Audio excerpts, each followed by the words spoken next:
Good morning to one and all present here. We welcome you all for the day 2 of International Hybrid Conference, Building Self-Reliant India, Convergence of Innovative Practices, December 2022.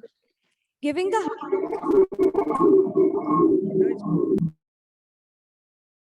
the event commenced with opening remarks by Honorable Officiating Director and HOI, Dr. Bhavna Ma'am. Ma'am introduced the theme of conference and mentioned the potential that India's manufacturing sector has to become self-reliant. Ma'am added that the quest for self-reliant nation starts with one's determination.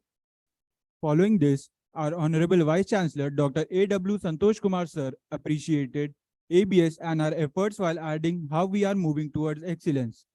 Sir also presented 4 I's for students of ABS as involved, innovative, integrated, and invincible. Dr. Pushpendu Rakshit Sir referred to this event in his introductory remarks as another feather to the legacy of ABS. Having one of the largest organizing teams or creating one of the largest rangolis at Amity University, Mumbai are just 2 examples of new benchmarks that Sir highlighted that Amity Business School students have achieved.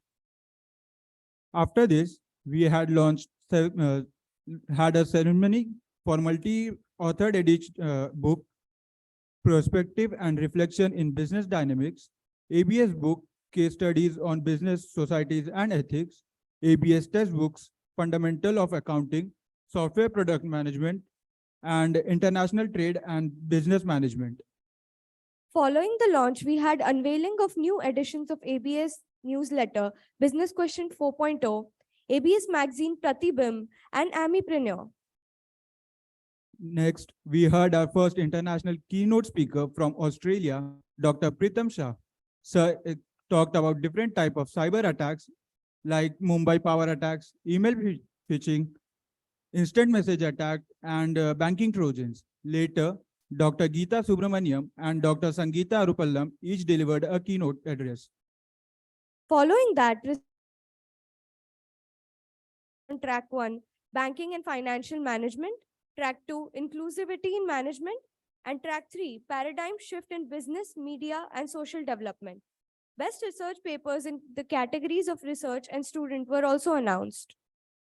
The ceremony was concluded by a musical performance by the ABS Surbi team honoring India's rich culture. Now, I would request Abhiruk Ghosh to showcase a video of core committee's parents and relatives' best wishes. Good morning, everyone. I'm Dr. Suman Singh, Parthvi Singh's guardian. First of all, I would like to congratulate the management and all the students of Amity Business School for organizing such a huge conference of international level. And I'm sure it's going to enhance all the students' ability, knowledge, exposure, and confidence as well. So I wish the team BSRI-CIP all the very best for this conference and for the many more upcoming events. And I'm sure this is going to be a huge success. So best wishes and good luck.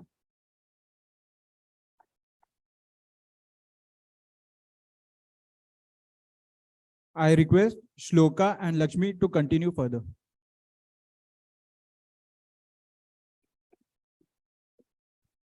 Good morning, one and all. Before beginning the session, I would like to thank our award partner, Baskin-Robbins, our beverage partner, Shivsagar Fidmont, and our event partner, Sheetla Car Transport. Let us now begin with the panel discussion. We would like to invite the panelists for today's session for self-reliance, bringing a change for better tomorrow. Our first panelist is Professor Jagdish Khatri, ex-chair, UNESCO. Dr. Jagdish Sir is Director Business Management and Chairholder of UNESCO Network Chair at Mansoor University and ex-Director of Sanskar College of Management, Allahabad, India. He has around 45 years of experience at senior positions in corporate and academic circles. His maiden book, Discover Yourself, has been translated and published in 8 European languages. He is a renowned management faculty, trainer, and motivator at national and international levels. He has addressed several international conferences on globalists, universal global values, BRICS Forum, and at Forum organized by UNESCO and Russian Academy of Science. We welcome you for the session, sir. Our, our second panelist is Dr. Shaheen Mansoori, Assistant Professor, is a Dean and a Marketing Professor at the Malaysia University of Science and Technology. He is a visiting faculty at CPS International Business School, Germany, and the Swiss Institute of Management and Innovation. In addition, he is a certified trainer with more than 15 years of experience in corporate training and consultancy. Furthermore, he published as an author and co-author more than 80 articles in various international peer-reviewed journals. To date, Dr. Shaheen has supervised more than 100 students at doctorate and master level. We welcome you for the session, sir. Dr. Shaheen, sir, is currently a Dean of Must University. Our third panelist for the day is Dr. Sangeet Kini, who is the Vice President of Homeogenomics India. Dr. Sangeet Kini has over 25 years of experience in healthcare industry, having worked with reputed Indian as well as multinational organizations. He has completed his master's in business administration with finance and marketing as specialization from Nagpur University. He also holds master's in business laws from National Law School of India, University, Bangalore. In his present role, he spearheads the business operations and expansion activities of the company. He is passionate about mentoring management students and young professionals. We welcome you for the session, sir. Our fourth panelist is Dr. Kavita S. Assistant Professor, Department of Physics and Mathematical Science, University Tangku Abdul Rahman, Malaysia. We welcome you for the session, ma'am.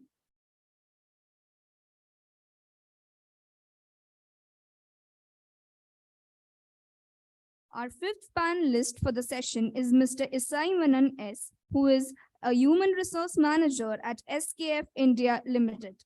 He is a seasoned HR professional working in multicultural matrix organizations.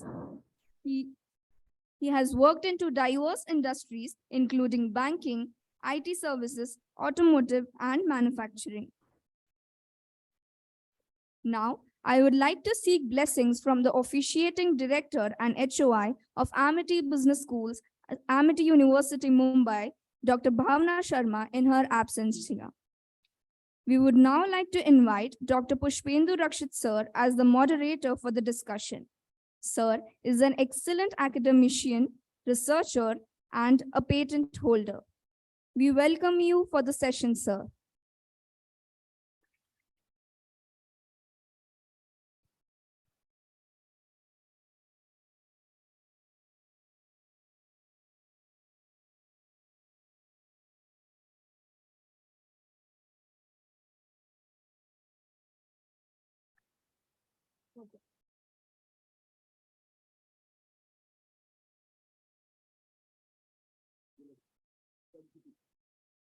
Sir, we request you to please commence with the discussion. So thanks a lot to the anchors, and let's proceed with the moderation. So I welcome wholeheartedly all the audience and the distinguished panel across different domains and areas. So this is Dr. Pushpendu Rakshit, and I too seek blessing from all the higher dignitaries and our officiating director and HOI, Dr. Bhavna Sharma ma'am. And I am very much having the opportunity and fortunate enough to be given this very prestigious work of being a moderator. So I first of all wholeheartedly thank each and every panelist who are joining us today. Professor Jagdish Khatri sir, we are having Dr. Shaheen Mansoori, Dr. Kini Sangeet, we have Dr. Kavita, and we are having Mr. Isai. So I really appreciate their presence, and I am really humbled for having everyone on the dais today. We are a bit delayed, but of course we'll try to recover whatever the points that we do look forward. I request everyone to be on camera so that we all can be seeing them and we all can proceed with our conversation. So I just request to all the panelists so that we can just move ahead.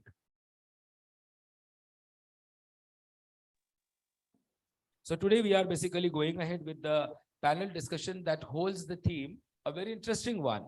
Rather, that talks about most of the walks of life where we do deal about the bringing a change management. So effective change management is one of the important things that generally we do learn, we do practice, and that brings sustainability in most of the walks of life. Now, today is looking into different types of ocean strategies, whether I talk about red, I talk about green, black, blue, white.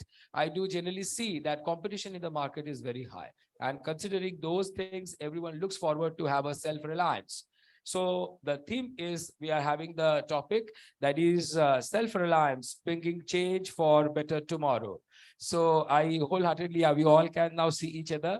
So greetings to everyone, those who are present. And we do look forward to now go ahead. So we'll be just beginning up. So in that, we generally could see, I would be moving ahead with the opening remark. So I also would like to inform and notify everyone that in our earlier conference we had in the panel discussion, we had Professor Jagdish Khatri. His presence was there, and we also had others, few of them as a keynote speaker, or we had them into the as a session chair track key person. Now I begin up with just with the keynote that is we are having self-reliance, bringing a change for better tomorrow. That's what we have the theme. So I request Professor Jagdish Khatri sir to just give his opening remark on the panel theme that we have for the day, self-reliance, bringing a change for better tomorrow. Yeah, over to you, sir. Namaskar. Thank you very much for this opportunity. And I would like to mention that this self-reliance has become important for not only for India, but for every country. And presumably, this a passionate call was given by our Honorable Prime Minister, sir, for going for self-reliance in the wake of supply chain disruptions that took place due to COVID pandemic and subsequent lockdowns, and also as a result of strained relations with China. However, I would like to view it from a broader perspective so that we can have a holistic analysis why self-reliance has become so necessary and what does it really mean for every one of us. You see, if we go to see the wider geopolitical landscape today, the world is under transformation. The whole world order of in the hierarchy of nation is changing. So it's no more a unipolar or bipolar world today, but rather going in for a multipolar, polycentric world. Just as recently as yesterday, our external affairs minister, he batted very heavily for a reformed multilateralism at UNO. So we have to see it from a broader angle that why it has become so necessary to go for self-reliance. If we see that the whole world is changing, the erstwhile leadership positions are the nations, they are struggling to retain their own position. While new emerging economies, they are knocking at the doors for getting their rightful place in the Committee of Nations. And this is why every nation has to become self-reliant as well as self-confident with regard to not only for economy, but in all aspects of life, so that you are viewed, you are admired, and your voice is heard at the Committee of Nations. So this is my opening remark, but we'll go in detail as the discussion goes further. Thank you very much.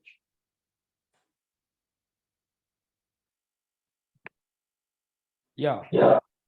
That was really very interesting, sir. Now I request Dr. Sahin Mansoori, sir, to please give his opening remark on the theme. Over to you, sir. Hi, good afternoon, everyone, and thank you for having me in your conference for the second year. Yeah, as Dr. Jagdish also mentioned that, in fact, when we are talking about the self-reliance, it will go for a broader perspective and aspect rather than to just focus on words. Of course, nowadays, everyone aware that we have lots of conflict all around the world, from the China, go to Ukraine, go to another countries, even African countries. And interestingly, majority of the leaders that they have created those conflicts, all of them talk about the self-reliance. All of them talk about, yes, I want to have a nation who can be, in fact, independent enough in terms of the resources, in terms of the supply chain, and somehow they will take it in such a way that they even go and want to conquer another country, which is a legit member of the United Nations. So, in fact, it's a very interesting topic that, in fact, I'm going to take already started. And I think it can get lots of discussion to see what is the right definition of the self-reliance for any country in the world. Thank you. So thanks a lot, sir. Thanks a lot. Now I request Mr. Kini Sangeet, sir, to give his opening remark. Thank you, sir.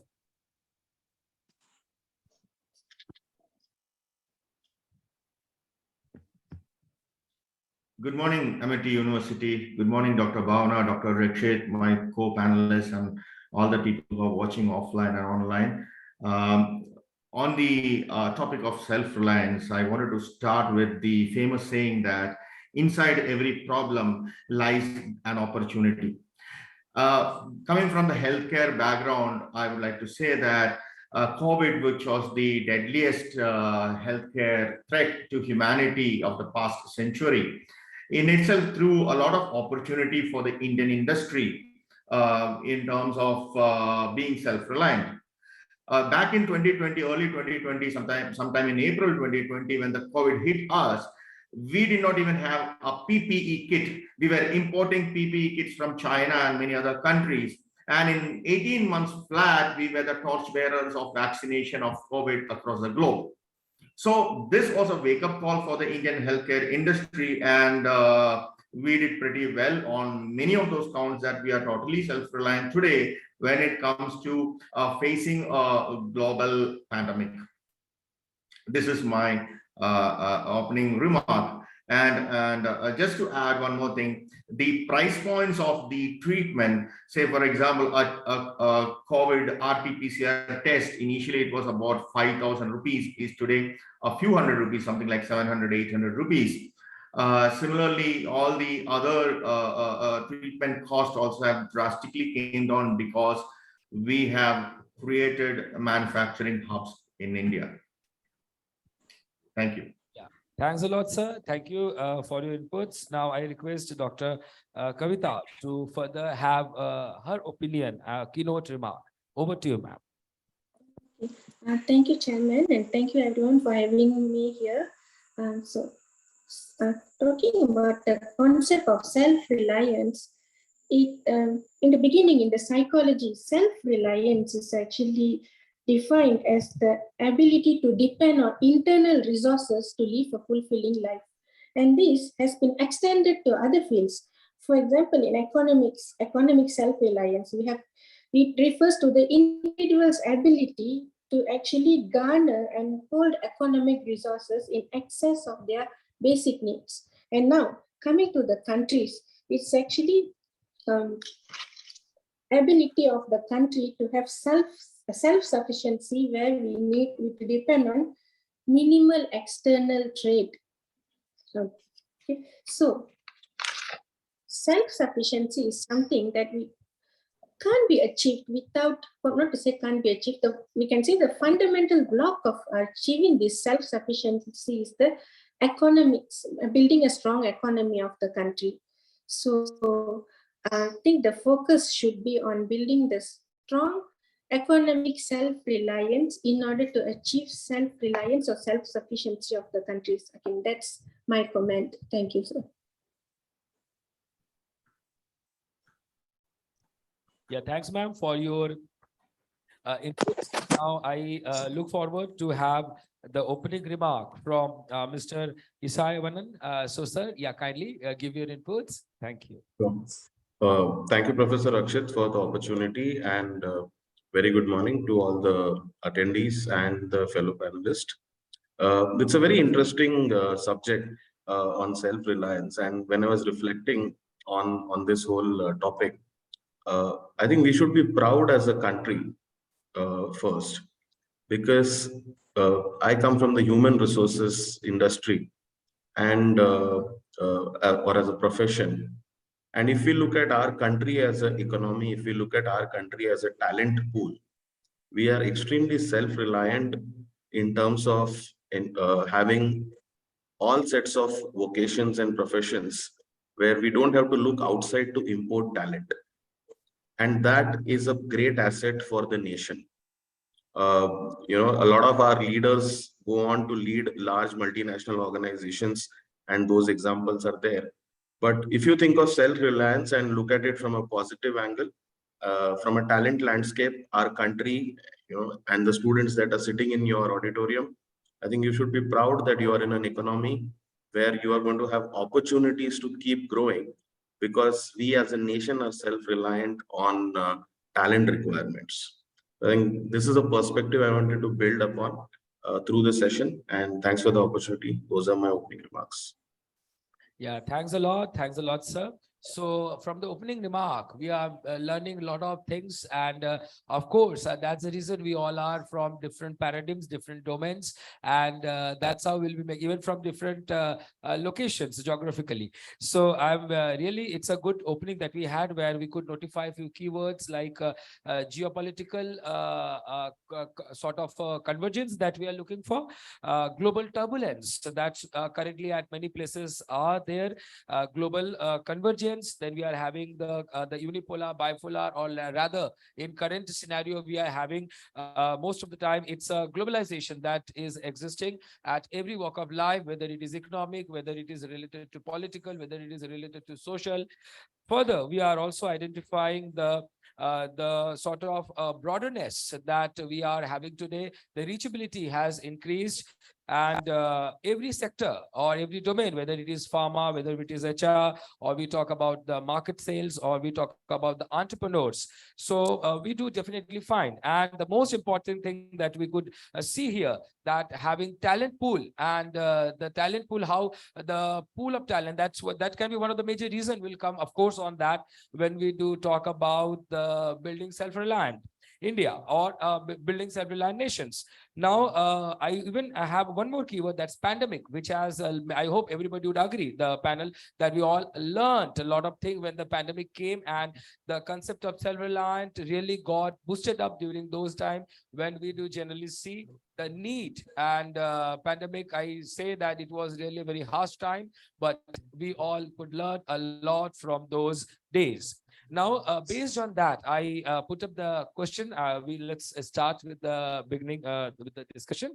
So the first question I would like to put that, of course, is again on when we talk about self-reliance, then how we do feel that pandemic gave a boost to self-reliance, because we all belong to different parts, and we all can definitely, and I have people who have global presence. So it's all the privilege we have in this discussion where we can explore more. And I know this panel is a very competent panel who will be giving a lot of input and learning to the young nurturing students who are about to become manager or future entrepreneurs in the being into a B school. So I put up the questions. It is for first we'll be beginning up with Professor Jagdish Khatri, sir. Just give your inputs on that pandemic and the lessons that we are learning or we learned, and that gave boost to self-reliant, making a self-reliant nation. Over to you, sir. Thank you very much. One of the biggest lessons of pandemic has been that no particular nation, howsoever strong you are, howsoever big army you have, you cannot solve the problems of global nature in isolation. This is the biggest lesson that each nation has to learn. And we cannot afford to waste this opportunity of crisis that crisis has given to us to transform our own thinking. And hence, I would again like to mention that self-reliance, when we say for a particular nation, so we are mentioning for the collective strength of each individual reaching out to his own potential. But again, I would like to mention that self-reliance should not just become a nationalist slogan. It should not be seen as an isolationist path. We have already seen one of the superpowers going for America first and then losing millions of precious lives during pandemic. So we have to see that each nation in this is a globalized world, and the globalized world means all are interconnected, interdependent, and interwoven also. I would like to just mention a couplet from Firaq Gorakhpuri, first in Hindi and then I will translate it. बाहम जुड़े हुए हैं कायनात के टुकड़े, एक फूल को तोड़ोगे तो एक सितारा कहां उठेगा. That means that all the elements of this universe are so interwoven that even if you pluck a flower, a star will start trembling. We have to see it from that point of view. We have to become self-reliant, yes, and self-confident also, but without losing our global mindset. That is the thing that pandemic has taught us, and as we go further, we will discuss on that. Thank you. Yes, yes. Thanks a lot, sir. Thank you.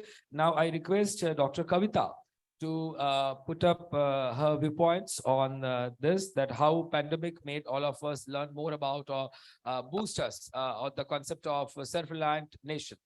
Yeah, over to you, ma'am. Okay, sir.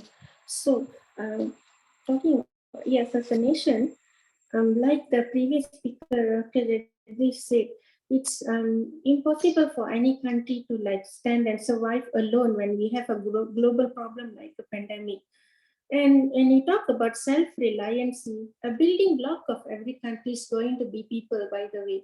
So in order to maintain a global survival or the country's survival, what we need is the individual survival. So I think at this point,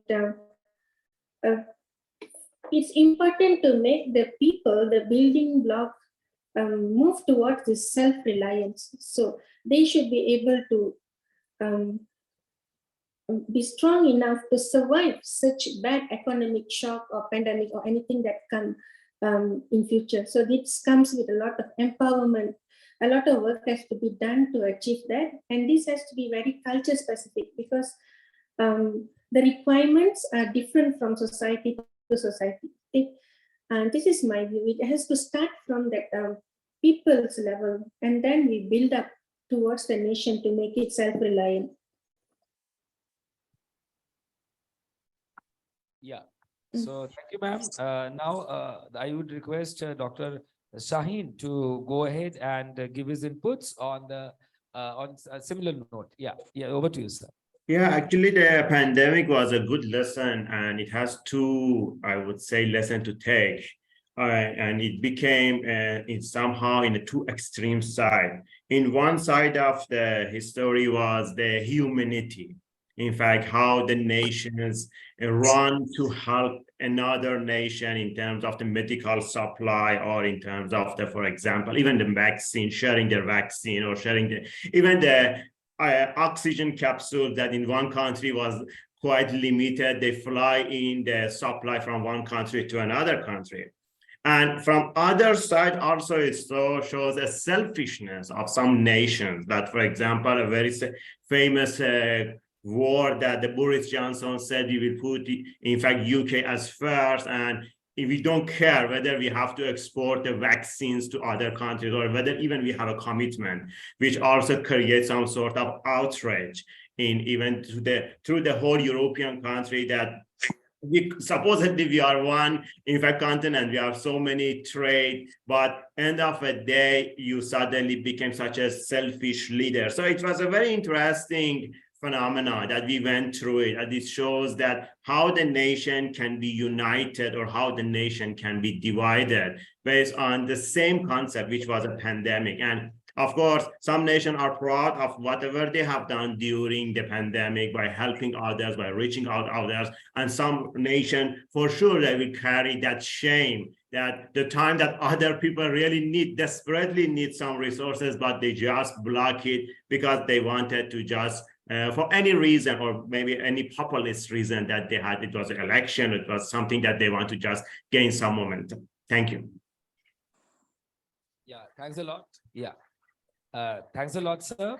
Now, because as we are at a very a point where we talk about pandemic, and I think I have a right person on panel, even he belongs to the healthcare sector, and that's Mr. Sangeet Kini. So, sir, as correctly mentioned by just now, we had Dr. Shaheen related to the countries looking forward to project themselves, promote themselves, or dominate at times for the requirements that might be related to vaccination, might be related to certain requirements of medication. So, sir, your viewpoint as an healthcare practitioner and expert into the field. So, sir, how you boosting up and pandemic? Yeah, over to you, sir.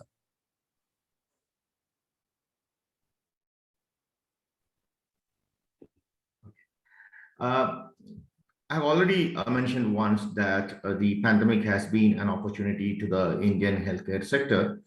But before I come back to the pandemic, I would like to take the word from my co-panelist, Madam Kavita, where she said that building strong economy is the basic reason for a self-reliance, which I think we cannot agree more, because that's a legitimate aspiration of every country to become economically strong. And you know, if you are strong, you'll be able to help others.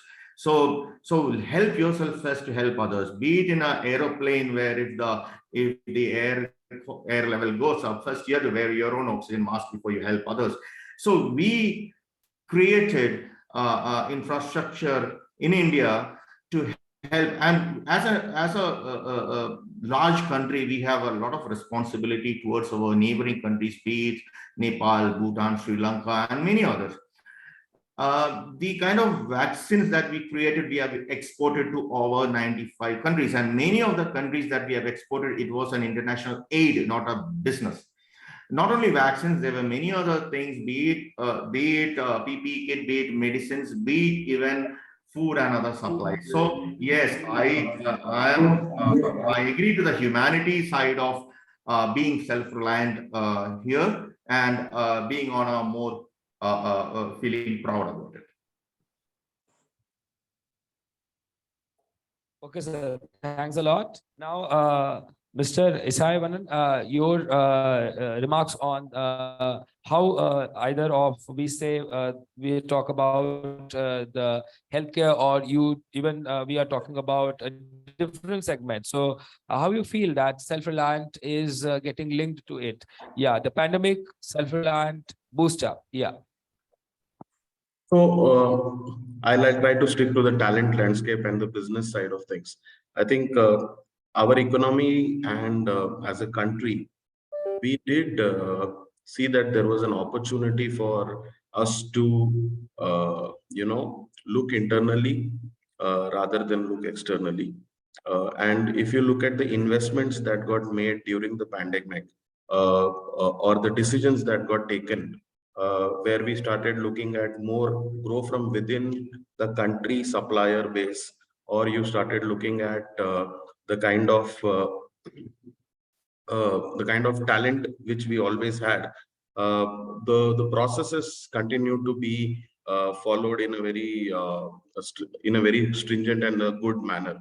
So in that way, the pandemic made us resilient. At the same point of time, I think we looked inwards into the country to look at options and solutions, because some of the exports or restrictions on movement of goods, etc., was limited. I think another important thing what happened is the rise of startups during the pandemic, especially in the learning space. And yes, it is evolving at this point of time, but the pandemic also helped build up these new unicorns. It also helped us to look at different ways of doing business. So those are some important learnings. In adversity, somebody quoted that you also get the best out of the opportunity. So I think India in INC also looked at the opportunities which came back. And I think we also have done very well in ensuring our social responsibilities are met, but we also were able to become self-reliant as far as an economics. Yeah, thanks a lot. So we could learn a lot of things from this first discussion that we had. So either of the sector, we do talk about having a very strong economy, and for that there are a lot of practices that different countries at different times they look forward for. So I let us thank you all for the first round. Now let's move to ahead.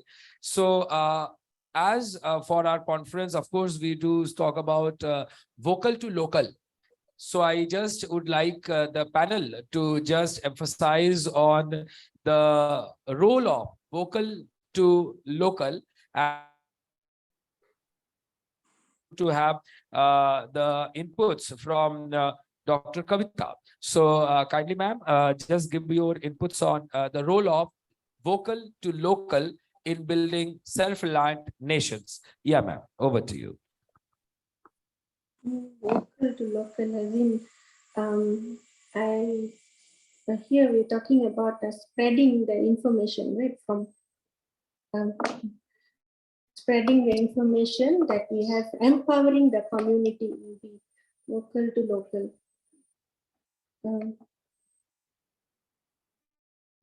Self-reliance. Yes, I think empowering is a very important scope to be done, to be looked at in terms of human capital, building human capital, and also economic capital. So we can have policies, we can have regulations or anything in the book, but to get it to people, to implement, that is another thing. So again, we have to look at the society we are working on in order to deliver our information to them to make it effective. So a lot of research and understanding has to go in that place to actually communicate what we have. Yes, sir.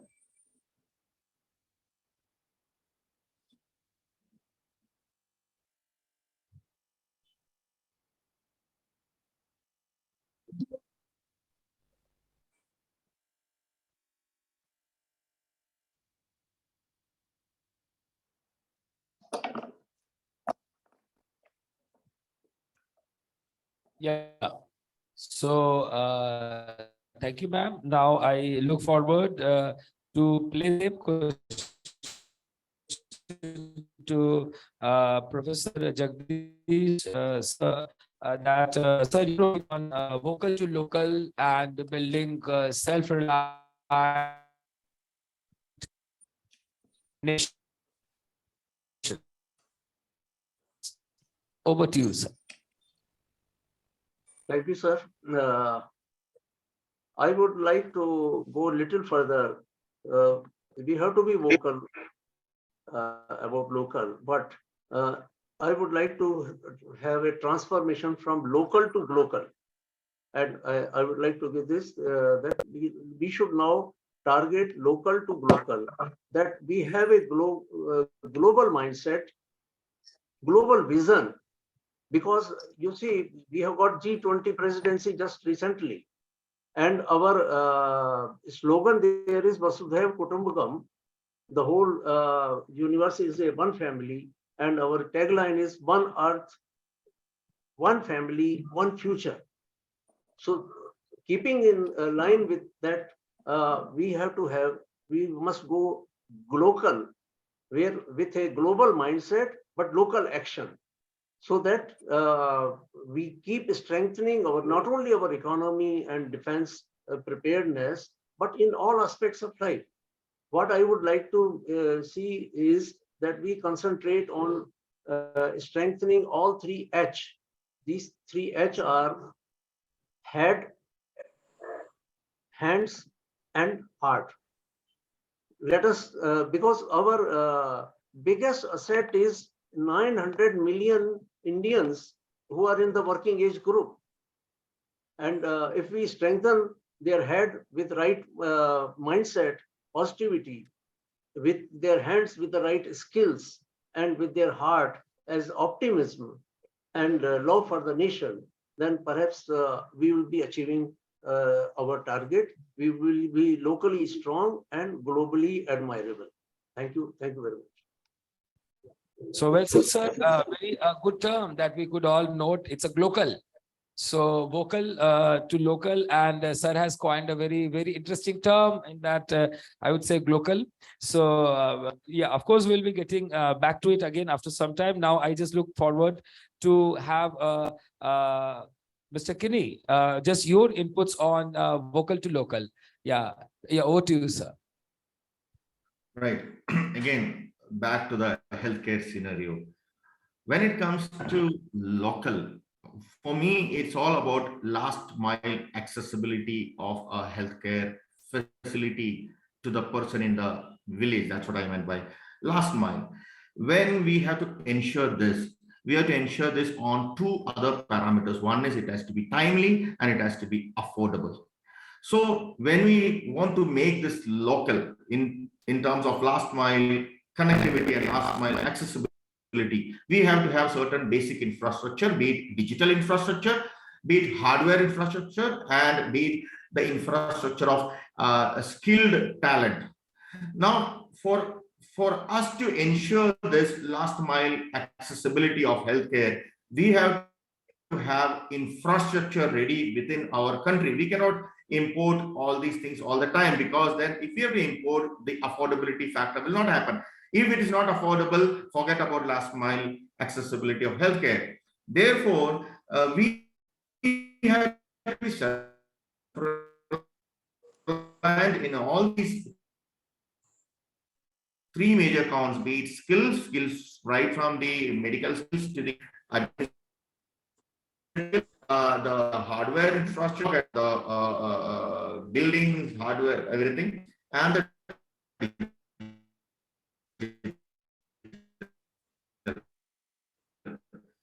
so for me, local is for in healthcare access to the last man, and it could even medical center, maybe a Mayo Clinic. It doesn't matter.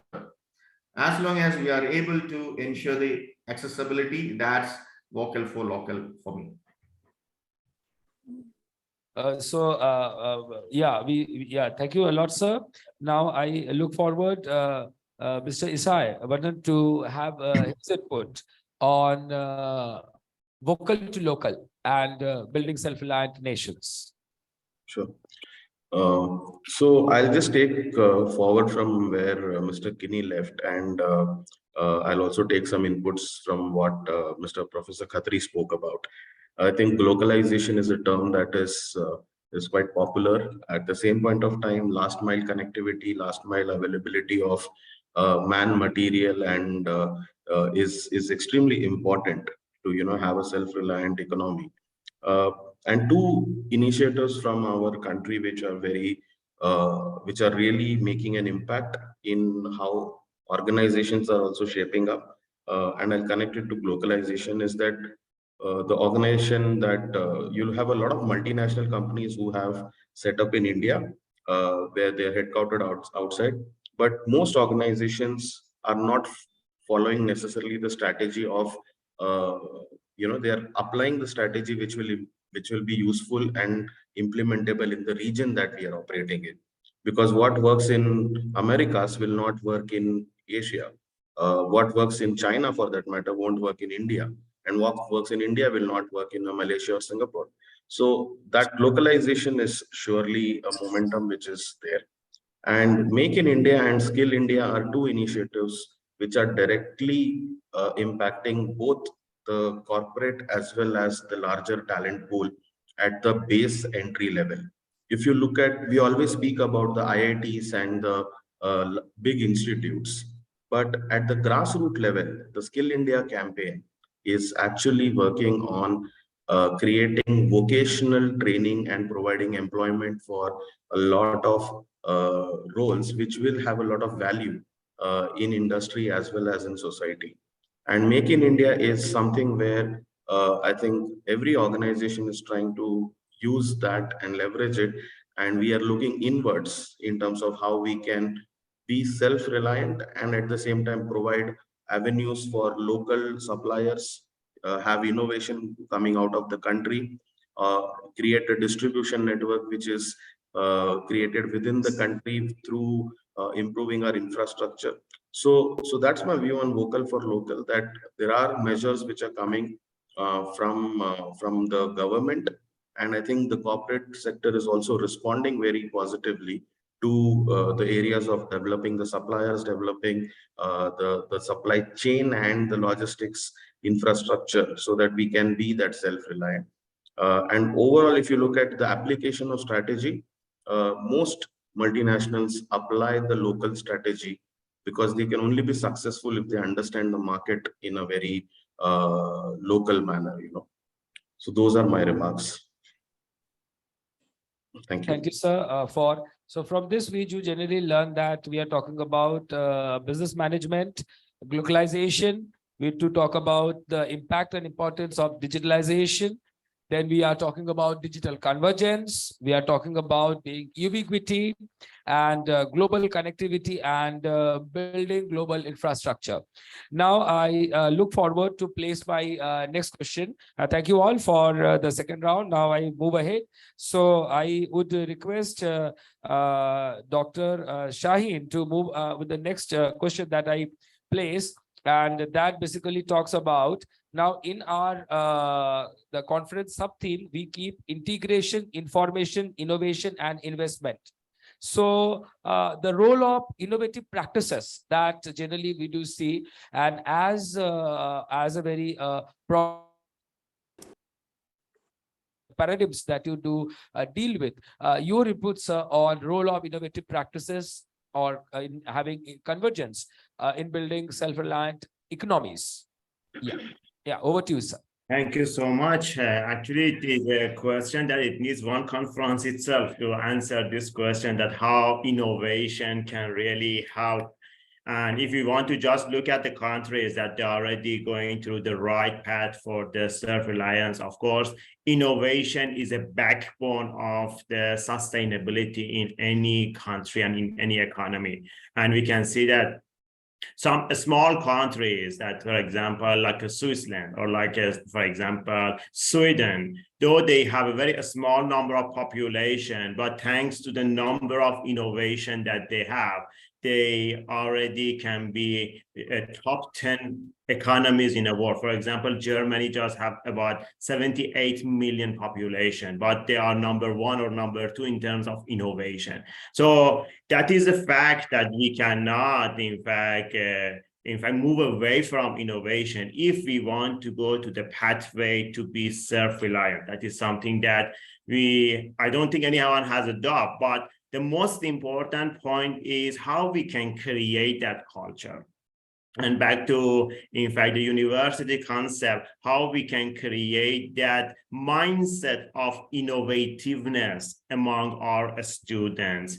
In fact, how we can teach them not to be, in fact, I would say word recorder, to just memorize and then go and write it on a paper and call it as an A mark, rather than how we can make them as a thinker for future, how we can, in fact, create that atmosphere that the students don't be marked based on whatever they memorize, but how they can be creative even during exam. So in fact, to my conclusion, I can say that innovation is a backbone of the self-reliance.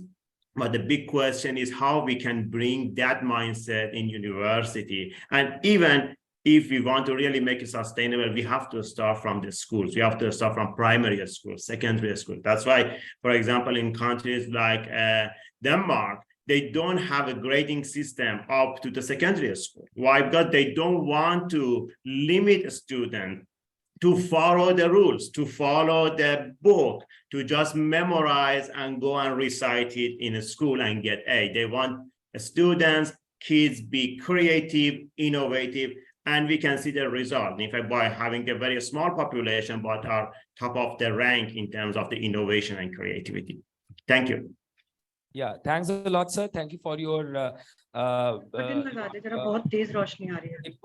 on the inputs that we generally have. That is,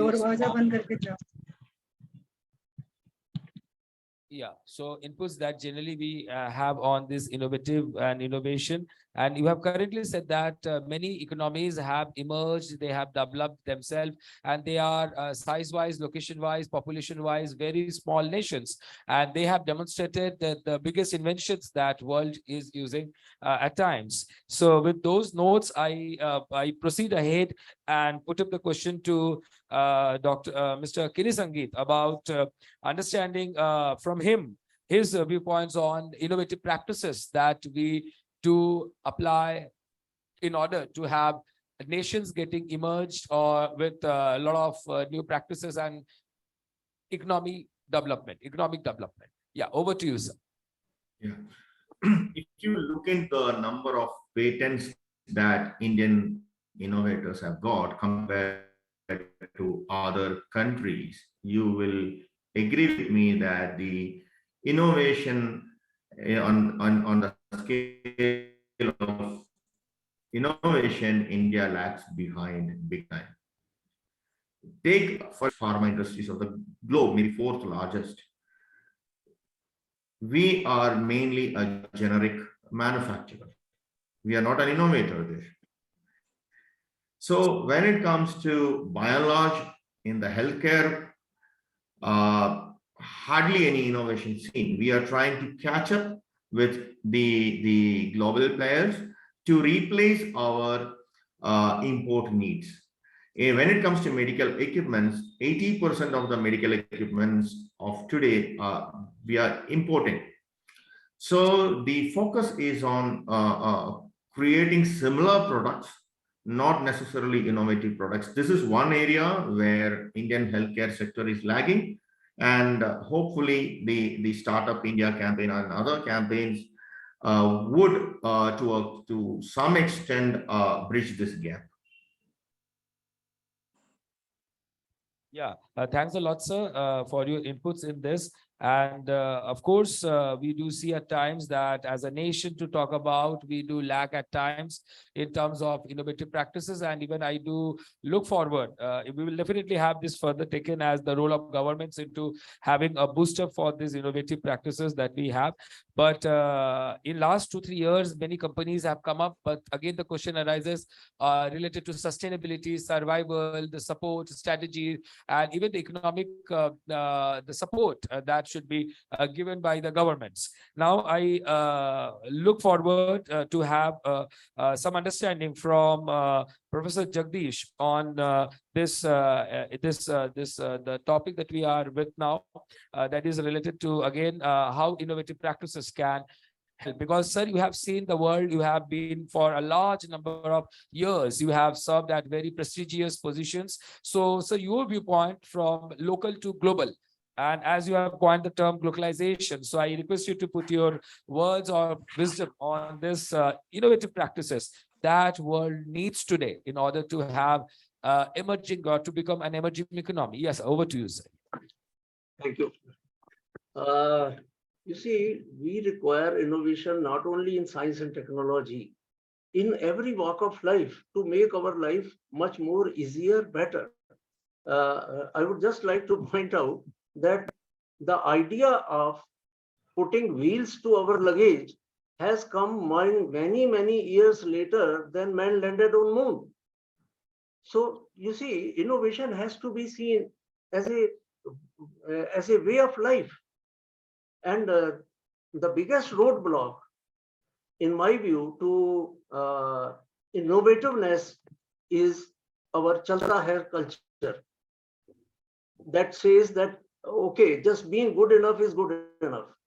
But in the present competitive world, being good enough is not good enough. We have got to promote excellence. We have to expect excellence. We have to demand excellence. We don't demand excellence from anybody, not even from our employees or anybody. So we have to expect excellence, we have to demand excellence, and we have to generate an environment of excellence, a culture of excellence. And again, I would like to fortify this point with a couplet from Allama Iqbal that says that खुदी को कर बुलंद इतना कि हर तकदीर से पहले खुदा बंदे से खुद पूछे बता तेरी रजा क्या है. That means reach out to such heights of excellence in any field that you are, to such heights of excellence that even God has to consult you before writing your destiny. And that mindset has to be imbibed in our young minds right from the schooling stage, as Dr. Shaheen said, right from schooling stage. It can't be taught at a senior educational level or at research institutions. It has to be there in our mind. And I will suggest that we concentrate our attention, our resources to developing and strengthening 3 E's. That is education, employment, and entrepreneurship. And with these only we can expect more creativity and innovations coming and enriching ourselves. That is my viewpoint. Thank you. Yeah, thank you, sir. I think a very good point that you have put up to the students, and as they are present, the budding entrepreneurs or somewhere or the other way, they will be into some managerial practices, and even our senior MBA batch, many are getting placed. So working with all the high spirit, that I think the message you want to put up, where they need to be working so hard, they need to be working so smart, and they have to do all the things with complete dedication and passion along with commitment, so that they all can they will definitely get a good input from the management, or ultimately the almighty that you have correctly mentioned in your talk. So on the same note, now I move ahead, having Mr. Isaivanan giving his inputs on how we can have the innovative practices playing a very important role. And sir, in that I would also add you a few things on talent pool, its impact, importance, role in designing, carving, or making the people understanding that how they can have the innovative practices mixing up with talent pool, and that's a good convergence, giving best output to have self-reliance. Sure. Thanks, Professor Rakshit. So I think your question has its answer in itself embedded, because my fellow panelists, right from Professor Mansoori to Professor Khatri and Sangeet have added these points that, see, what is talent pool of today? A talent pool of today is something which was a student pool of yesterday. The student pool of today is the talent pool for tomorrow. So if you kind of bridge that, it starts early, and that example from Denmark, if you look at it, I think as a society, as an education system, failure is something that we look down upon. And that is a big roadblock in terms of innovation. And innovation is not to be mistaken with invention. Innovation is an improvement in a process or a new idea which can help in offering a new service or improving an existing service. With that context, if you look at it, there is a large scope for innovation. In incremental innovation is something that we speak about in corporate, but the way we are attuned in academia through the days, it is very difficult to find a space as a student to kind of experiment with things. Our kids get into labs at a very late age. They are then asked to do the same experiments time and again. So that is a tumbling block in terms of where you would really want to innovate. You know, at the same point of time, I feel that as a nation, we are a very hungry nation. As a talent pool, we are a very hungry talent pool because we want to grow and we want to grow at a rapid pace. You look at the service-based startups which have come up, which are app-based today, you know, ordering food to transportation to logistics, everything is available on our fingertips. None of us have gone to a bank in a long time because that is available on our fingertips. And that is the kind of innovation which is happening on the backbone of our talent pool. But for the students who are sitting there in your audience and the ones who are listening here, it is very important to capitalize on the learnings. And I think there are 2 points I would like to tell them is that they need to be fearless in what they do and they need to take those chances. You know, a boat is, you know, safe at its harbor, but that's not the reason for what a boat is built for or a ship is built for. They are supposed to take up the seas, you know, and go and face that water. So it is very important that when you are entering corporate or you are going to start something of your own, that be fearless. Try something new. If you fail, it is okay because you will get opportunities, but fail fast and try something new. Unless you try something new, it will be the same repetitive things that you will keep doing and you will not add experience to yourself. You will keep just adding years to your experience. So that's all I wanted to say. Thank you. Yeah, thanks a lot. Thank you, sir. Now, even after we will go for one more round, and then I request our faculty panel who are also belonging to Amity Business School, Amity University, Maharashtra, to prepare a few questions and few notes, which they might be putting up to the global delegates, and we might be taking 2 to 3 questions. So I request our faculties to just have few things. If it can be a common one or it can be specific to any individual. Now we are understanding their background, we are understanding their thought processes, so we can just frame up. So we have a volunteer ready already, so the person will just move and we can place it.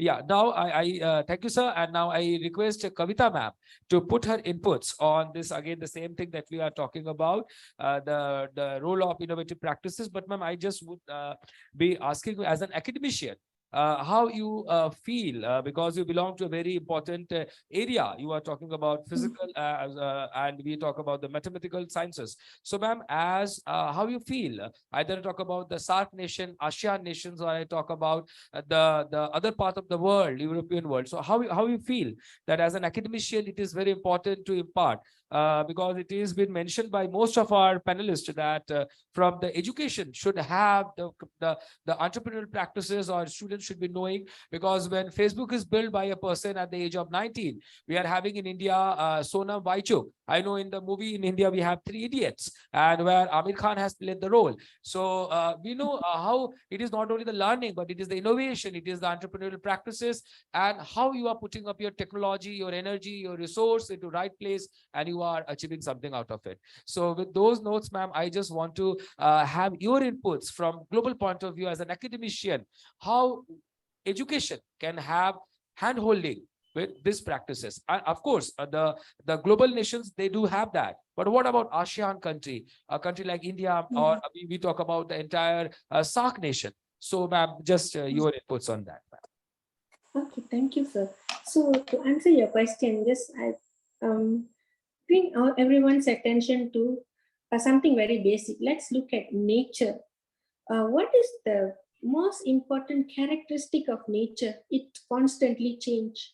So we've seen that evolution theory explains that any organism that survives the changes makes it. If not, they don't make it. So they call the theory of survival of fittest. We understand that. Okay. So now same goes to us. Come to education. If any field that we are in, the field that we are in is constantly changing. Now we're talking about mathematics and statistics. We talk about analytics. That field itself has evolved over the course of years.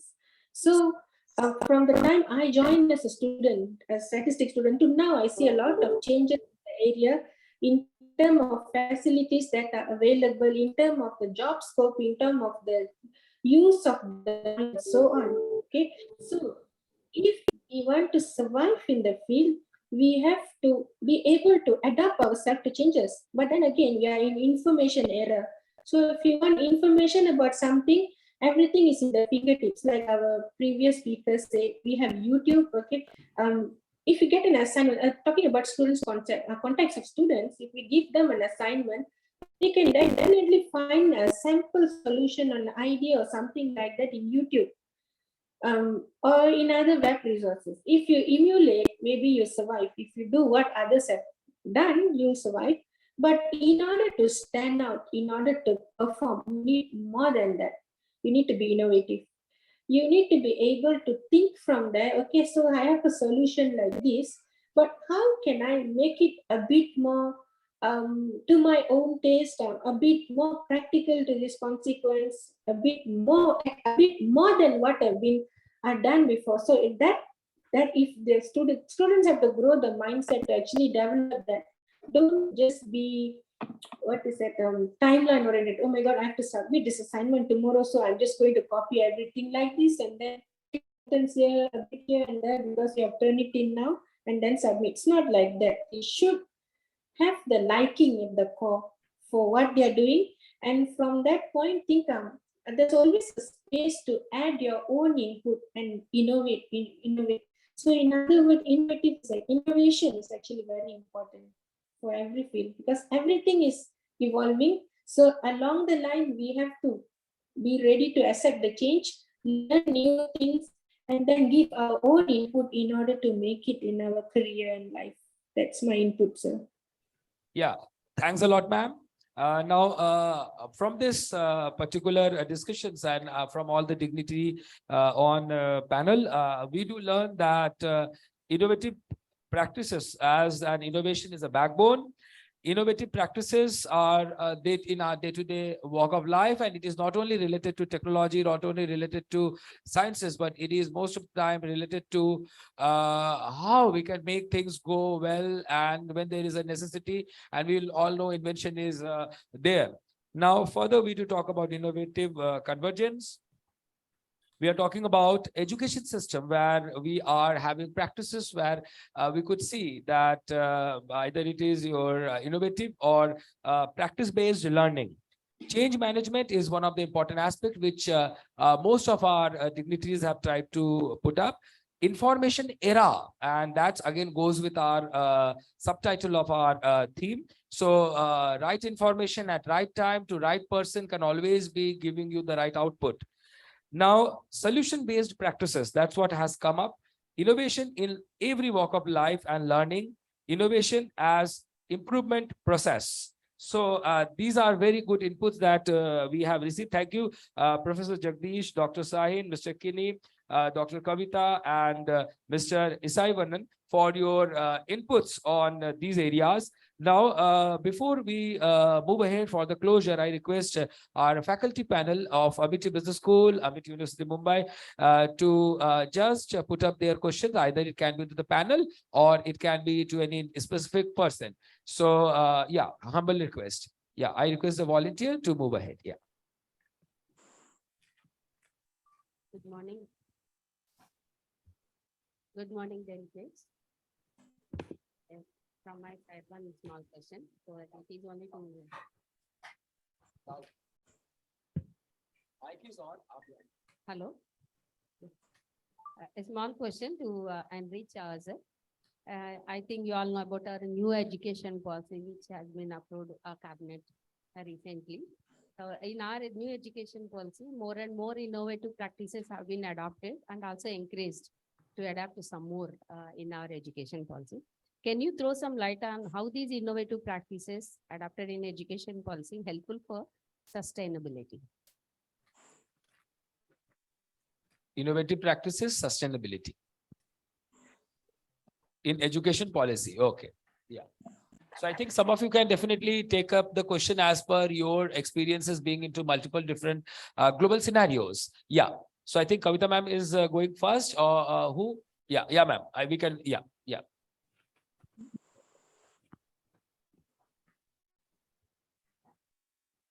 Okay, let me try to answer that. Thank you for the question. I think the basic difference that the new education policy is trying to make is to imbibe a value-based education right from the childhood. And that is the that is the innovative practice. And the kind of spirituality element is there. And there is an emphasis on multidimensional personality development. And that should be the advantage that new education policy, when implemented in full, will result into. That's my viewpoint. Yeah. Others, if they are looking forward to have their inputs.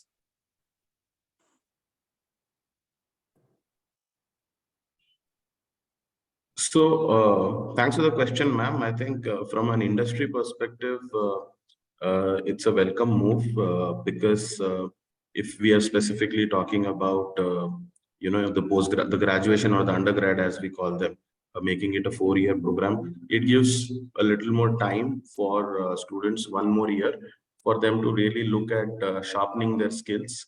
They can also get a little more expert in, or they can add little more knowledge. Hopefully, that would help them to be more industry ready. But at the other side, we also, to drive innovation, which is the base of the question, or innovative practice, I think we need to also provide the right infrastructure to the education system and the education apparatus. And that is only what will make the system to do well. And, like the infrastructure I can see in your campus, for example, we have to look at the grassroots also of where affordability is a challenge. I think they're also making some of those infrastructure changes are extremely critical to get the talent force to be ready for industry. Yeah. You. So yeah, thank you. Anything from, can we have from Professor Shaheen? Anything, sir, from your end? Yeah.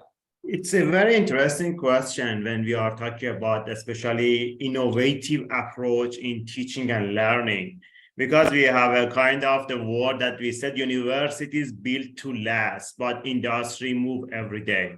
So sometimes we have a huge time lag between the industry practices and industry movement and then universities. And especially I'm a professor in a business school, so I can say that in business school, one of the biggest time lag that we have, we are not like a medical science. In medical science, the scientists go to the lab, they will create a new, for example, medicine, they will test it and they will go for the market.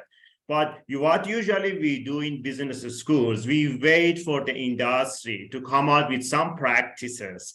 And after that, we go and document those practices and bring it to the business school and teach it to our students. So by default, with all due respect, majority of time, whatever we teach to our students are 5 or 10 years obsolete. In fact, whatever I teach today to my student is about whatever Apple done 5 years ago. It was successful. It became a case study. It goes to my marketing book. And now I'm teaching to my students. So in fact, to have that innovativeness in teaching may need a little bit fundamental paradigm shift. As academicians, we may need to be more proactive in order to generate more content rather than to just document whatever was successful case in industry and bring it as a case study. Because if we go for that practice and if we want to continue in that manner, I can say that we are always 5 to 10 years behind the industry, because we just go to the class and we talk about the successful history of pre-pandemic or during the pandemic. But how about the future? Nobody knows, because we never teach our students. This is just my 2 cents. Thank you. Yeah, thanks a lot. Thanks a lot, panel, for addressing the question. Now we can quickly pick up one more question. Yeah, so I think we have, thank you, Padma ma'am, Dr. Padma, for her question. Now we request Dr. Shubhendu to proceed ahead with the question. Yes. Okay, good morning to everyone. My question is, we have seen huge disruption during pandemic time. Afterward, there was Ukraine-Russia war, and there is a worldwide inflation, and economic recession is looming large. in this scenario, when there is geopolitical tension and there are the economic challenges, and outsourcing, it is now quite skeptical because we don't know what would crop up out of blue. So do we feel that golden era of globalization is over and localization is the right strategy to go for? What is the point of view of panel that I would like to know? Yeah, Thanks. very good question. Very interesting. Yeah. So I think we can begin up with anyone who wants to lead, or we can have, I think, yeah, Dr. Jagdish. I think, yeah, he's looking forward, and then we'll come up to other dignitaries. Yeah. Yes, sir. Thank you, Shubhendu sir, for a very important question and observation. Yes, there have been several movements to derail the globalization process in recent past, in maybe a decade or so. And the result was Brexit or Trumpism and all that that we have seen. We used to call it deglobalization. And now with the is kind of isolationist policies even before pandemic. Due to deglobalization, isolationist policies were promoted by leaders and in different nations and regions. So that was a problem. Pandemic only hastened the process of this isolationism. But again, it remains a globalized world, whether you like it or not. We are interconnected, and we cannot solve all the problems of our even one nation all by ourselves. So a global kind of handholding is required, and pooling of resources. But we are not switching from globalization to localization. In between, the process is coming is regionalization. And this regionalization means the blocks of nations are coming together, even if they are situated far from each other. Like we have Quad, we have I2U2 or Shanghai Corporation, or so many other blocks. And tomorrow, the competition is going to be between blocks of nations, not between nations, but between blocks of nations in this multi-cluster world that we are going to have. So that is my observation. Thank you. Yeah. Thanks, sir. Thanks a lot. Mr. Kini Sangeet, anything from your end, sir? Yeah, very interesting question here. You know, anything that is a human social system also moves in kind of a wave motion. Few years back, we were talking about globalization, now it's localization. Similarly, between capitalistic and socialistic arrangements, we oscillate in kind of a wave motion so as to adapt it to the changing situation. This is my conceptually take on it. Second is we have to be more interdependent. So far, why we feel this change was, as a country, we were greatly a dependent country to Western world and even China to a great extent, or Japan for that matter. Now, from a dependence to an interdependence, when we move, people, probably some of us think that we are becoming independent. No, we are not really independent. We have to cultivate that interdependence. For example, for FDI, for example, over 100 sectors, our government has allowed up to 100% FDI inflow. So over 100 sectors, a foreign company can straight away come without an Indian partner, start a business. So we cannot develop in isolation. So I think it's all about our perspective that localization is purely being independent. I don't think so. Thank you. Now, I think we look forward to the closure of this very interesting panel session that we had, and this fourth international conference of Amity Business School, Amity University, Mumbai, and we are very happy to have Professor Jagdish Khatri, a very prominent, very well designated person. And then we have next Dr. Shahin Mansoori. Thank you, sir, for giving your time and being a dean in Must University. Of course, there are a lot of practices that we all will be again getting in touch and we all will be moving ahead with.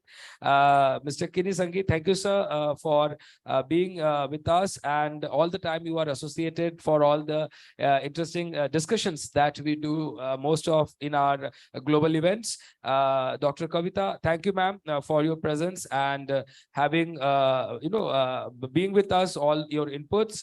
Mr. Isai Vanan, definitely, sir, we will look forward again. It was really interesting being with you with your all inputs. Now, I would be requesting all the, we will be definitely volunteer. Please be there for a photograph of all the people present on dais. And I wholeheartedly, on behalf of Amity Business School, Amity University of Mumbai, I thank everyone for being with us and making this event really going very good. And this is really a very proud moment. And this is a very proud moment. And you have to take the pick up screen.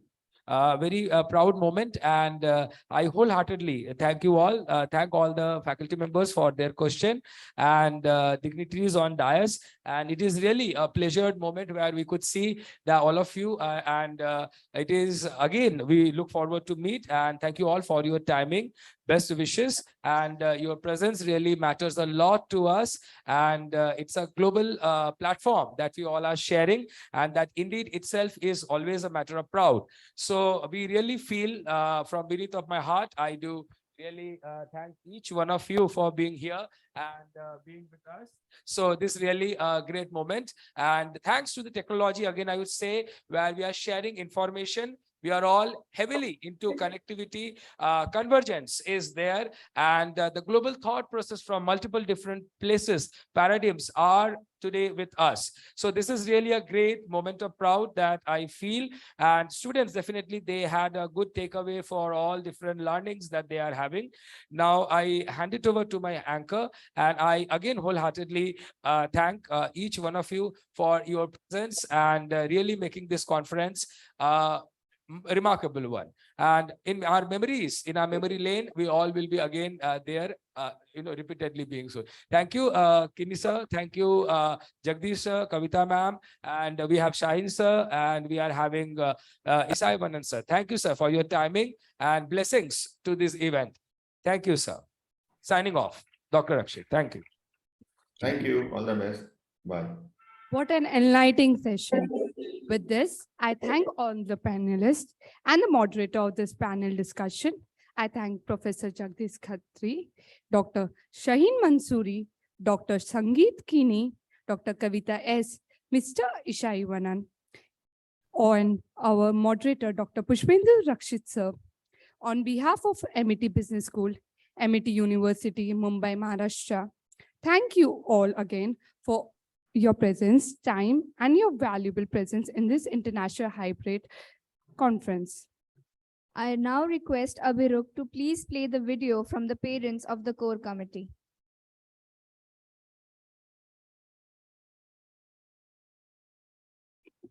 Good morning. I'm Toshima Kavirama, working as Talent Acquisition Specialist in Falabella, India. I'm Dechama's sister. My heartily congratulations to Amity Business School for conducting the International Business Conference, which makes the students ready to the corporate and also helps them gain the knowledge. My best wishes for BSRI-CIP 2022. मेरा नाम घमंडी रामदयाल जी Soni, Amity university Mumbai के सभी सम्माननीय सदस्यों को मेरा प्यार भरा नमस्कार। मैं जनक सोनी का फादर इस कॉन्फ्रेंस के उपलक्ष्य में ढेर सारी बधाई देता हूं। होने वाले इस सफलतापूर्वक इवेंट की बहुत शुभकामनाएं देता हूं और बहुत सराहना करता हूं। Hi there, this is Manjeet Kamdar, Managing Partner at Manjeet Collection. This message is for my sister-in-law, Simran Talreja, who is presently attending an international conference. My best wishes to ABS and conference team. All the best, BSRI-CIP. Hi, ನನ್ನ ಹೆಸರು ಸಂದೀಪ್ ರಾಜ್ಪೂತ್. ಲಕ್ಷ್ಮೀ ಶೆಕಾವತ್ ಅವರು ನಮ್ಮ ನಾದಿನಿ. ABS ಮತ್ತು conference ಟೀಮಿಗೆ ತುಂಬಾ ಶುಭಾಶಯಗಳು. All the best team BSRI-CIP-II.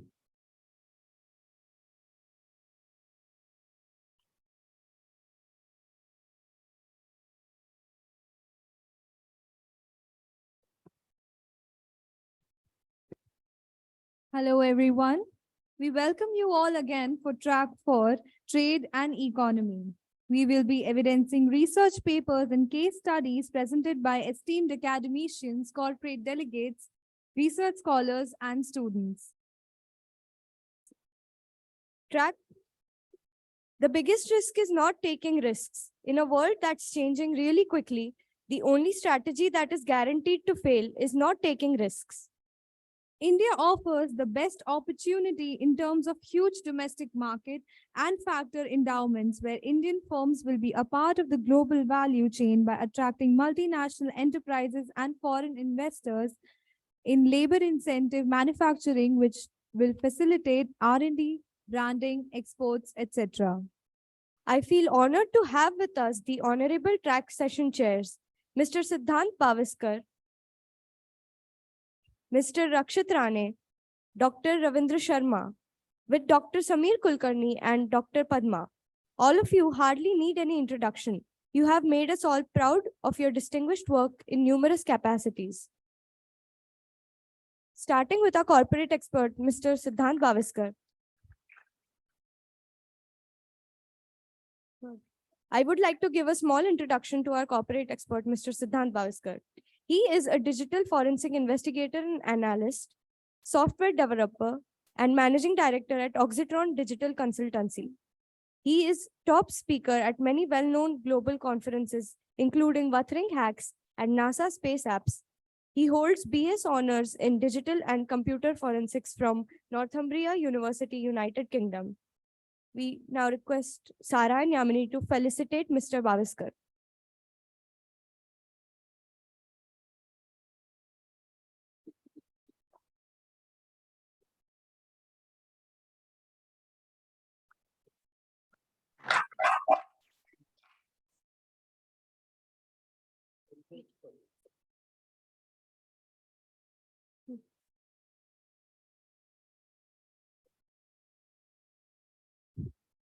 We would now like to welcome Dr. Ravindra Sharma.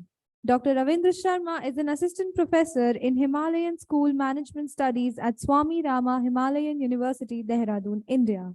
He has earned his PhD in management from Uttarakhand Technical University. He holds degrees of MBA and MCA. He is also qualified for UGC NET in management. He has more than 15 years of rich experience in corporate and academic sectors. A very warm welcome to you, sir. And now we would request Abhiruk and Kuldeep to felicitate Dr. Sharma virtually. Thank you very much.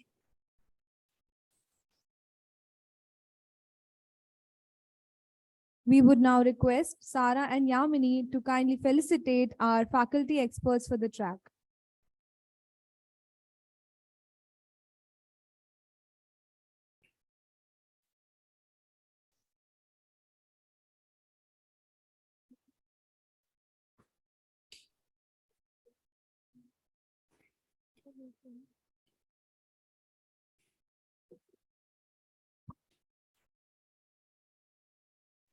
Our next session chair is Mr. Rakshit Rane. Now we would like to introduce Mr. Rakshit Rane. He is the founder at Let's Why. He's also the city business head, Mumbai and Ahmedabad at OYO. He's also a business strategist who is passionate about building products. I request Sarah and Yamini to felicitate Dr. Rane.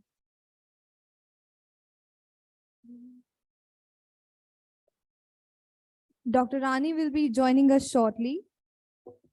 We'll start with the rules of this track. The presenters will have 5 minutes of presentation followed by 1 minute of Q&A. There are going to be 2 prompts during the presentation, one at the end of the 3rd minute as a short warning bell and second one at the end of 5th minute indicating the end of the presenting time. Presenters shall try to complete the presentation in the stipulated time period. And rule number 4, there's an award for best research paper in the categories researcher and student presenter. So let us begin with the presentations. I would now like to invite Vinayak Sohani, and Dr. Bhavna Sharma to present the research paper on the topic a bibliometric analysis of self-service check-in at airports. Hello, good morning. Vinayak Soni here. Am I audible? Yes, sir. I'm sharing my screen. Sure, sir.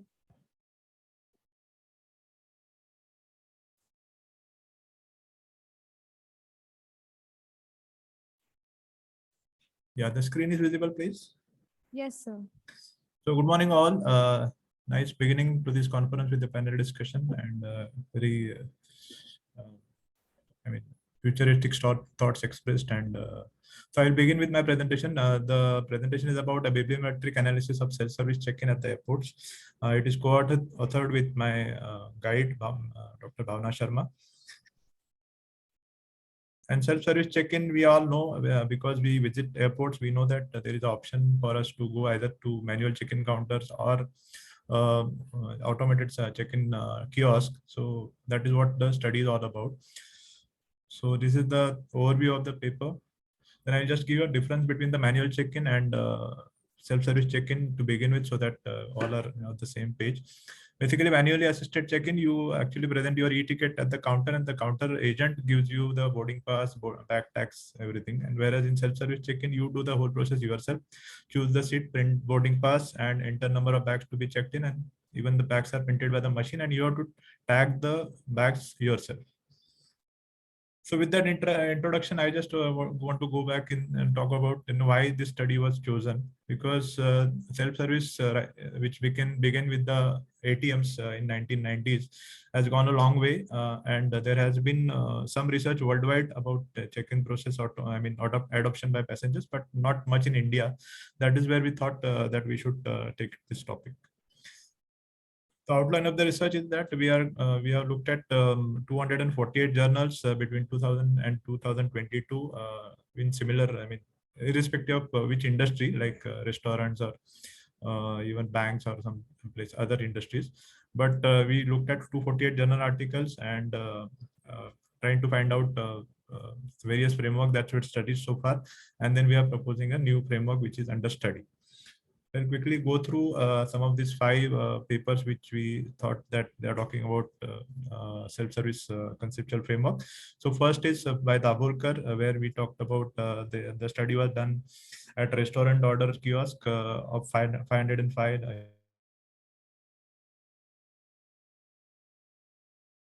enjoyment and control. And also the paper talked about how the user looks at the service. So it's attitude towards the technology and need for interaction. The second paper talked about critical incident, what happens when you interact, whether it is satisfactory or it fails, or what is the escalation mechanism, or if there are design aspects which is affecting the service. So that is what is given in this model. Third was a comparative, like you compare with the personal service and automated service, what is the difference, and accordingly you react. So here again, hotel customers were surveyed, and it was done through a detailed structured interviews. Then this is again a large survey, 1,150 samples of railway company customers for ticketing users. So there again, interaction and the previous experiences were compared. Fourth was value creation. How am I adding value in terms of, what is the gain in terms of time or some rebates or something like that. Then there is a availability, operational drivers also, like availability of the trust and those things listed here. Then fifth, to put the comparison in summary, you could see the studies were conducted in United States, United Kingdom, Netherlands, Sweden, and whatever we are proposing now, that's going to be in India. And the various industries that were seen: restaurant orders, hotel stay, railway ticketing, web-based kitchen planner, these kind of services.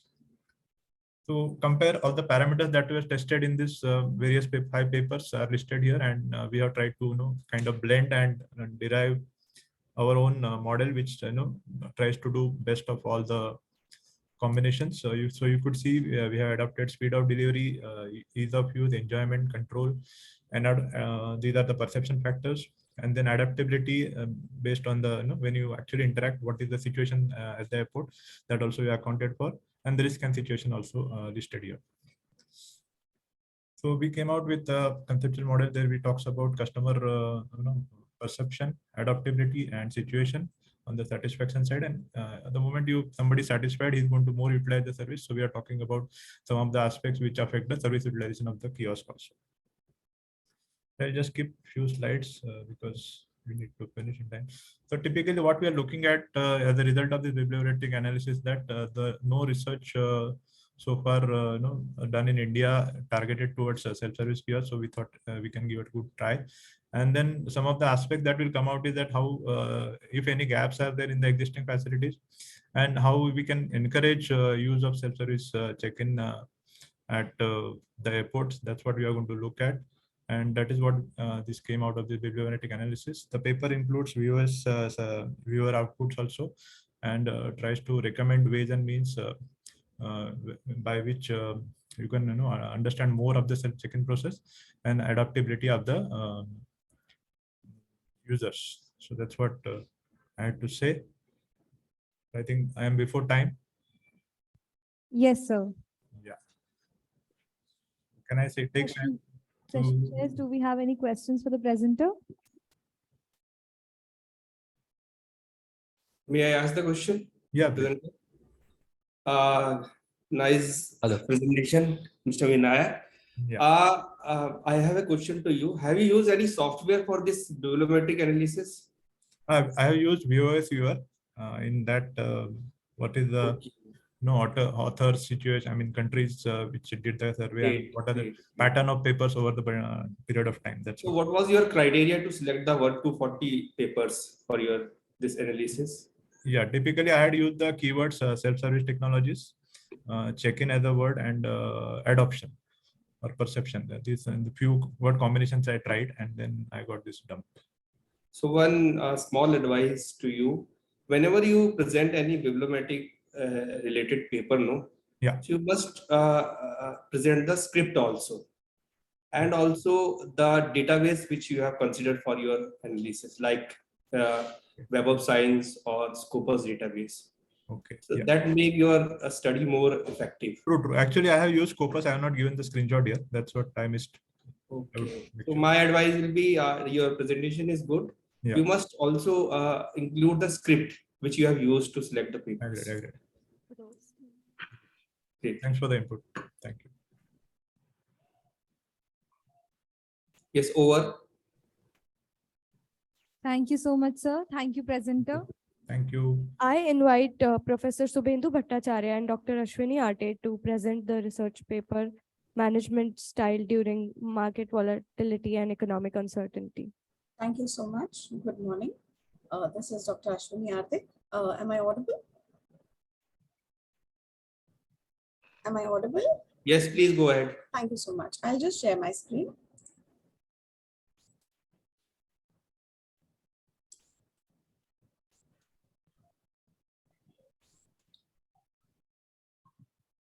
Can we stop the screen sharing, the previous screen sharing, please?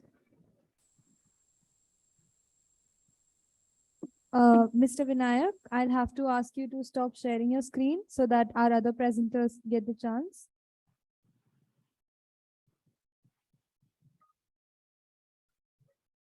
Mr. Vinayak? Yeah, yes. Hello. Yeah, Vinayak here. So please, I'll have to ask you to stop sharing your screen. I think I had shared. One second.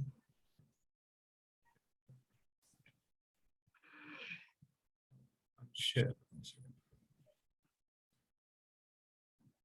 I'll share and again unshare. So please stop sharing your screen. Yeah. One second. I am not getting the option here. Just a second. Stop share. Yeah. Sorry. Thank you, sir. Dr. Ashwini? Thank you.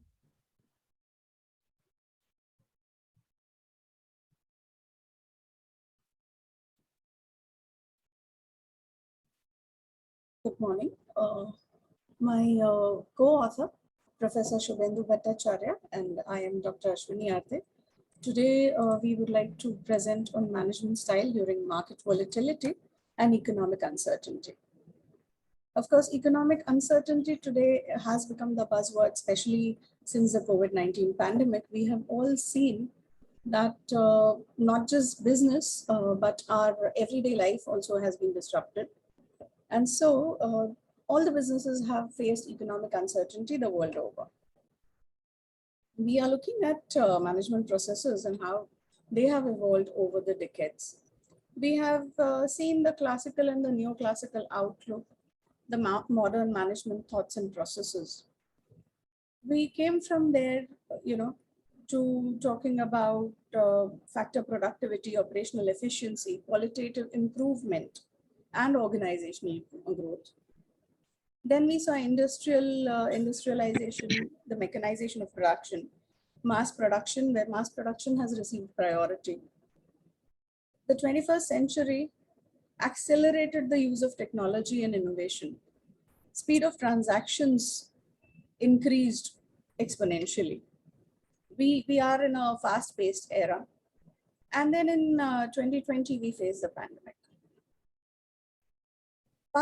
In the pandemic area, digitalization happened very fast because digital platforms had to be made available in order for businesses to continue.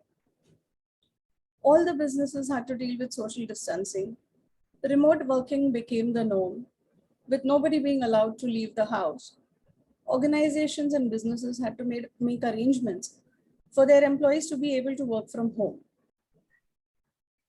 All these, of course, led to a different style of management. Digital competency then became the buzzword. I am a teacher myself, so as a management teacher, where I would never have thought that I will go outside my class and teach students. For 2 years, we were online. We had no connect with our students, but digitally, yes, we became competent. So also in the business world, digital competency became very important. The objective of today's study is to explain about the need of new management style with change of paradigm in the market and business operations, and to narrate about progressive futuristic aspects of agile and flexible management style. This is an exploratory research. We have gone through a lot of books and published articles. A lot of journals were studied, analyzed. We collected the information through secondary sources. And there is, of course, the limitation of quantitative research. This was a qualitative research. Literature review was extensively done. So some of the papers that we have studied, they have given us insights into how in 2009 it was studied by Senucel that managers should not be complacent about talent pool. Motivation of employees is essential to help the organizations to face the economic uncertainty that business produces. In 2009, Breckenhoff referred to the mission-based management. So management with a mission. Peter Drucker pointed out development of objective-driven and growth-oriented strategic action plan. Fernandez and Rodriguez in 2018 spoke about creation of creative ability and innovative spirit, where in the past employees were considered as maybe only, as say resources for production. Today we talk about employees as creative employees who will be part of the entire process of management. Kuratko in 2007 spoke of building up an entrepreneurial aptitude of managers. In an organization, a manager can also be an entrepreneur is what was put forth in this paper. Goodman highlighted the necessity of knowledge utilization in data analysis and interpretation. We looked at Duca in 2022, who advised about strengthening digital capabilities.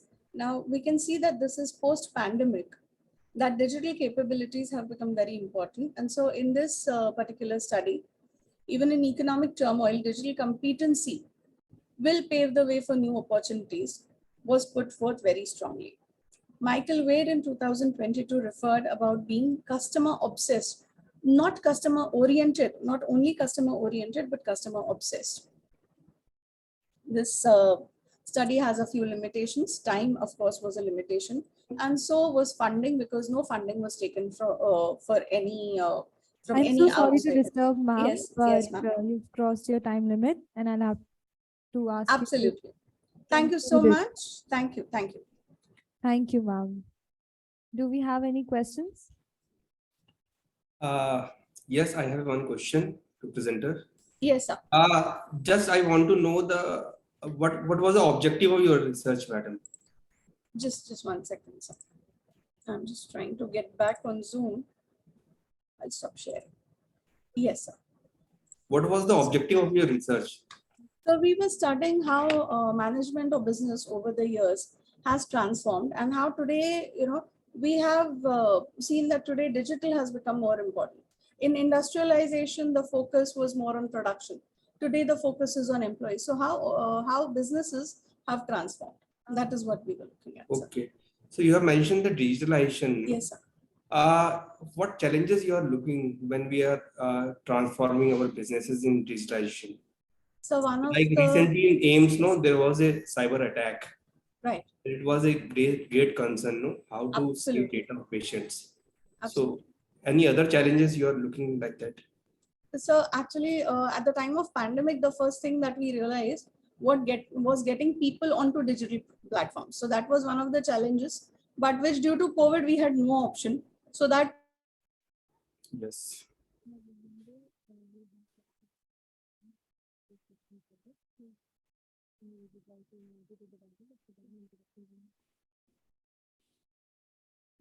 I think the screen is freezed. Thank you, sir. Thank you, dear presenter.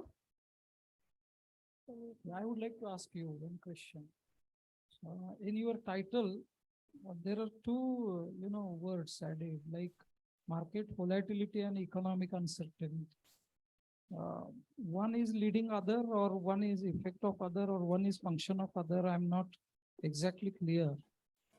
Since market volatility is leading for economic uncertainty, or economic uncertainty leads for market volatility.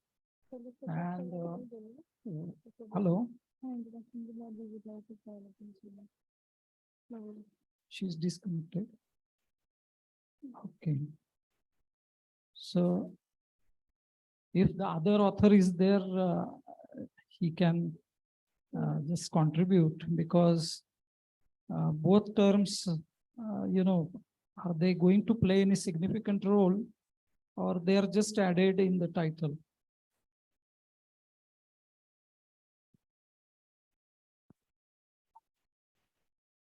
Okay, good morning, sir. I got the question.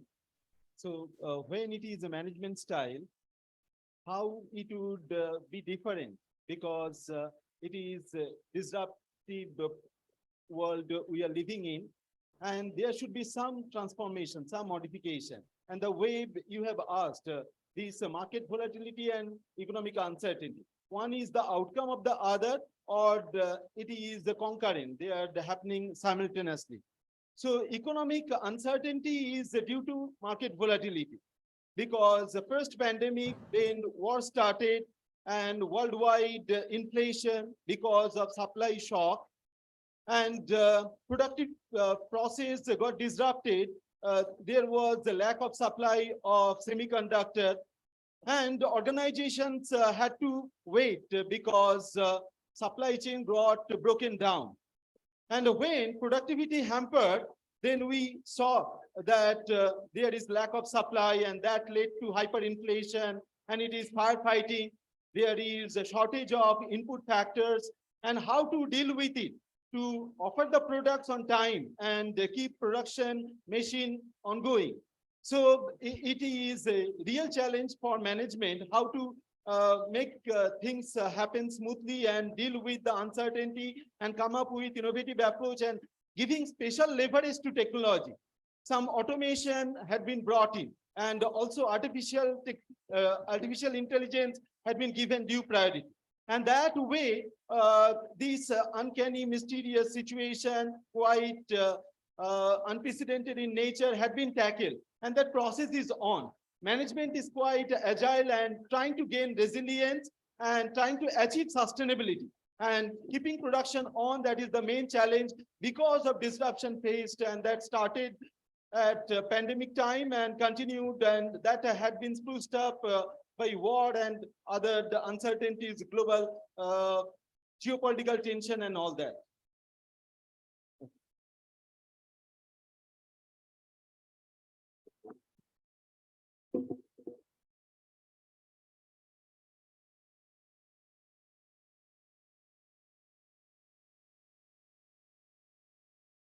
Thank you, Professor Shubhendu. Thank you, Sameer sir. Before moving forward with the next presentation, we have Mr. Rakshit Rane, and we'd like to invite you, sir, to the dais as co-session chair. Mr. Rakshit Rane is the founder at LexY. He's also the city business head, Mumbai and Ahmedabad at OYO. He's also a business strategist who is passionate about building products. We would now request Sarah and Yamini to felicitate the guests.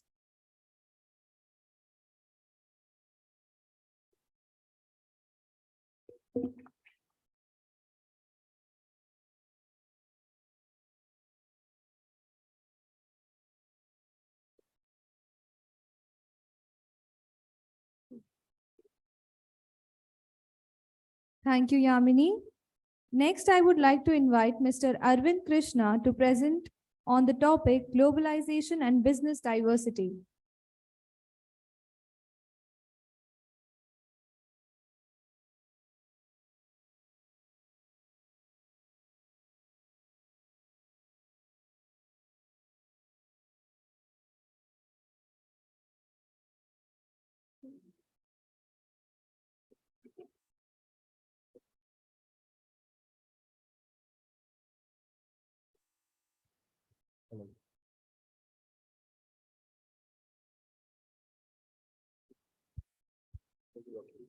Hello.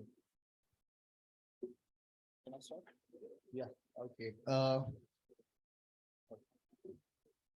Very good morning to one and all present here, my dear friends and all their teachers and judges here sitting here. Well, this topic is very wonderful topic, globalization and business diversity. It's a very vast subject, but I'll keep it short and simple. Yeah. So as the research says that meaning of globalization and increase in economic integration among nations. WTO has also said that unrestricted cross-border movements of goods and services and labor forces. Thus, free flow of goods and services, information, knowledge, and people across boundaries results in socio-economic integrations.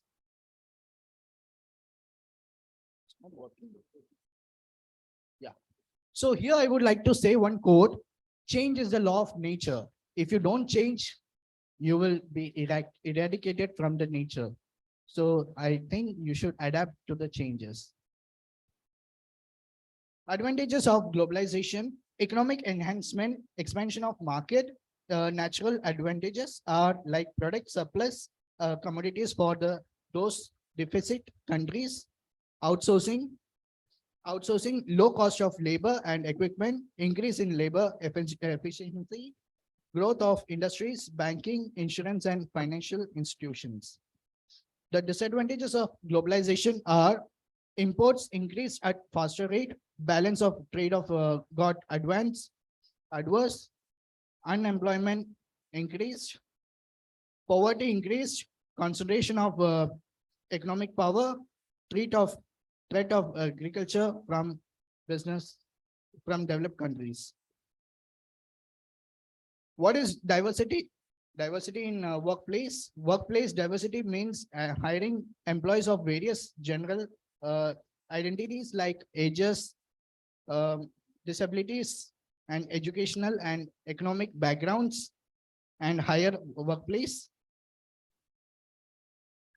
Complexity and diversity of business environment due to globalization is facing uncertainty in business, competitive pressure, consolidation, and political shift.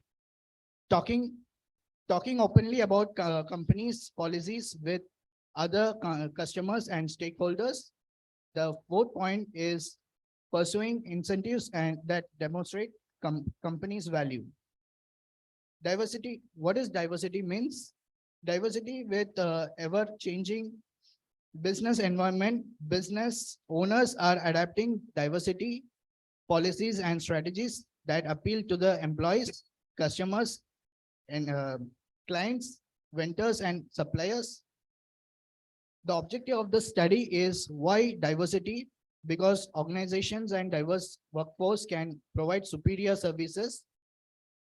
Objective of the study, second point, is as all segments of the society have stakeholders in the development and prosperity of society as a whole. Objective of the study, again, the fourth point, diversity enhances creativity and innovation and produces competitive advantages. Diverse terms make it possible to enhance flexibility and rapid response and adaptation to the changes.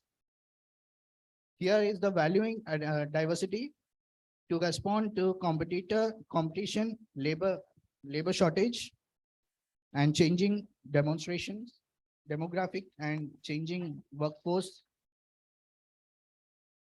Valuing diversity to prepare, train, and develop company employees to manage and motivate culture for workforce to gain competitive edge by identifying attractive and retaining highly qualified and productive employees. This is the conclusion. Globalization is a worldwide trend and everybody should acquire it, while economics in the world lose their borders and connect to each other. And this is the diversity management is concerned with attracting the widest possible range. So here, thank you.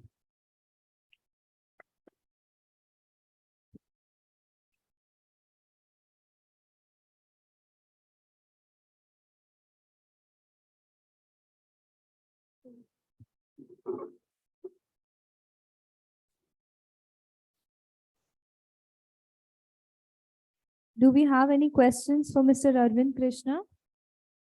Nice presentation, and as a student you have put a good efforts, and you can convert it in a conceptual paper by adopting some research methodology rules. So nice from my side. No question. Keep it up. Yeah, thank you.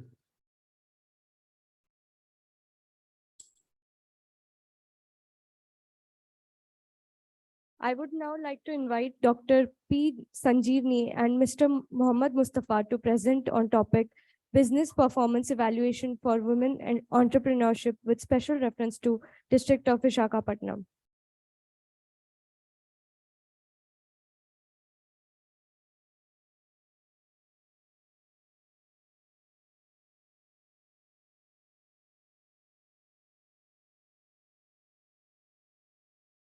Let's move on to the next presenter as Dr. P. Sanjeevi is not available.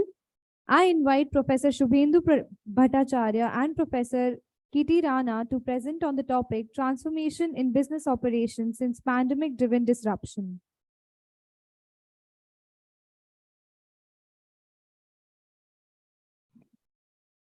Good afternoon to all the esteemed panelists, judges, and all the audience sitting there. Am I audible clearly? Yes, ma'am. Please go ahead. Thank you. I'll just share my screen.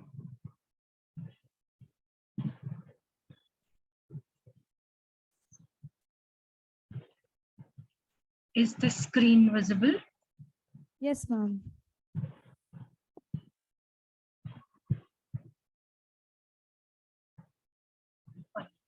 I'll start the slideshow.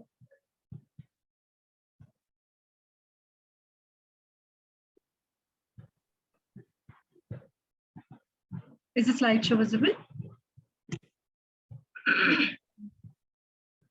Hello, am I audible? Yes, yes, please go ahead. Yeah. So good afternoon to each and every person present there. I am Professor Kitty Rana. I'm working with NM College of Commerce and Economics, along with my colleague, not my colleague, my friend, Professor Shubhendu Bhattacharya. We are presenting on transformation in business operations since pandemic driven disruption. So persistence is very, very important, but so is the flexibility and the adaptability to ever-changing environment. And that's what COVID has given us the teachings. This pandemic has significantly disrupted many sectors like industrial sector, agriculture sector, hotel industry, especially education sector, where we belong to. While many new ventures, they all failed to survive during this pandemic, there are many who all have grabbed also the new opportunities. So we both have actually tried to cover up the positive and the negative aspects of the COVID pandemic onto the operations of the different businesses which we belong to. So when we were researching about it, we came across with a lot of examples, like if I talk about the Amul industry, Amul company, they have come up with a new innovation. They have come up with the extension in their product line, product length. At the times when the other companies in the same industries were not making good amount of profit, Amul was Amul was able to fetch around 680 crores rupees in the form of profit. COVID has actually eliminated the old way of doing the business. It has given huge potential to the digital payment systems and all that. Another example I would put across is recently the new education policy which have come, and which is, I think we all universities in Mumbai are starting from June 2023. We are applying that. So in that particular sector, in the education sector, NEP has made it mandatory that out of a certain number of credit, for example, if it is 60 credit, 40%, 25 to 40% of the credit needs to get converted into an online mode for a student, because they are being allowed to switch for their skills, for their skill enhancement. They've been allowed to switch the courses between after 3 years, and it's a 4-year graduation program. That details, right? So these are the kind of the what I can say. These are the kind of the changes what COVID has brought into our system. Now, moving on to my objective of the study, our objective would be to illustrate about the changes in the business operations due to the pandemic setback, war-centric disruptions, economic downturn, which we are expecting in future anytime. We will also be describing about the effort exerted by the businesses to do the, what you can say, to deal with the inflation, how to deal with the crunch in the form of liquidity, what kind of disruptions would be there on the supply chain, all that. Research methodology is purely a secondary basis study. We will be doing case study analysis, literature review, extensive literature review, and we have done it's a kind of an exploratory and descriptive research. Here we have tried to figure out the effect of actually the economic, geopolitical, environmental, and technological changes on the business. Now moving on to the limitations. If I talk about limitations, there has been a time crunch, and that is the we were willing to go ahead with the industry wise, but because of the time crunch, we couldn't go about it. The comparative analysis of one company with respect to the other company in the same sector, if I talk about, has not been done that extensively. It has been difficult to assess the impact of pandemic, war, geopolitical tension, and economic slowdown through the multiple regression analysis, which could have actually enhanced the outcome of the what I can say, the research. Literature review, if I talk about, there are many literature reviews, which are many papers which we are and articles we have covered. So as per the World Economic Forum, it's been clearly been said there that 340 million people are projected to be in the need of humanitarian assistance. So pandemic and war situation and the upcoming recession or the recession has already been tried. They have actually given a lot of stress environment. So there are many people who are in the need of humanitarian. One paper or article when I was reading, I also came across with the thing that different companies have started coming up with a component of work from home in the salary of an employee.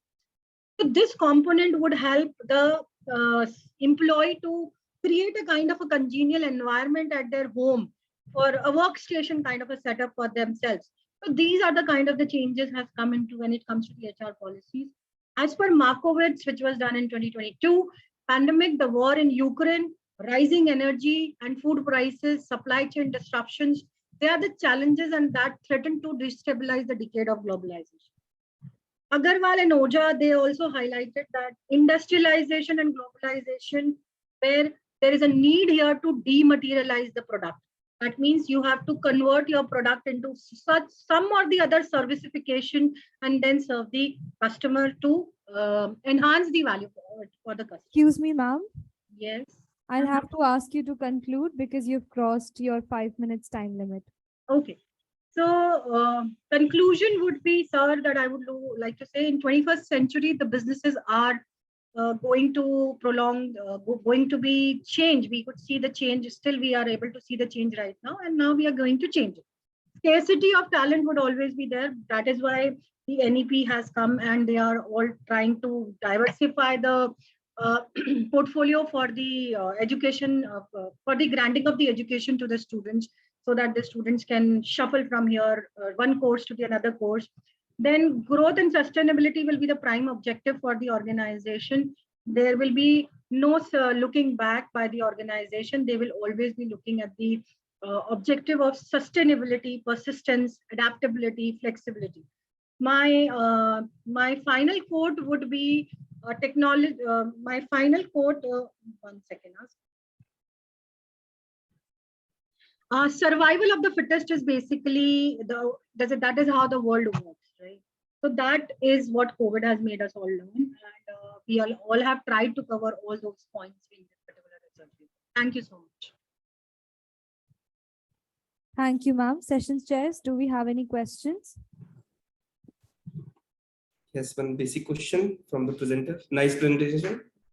But my question to you is how the component of Industry 4.0 helps this transformation during the pandemic? So can you repeat your question? How the components of Industry 4.0 helps in business transformation during during this pandemic? So to my knowledge, if I am not wrong, it's basically when we are talking about the digitization in the upcoming sectors, different sectors, that will definitely help us to survive, and that will definitely help us to grow, because when we are leading towards the India 2.0, fintech and financial inclusion is basically being taken up by a lot of industries, and government initiatives have come up. If I talk about also this, there are various schemes which have come up, and COVID has worked as a blessing in disguise in that sector of fintech revolution. If I talk about earlier, the demonetization, if I talk about, that has given a kickstart to the financial inclusion revolution, but it was a bubble which bursted in 3 to 4 months. But after this, if I talk about, COVID has made us habitual of making the payments through digitization. So that's how I think I have answered. You are rightly said, basically, if you talk about the Industry 4.0, it created the foundation to fight this, situation, COVID-19 situation. Yes, sir. Yes, sir. Nice presentation. All the best. Thank you, sir. Thank you so much. Any other question? Hi, Professor Kitirana. This is Siddharth here. Yes, sir. You have a really unique topic for research.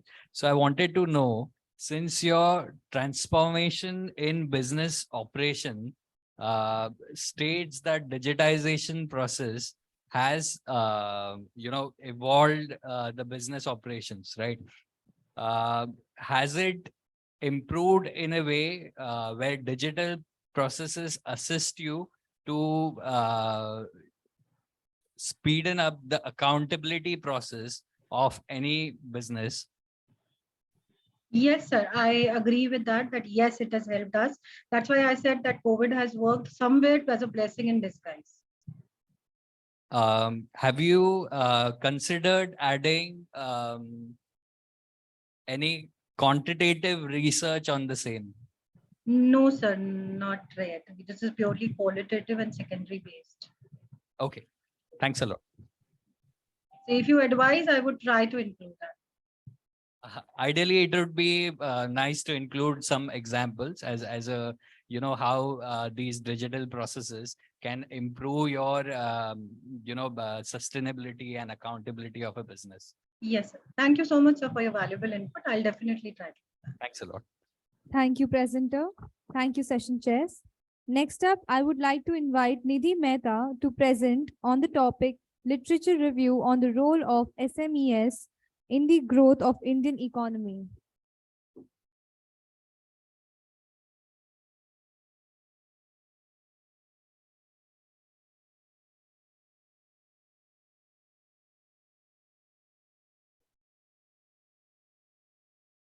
Let's move on to the next presenter as Nidhi Mehta is unavailable.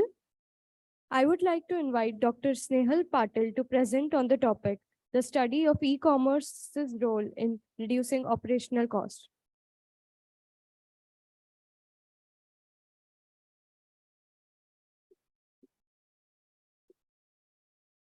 I think Dr. Snehal Patil is also not available. We'll start with our student presenters for the track.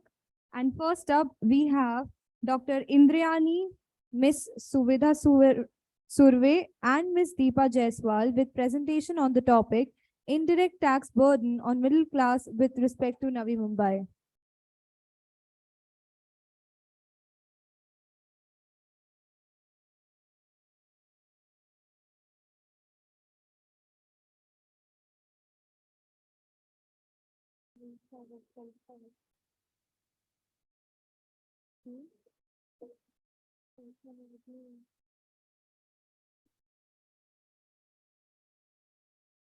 I think all of them are unavailable, and we'd like to move on with our next presenter, Archit Sood, Achal Shravan Kumar Mishra, to present on the topic Business Perspective in Technology-Driven Society, a case study.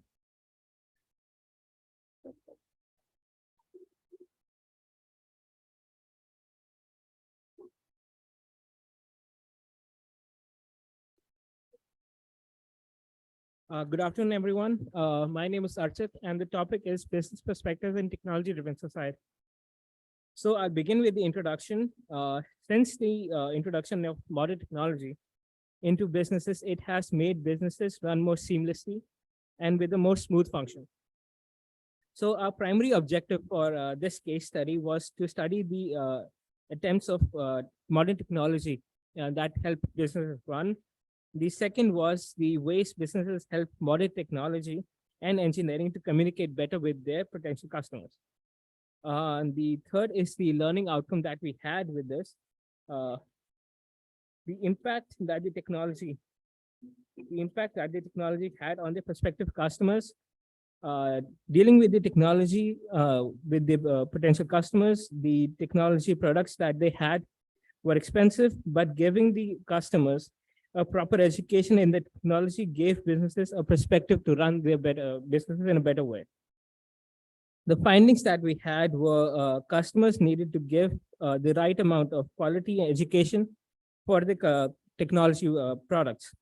Giving the engineering behind the technology products with the right amount of investment made them better.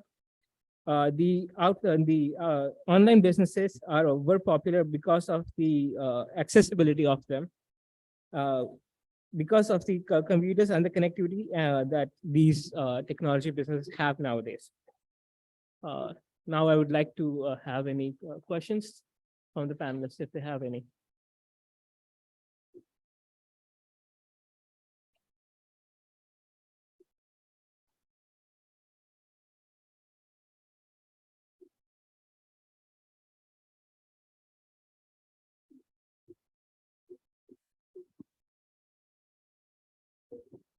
Do you think technology is driving the society or society is adopting the technology?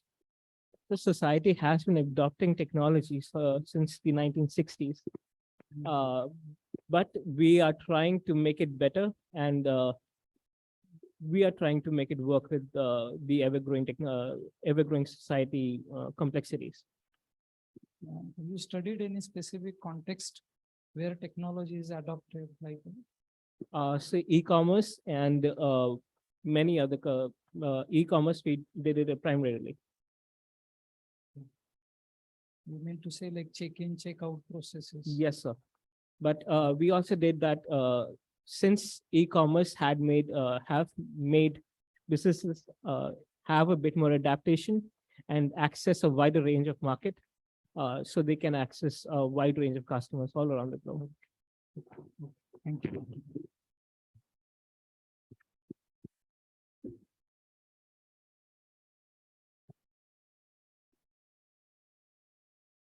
Thank you.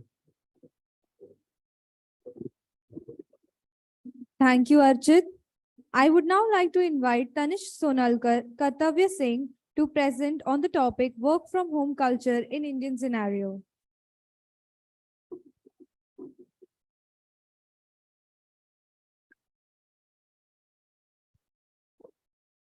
Good morning to everyone present here. I, Tanish Sonalkar from BBA Semester 5. And I, Kartavya Singh from BBS M5. Will be going to present on the topic work from home in Indian scenario.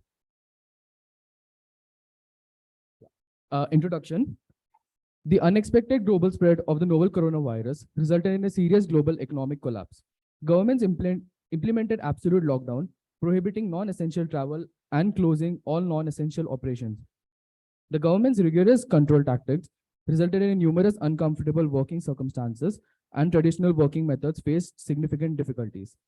To prevent the transmission of the virus and cut down loss, several businesses have adopted flexible work methods, such as working from home. Most individuals were increasingly adopting internet commerce, work from home, and digital enterprises during the COVID-19 crisis. Work patterns shifted in reaction to the emergency, and the work from home model expanded significantly. Due to the sheer flexibility, the freedom to wear casual clothes, and the shorter of zero travel time, remote employees are more productive and prefer working from home. Working from home also saves a lot of money, and there is a substantial cost saving for office space and home. Working from home also saves a lot of money, and there is a substantial cost saving for office space, and home allows employees to take breaks whenever they want. The objectives: work from home may result in improved productivity than the traditional working style. Employees is hired from a wider talent pool, as work from home are unrestrained from geographic conditioning. It helps in reduction of commuting time. This is specifically important within the Indian context, as its people spend on the average of 7% of the day in commuting. And the last is reduction in organizational cost. The rises of working from home. Researchers have predicted that by the end of 2022, 25% of all professional roles in India will be extremely distant, and that virtual opportunities would keep expanding through 2023. Researchers have been constantly monitoring remote work prospects offered by the top 20,000 companies in India since the epidemic's inception. Before the worldwide pandemic, less than 4% of all high-paying jobs were remotely possible. By the end of 2020, that percentage would have risen to over 9%, and it is already over 15%. One of the many advantages of telecommuting is having access to a wider variety of employment options that are not location-based. Job researchers in rural and small town areas where there may not be many openings locally may find this to be very beneficial. People with disabilities or carers who require a flexible schedule, who may have a difficulty obtaining stable employment on site, can pursue their professional objectives without worrying about going to an office thanks to telecommuting opportunities. Additionally, it offers employees the freedom to travel as necessary to medical appointments, such as doctor's visits. Now, concluding our presentation. In conclusion, one of the social and economic effects of the COVID-19 shutdown has been a widespread shift towards working from home in all sectors of the economy, even those that had not previously adopted it. These findings imply that the individual workers' primarily favorable home working experiences during this time have shaped their views and inclinations regarding flexible working and the distribution of housework or care for the future. Additionally, there is evidence to suggest that as the percentage of workers who work from home increases, there will likely be a fall in the stigma associated with flexible working arrangements and a decrease in worries that flexible work arrangements would have a determinal impact on career success. Thank you. That's me from our side. Thank you, presenters. Do we have any questions from the session chairs? There's no question, but your efforts are so good, Tanish, and your team. And Tanish, my advice is everybody is talking about work from home and its advantages. You may also explore some challenges when someone work from home. and what are the solution where the employee is not going to office and he even don't want to work from home due to various challenges. So what are those solutions? Like nowadays, I have seen smart offices. If you don't want to go office, just hire the space. They will provide all the infrastructure, and you may use if you don't want to work from your home. So you may also explore these things, though your efforts are so good. Okay, Thank you for your insight, sir. We'll surely work on it. Thank you. I have a question. So as you guys have researched on, how work from home has impacted, companies, also wanted to understand from you, there are pros of, working from home. Can you also highlight some of the cons, for organizations as well as, individuals, Yes. while they're working from home? So. So the cons that we can state can be there can be a lack of communication between employees. So the cons that we would like to highlight that there could be lack of communication between employees when they work from home. Also, some companies prefer to call people in offices because work from home culture is good for IT companies, but marketing companies where they need to brainstorm ideas, collaborate with people, work from home can be a difficult situation. All right. Thank you.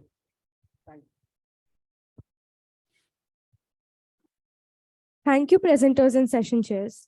Now I would like to invite Akib Ashraf Guru, Bodhita Bavaskar to present transformations in business during COVID-19.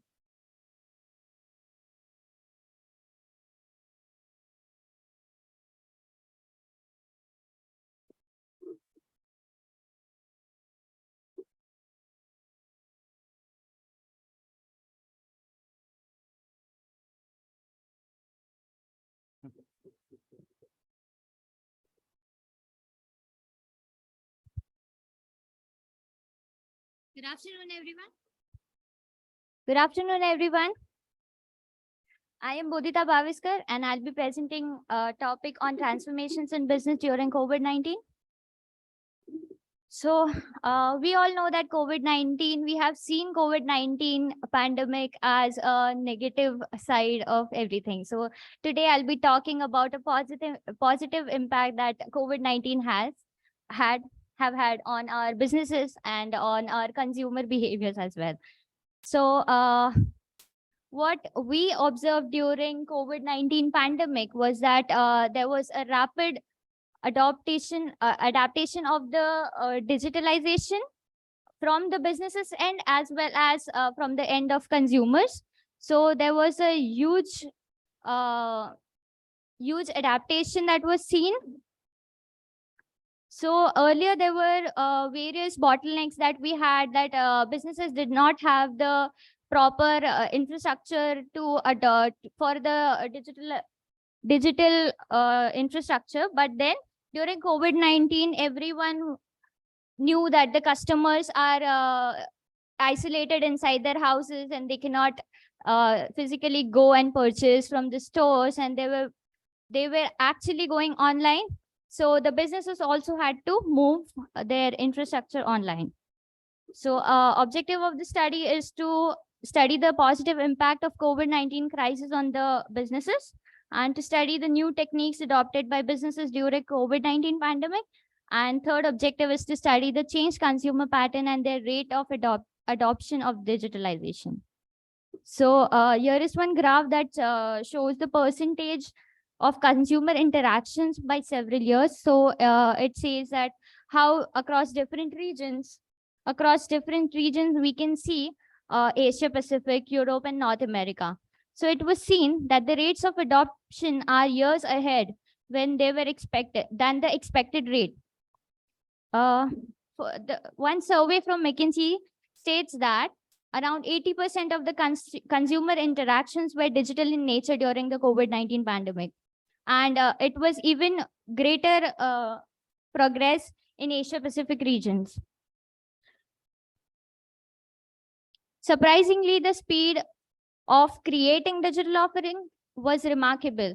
Businesses focus more on developing a digital portfolio than actually developing new products. So they were more into creating the digital portfolio of the products than totally developing a new product.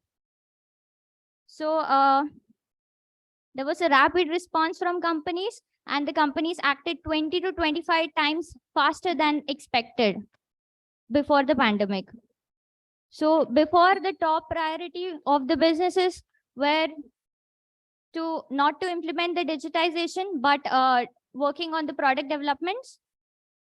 And during COVID-19 pandemic, the major priority was to implement digitalization and remote working for their employees. Companies believe that rather than expecting a return to pre-crisis norms, the shift is more likely to remain even after the pandemic.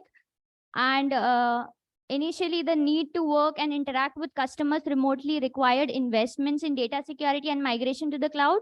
Now that the infrastructure are already developed and the investments are already made, the bottlenecks that existed earlier are removed permanently now.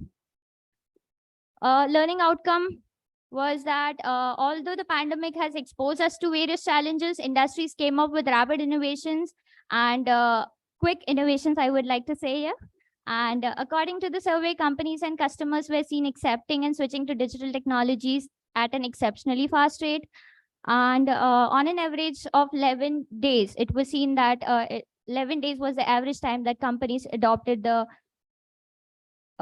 infrastructure and the current new normal, as they would say. And earlier it would take a year or more to implement these things. Changes in work pattern and consumer needs and preferences were observed. Businesses will continue to grow rapidly via online channels even after the pandemic. This is what they believe, the industrialists. And to conclude, businesses have positively evolved during this phase and will continue to evolve and overcome the challenges in future crises as well. Thank you. Thank you, presenter. Do we have any questions from the session chairs? Budita, nice presentation. And you rightly said that during the this pandemic, the implementation becomes so fast. Earlier it took a year, now it's within 11 or 15 or 20 days things are implemented. My advice to you is also explore the infrastructure actually required to create a good infrastructure and things which convert a business in a digitalized mode effectively. So you may also basically explore these points also. As you said, no, infrastructure is already created, but actually it need to create in more deeper way. So my advice is explore it. Yes, sir, I will surely do it. Thank you for your insight, sir.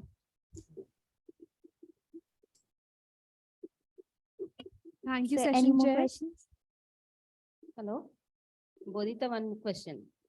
Yes, sir. Good afternoon. Yes, ma'am. Good afternoon. You have covered COVID-19, the positive effects of COVID-19. Yes, ma'am. Can you throw some light on I can say stoppage of purchases of Chinese products? Is the effect of COVID-19 because of COVID-19? Changing? There is a ban on Chinese products, no, because of COVID-19. Can you throw light on that? The changing products. Chinese products, right? Yes, there was a ban in Chinese products. Also, our manufacturing sector, as we heard during our panel discussion, that manufacturing sector has taken up a step ahead in manufacturing our PPE kits that were not available earlier in India. So our manufacturing sector has taken up the one step ahead in actually developing the products that were not available earlier in India. So I think that was also a positive impact that we all have seen during COVID-19 pandemic. Thank you, session chairs. Thank you, ma'am. Thank you all. I would now like to invite Ankit Sampati and Dishita Bhatam to present on study to analyze changes in the business law reinforcements in the contemporary era.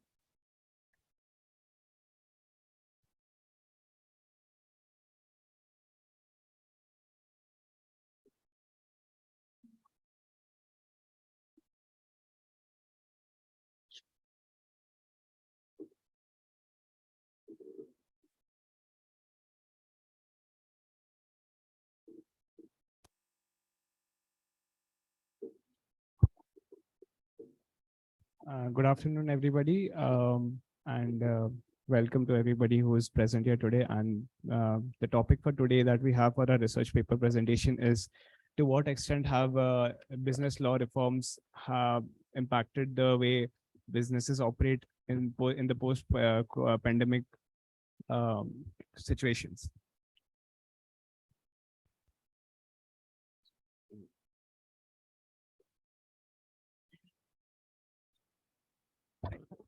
So understanding business law reforms firstly requires us to understand why they're important. So business operates with a certain rules and regulations in a proper market condition.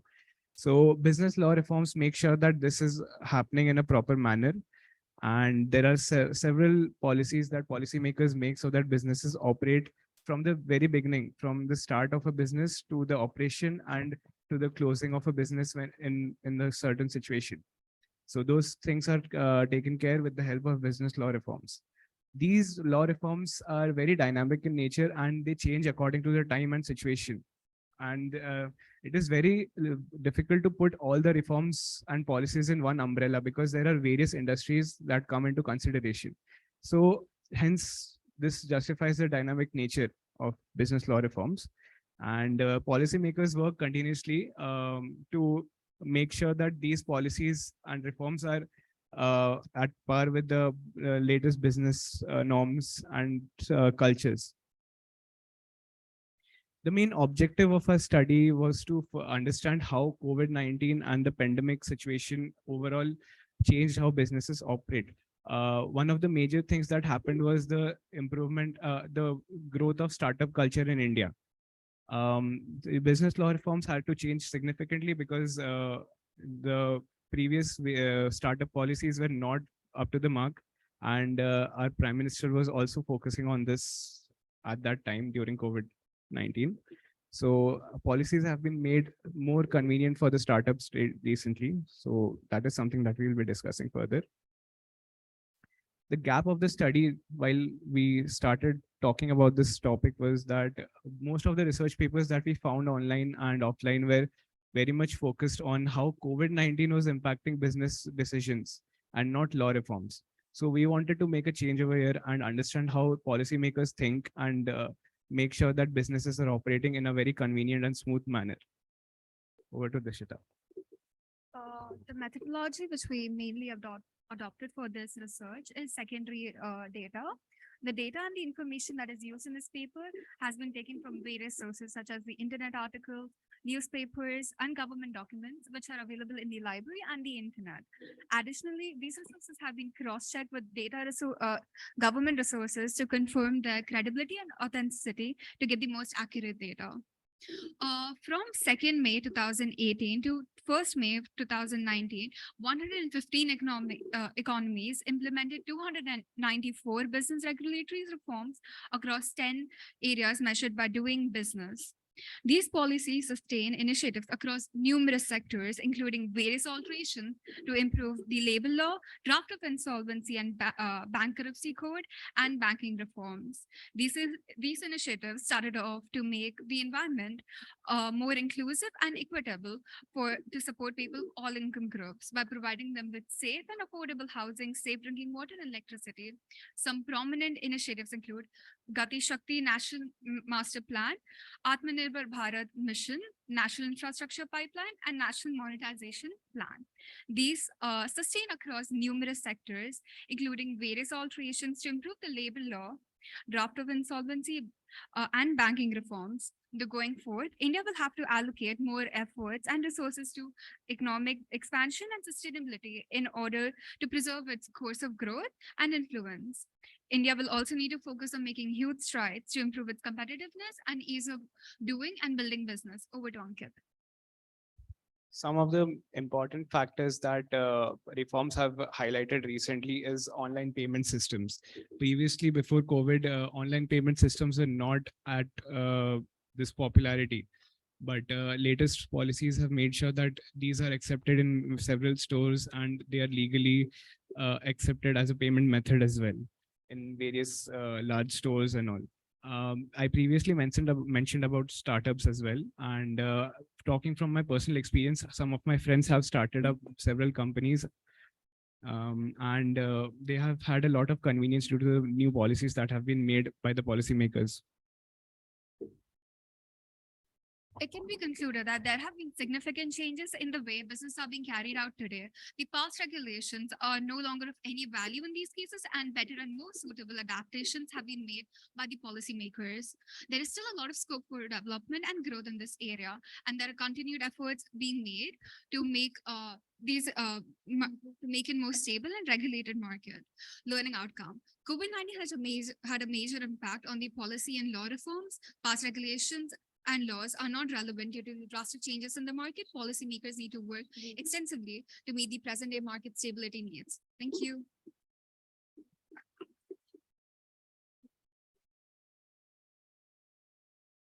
Thank you, presenters. Now, do we have any questions from the session chairs?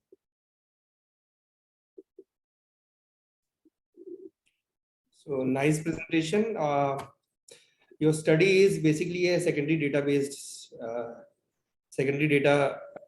study. My advice is you may make the study more effective by conducting another study which should be primary database. So in that you can directly interact to startup, those who initiated startup and the challenges faced in this particular related to topic. So that is my advice. Thank you, sir. We have put that under consideration and we'll be working on that very soon. It will be more impactful, no? Yeah, very true, sir. Thank you. Okay. I have one question to you. You have written like changes in the laws. Are they changes or amendments? To be precise, amendments, yes. And there have been several changes as well, depending on the severity of matter. Because some situations.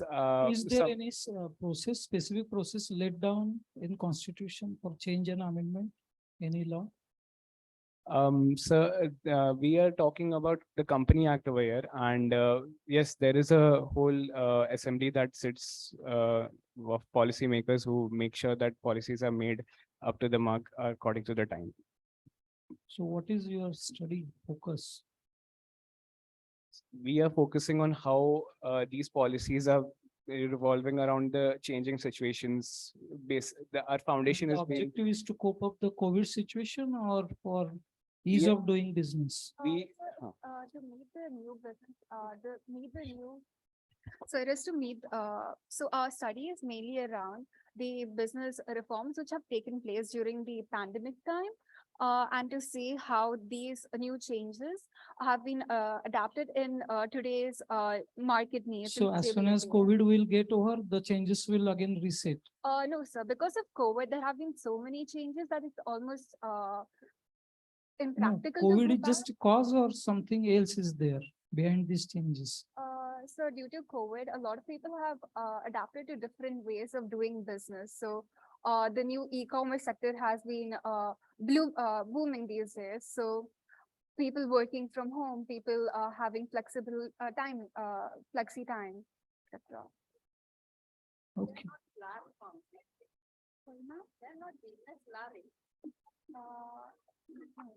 They're not business law reforms, no?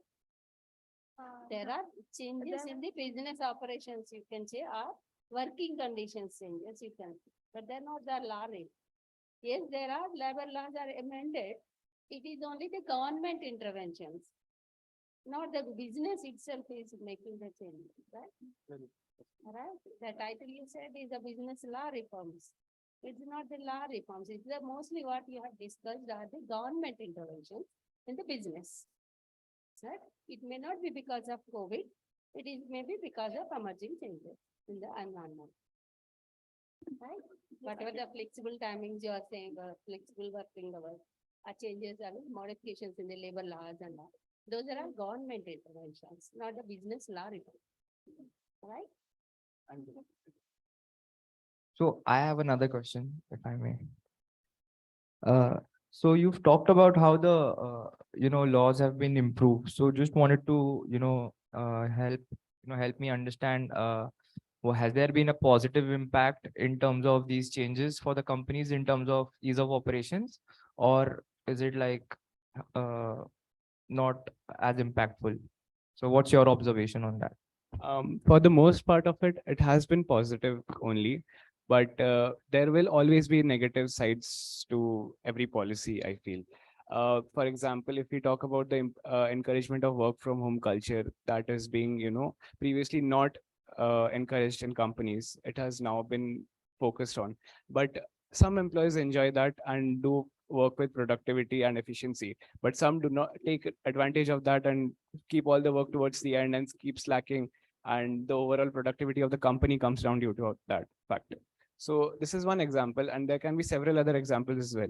Every policy will have some loopholes, and that is the whole process of law reinforcement and reformation that we are trying to focus, basically, is how policymakers are trying to perfect the reforms according to the changing times. Answers my question. Thank you. Thank you, presenters. Thank you, session chairs. Now I would like to invite Surya Prasad and Sen K. Pradeep and Ankit Lokhande to present on the topic ONDC, e-commerce revolution or too much hype.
Hello.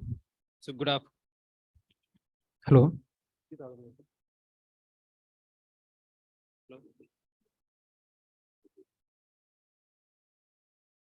Check.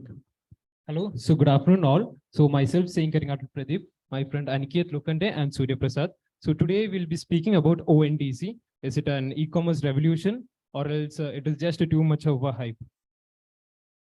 So when it comes to ONDC, ONDC is a platform where different sellers can come into the same platform and sell their products. So if from a customer point of view, when you want to buy a product, all these local vendors are there. So all of them comes in this platform. So you can easily buy it. So it is basically a government of India initiative. So it launched its first phase on 8th May this year itself. So basically, it is currently there in 85 cities in alpha stage, and in one city in beta stage. It is like a revolution, like a UPI, where at starting in UPI, when we used to do payments, it used to be difficult. But now, since the launch of UPI, it became more of a easy task. So it is similar to that. Mostly, it is going to be a great initiative by the central government of India. Now, Aniket will continue from here. Thank you, Sen. So coming to the objectives of the proposed studies, the first one is to study buying behavior of consumer in a market. Coming to the second one, to find consumer preference whether online and offline store. And third one is to find whether it give reimburse for offline store as well. And last one is to find whether ONDC can reach sellers and buyers across India like UPI. Next, Surya Prasad will take over. Thank you, Thank you, Aniket. The null hypothesis we have created is like ONDC will create a huge impact and it will be a revolution for the e-commerce. And the alternative hypothesis we created is like ONDC will not create that much impact. It is just a hype. Next, the source of data we have collected is a primary source of data. We have got a 209 response from all across the state of all across India. And we had a 13 questionnaire. It has been distributed among the all peoples, and we adopted a random sampling, and most of the people categories are from 18 to 35 age categories. And as per the objective stated by Aniket, to study the buying behavior of the consumer, we analyzed it with the last purchase. When the customer had done the last purchase, in that it is stated that last purchase has been done in the last month and last week it is at the highest, and yesterday it is at the highest. In that we use the data, in that we receive the maximum response of the dairy products. It is like people buy in offline store, people buy the dairy products very frequently. In online store, we have analyzed it, and and maximum result came is like for electronics and electronic goods, people are buying more in online store, and it has been most last month was the maximum percentage in online store purchase. And for the second objective, to find whether consumer preference, whether it's online or offline store, and 76% of the consumer compares the price between the online and offline store. After that, they are deciding whether they could able to go and buy an online store or offline store. And consumer preference is 50% is equally split into online and offline shopping. But on offline shopping, people could able to feel the product, but in online they could not able to feel the product. Next is like for the third objective, to find whether ONDC can reach sellers and buyers across India like UPI. As we all know, UPI is successful. Even every Indians use UPI now. The government has adopted the same technology and the same platform like the UPI to implement this ONDC. And 53% of the people said that it will be successful, and 43% of people said that it will be successful more. It states that how the people are believing in the UPI and how the people are believing in the government initiatives. And we have done another research like, can ONDC reach all offline sellers? And it is mentioned that 60% is like, maybe it is like it is in a dilemmatic stage, as it is in a theory part only. Now only it started to implement. As my friend stated, it is now established in 78 cities. Soon it affects and demerits and merits will be noted. After that, people will come to know about this product, about this ONDC. For the fourth one, to find whether ONDC gives rebirth to the offline store, 45% of the people said it will be giving rebirth to the offline store, as most of the offline stores, they give a product at the cheaper cost and high quality products when compared to the online store, because online we could not able to feel. But in offline, one biggest disadvantage is like we need to go and find the offline sellers where we will be getting it. It consumes a lot of time. Because of that, people mostly go to online store. And the next one is like e-commerce and offline seller comes under one platform. Will it be effective? If all comes under a single platform, means it will be more effective, because the competition between the e-commerce main is like saving the time. If the local sellers also come into the e-commerce, means it will be more effective for local sellers also to earn money. And as a result, the hypothesis result is like null hypothesis we have achieved. And it is like ONDC will create a huge impact, and it will be revolution for the e-commerce. And the learnings outcome are, due to the evolution of the digital world, consumer wants to buy products at the lower cost at the saving time. Offline sellers were waiting for ONDC to get into the market back again. As offline sellers as online came, offline sellers could not able to sell their products it is taking very long time for them to sell the products and capture the market. It is very easy for them if this ONDC is coming. Initiative will be taken successful like UPI. As government focuses on small scale industry, like this initiative will increase the economy and reduce the monopoly and duopoly market. As now in e-commerce, only two duopolies are playing the major role, Flipkart and Amazon. If this has come, it will be more impact in their sales and impact in their people would like to buy the product wherever they want in the market. Thank you, sir.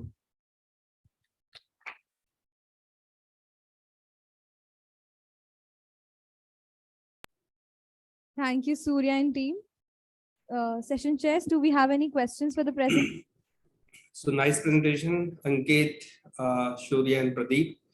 Just tell your null hypothesis. What was your null hypothesis? The learning process, right? So can I show it once again? Learning processes.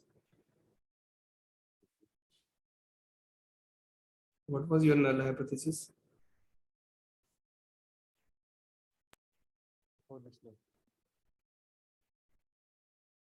Okay, so okay, leave it. My point was only whenever you give a null hypothesis, it is a negative statement. And in your study, you prove basically there is a relationship and it's an impact. So actually you are, can you show me your null hypothesis again? In this sample, null hypothesis achieved, ONDC will create a huge impact. So actually when there is a null hypothesis there will be no impact. So in your case, actually you tested the hypothesis and it proved alternative hypothesis achieved actually. Okay, so maybe it may be a typographic error. So We'll rectify. that was my just observation. Thank you, sir. I'd like to say something. I think very great presentation in terms of how you've done the slides and the way you've kept it very concise and to the point. And I think you've backed it by data in terms of what your research was, in terms of getting respondents to it's not an easy job to get these many respondents. So I think kudos to that. And I think a good job overall in terms of presenting and working as a team to present, right? So just want to say that and appreciate that. Thank you, sir.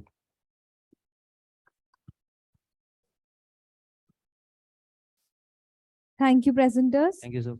Thank you, session chairs. Now we would like to proceed with the presentations by the student researchers, which is a continuation of yesterday's track 3.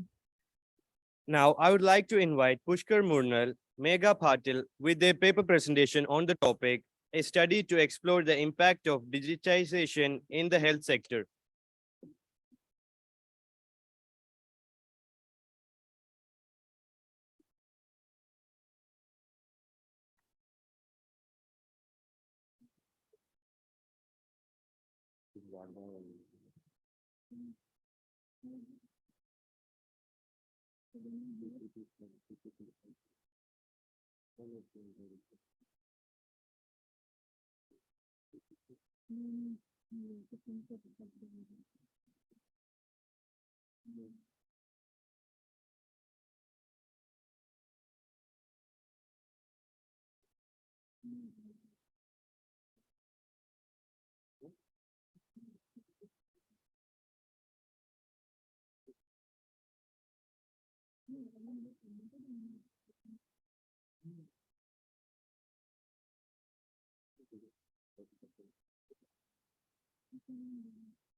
Check. Good afternoon to one and all present over here. My name is Pushkar Murnal. I'm from MBA SEM1. I'm here to present on my topic, impact of digitization on healthcare sector. So as we all know, the pandemic was a huge, what can I say? Sorry. The pandemic impacted the world in a very drastic way. And so has the digitization helped in the pandemic? Because as we all know that there was the pandemic came in a very sudden manner. No one was ready for it, and so digitization helped in like when there was no sorry. Sorry. Digitization is the process of converting information into a digital format. When we talk about the health records of patients, during the pandemic, a lot of patients were coming in. So maintaining all the health records of the patients was a huge task. So digitization has helped that in that prospect. And the bed availability and all the issues during the pandemic was taken control with the help of digitization. And the objective of this research was to assess the impact of digitization in healthcare sector and to study how digitization can help workers and patients better understand the better understand the health status of the patient, and also what technology can do further in the future. In the literature review, Pharma 4.0, as we all know, Industry 4.0 is the new technological industry revolution, I say. Pharma 4.0 is use of technology to manufacture medicines or pharmaceuticals. When during the pandemic, new medicines were coming in, as we all know, vaccination was a huge drive, and production of all these equipments was a task. So technology has helped by automizing this process and faster production of medicines. Technology can also help with reduced cost of production. So that's also an advantage of technology. Medical technology. After the pandemic, everyone was health conscious. So new technologies like Fitbits, we all wear Fitbits to monitor our health, and the oxygen meters to check the oxygen level of patients. And we can check the diabetes and the sugar at home. All these were possible because of the technology.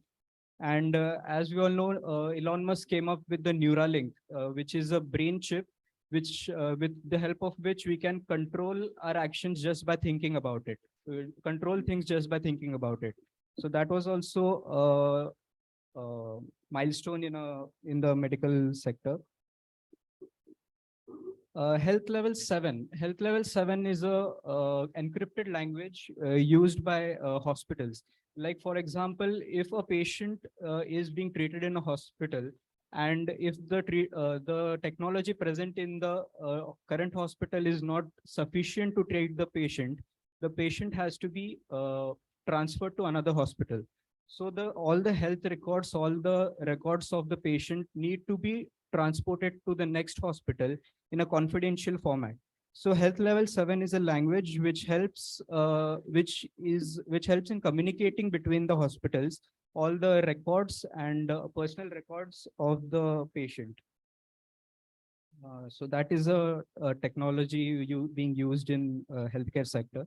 And medical tourism is people travel across countries to find medical help. So 2 million patients per year visit India and generate $4 million of money, which is a huge economic advantage for the country. So to communicate the patient's health records between the countries is also a use of technology. And technology also promotes the research in healthcare for new equipments. So to conclude, digitization has drastically impacted the healthcare sector by helping the nurses and doctors to maintain their the patient records, and also to reduce the efforts in terms of how we handle the patient in a hospital. Thank you.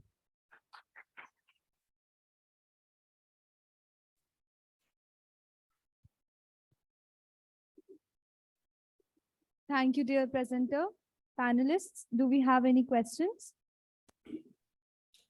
So Pushkar and Megha, very informative presentation, and you have mentioned in your presentation Pharma 4.0.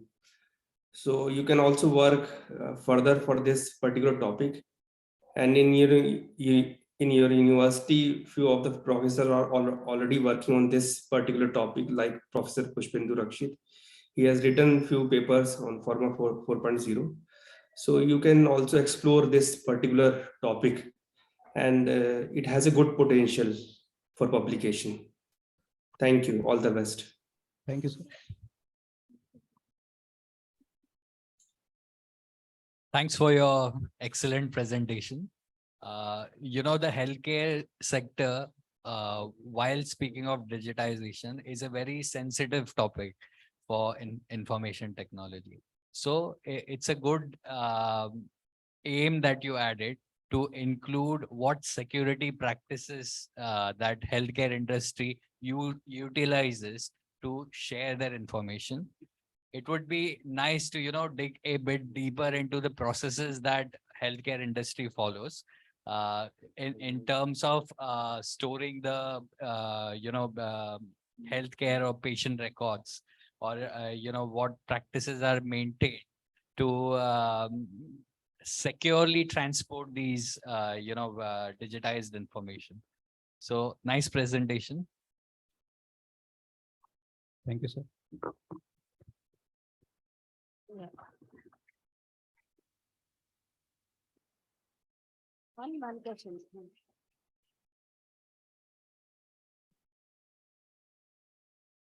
I want to give one suggestion in this. Yes, ma'am. It's a good presentation. You can extend this topic, the digital transformation in the healthcare sector, how this is useful for, I can say, doctors, and you can say healthcare in the hospital administration.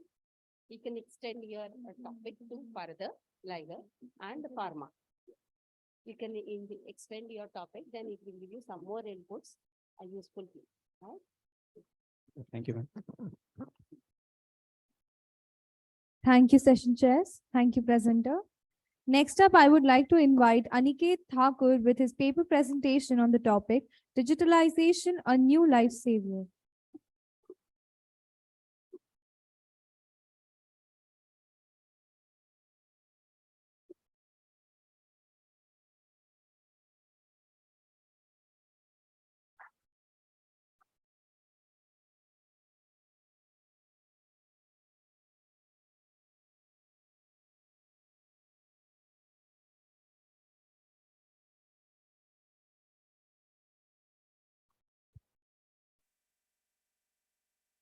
Well, ever since I was a kid, I always thought it would be fun to sit at my home, study from home, just get up the bed and open my laptop, and that's all done for the day. Well, in my past, I had never thought that this day would come so fast, but it's eventually here.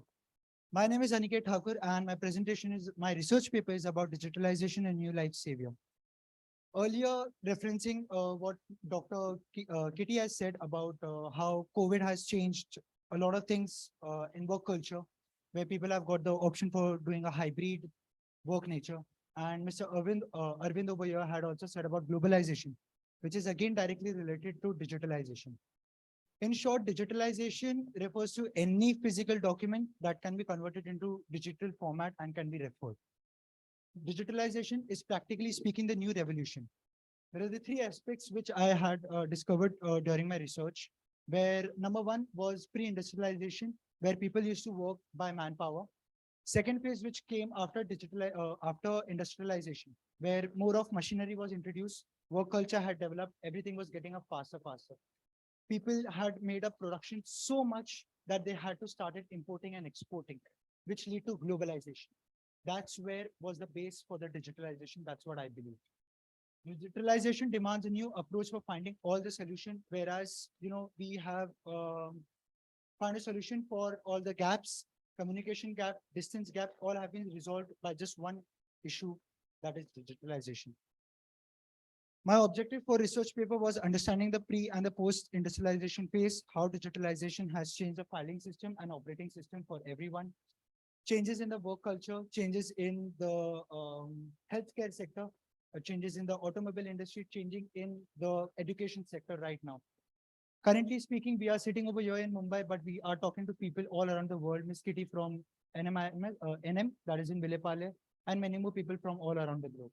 So that's the power for digital. Literature review, digital technology is used in many facts of the society. As I already mentioned, healthcare sector, transportation, communication, and many more. The new trend of digitalized life has now adopted by the people all around the world. Despite all of us saying that, this person is always on the phone, this person is always on the laptop, this person is a nerd, he's always sitting over here. But that is what is going on every day right now. Everyone is on the phone, everyone is working on the phone, everyone is learning from the phone, and everyone is using the phone to get more and more money. So everything today is just on the basis of computer.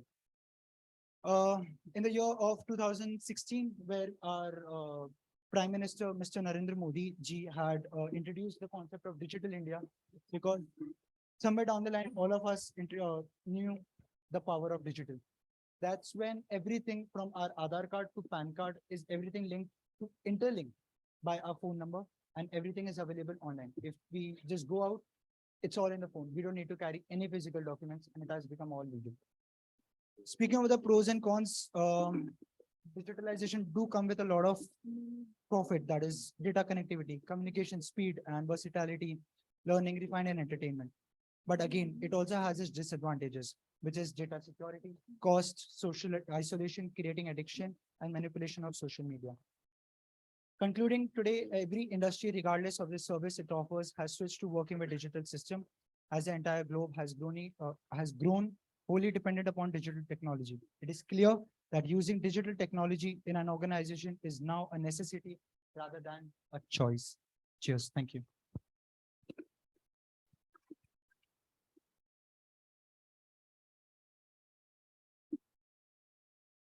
Do we have any questions? Session chairs?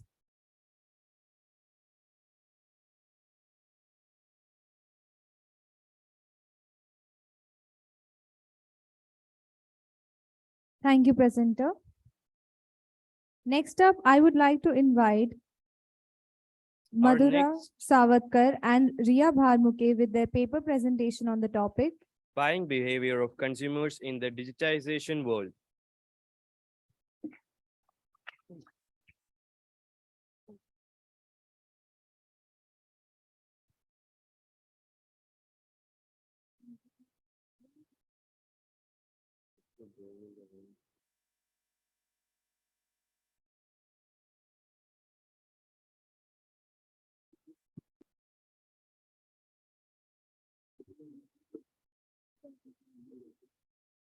Hello.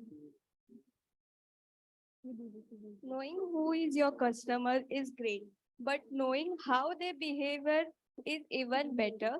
Good afternoon, everyone. I, Riya, along with my co-author, Madhura, are here to present the research on buying behavior of consumer in digitalization world. Buying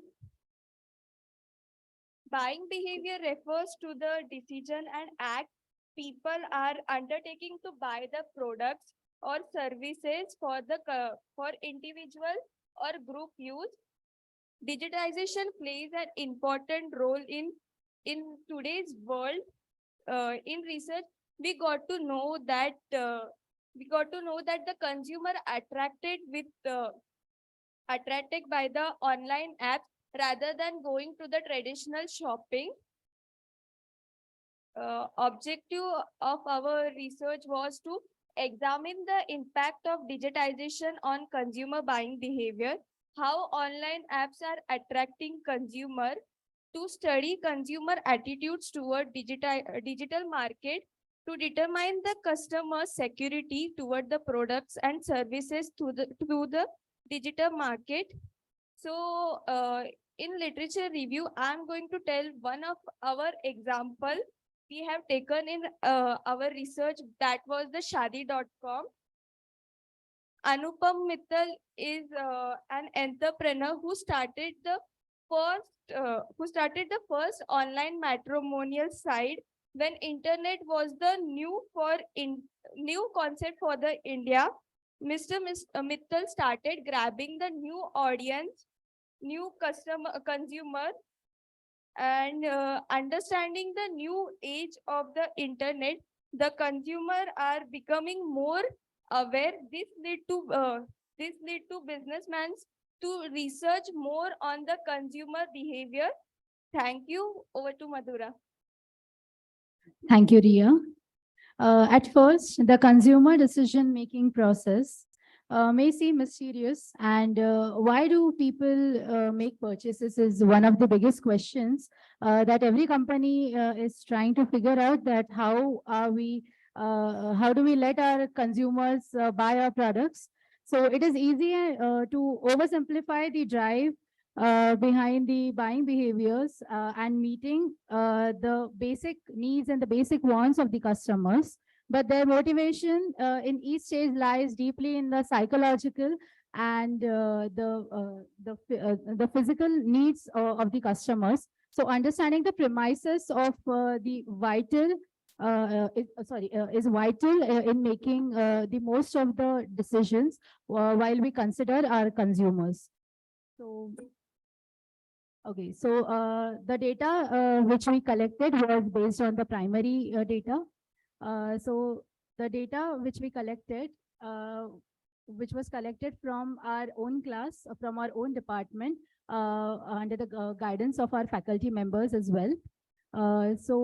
During this research, we have found out that there are more number of consumers who tend to do online shopping rather than going into the regular traditional shopping, because online provides more of the facilities, more options, more discounts, and they tend to attract the customers on a daily basis. Finally, we would like to conclude by saying that digitization has also accustomed customers to a personalized shopping experience. And today, the consumer don't want to spend most amount of their time going into the regular traditional work, but also want to save their time, save their money, and have a in this fast-paced life. So thank you very much. That's all from us.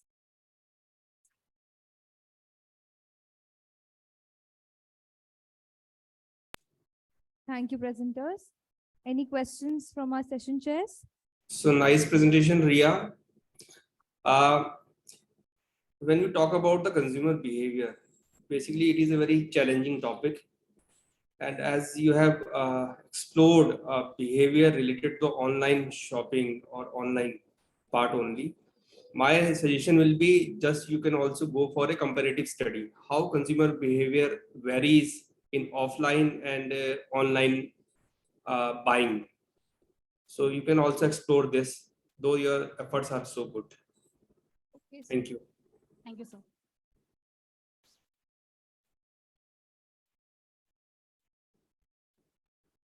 Hello. Yes, sir. Am I audible? Yes, sir. Shadi.com as your example. Have you studied any examples related to digitization which has failed miserably and recently? Failed miserably. Not necessarily all digitization is going to be successful. Yes, sir. So there are many apps which are launched in their first stage. They just boom very nicely, but coming to the secondary stages, they start falling back.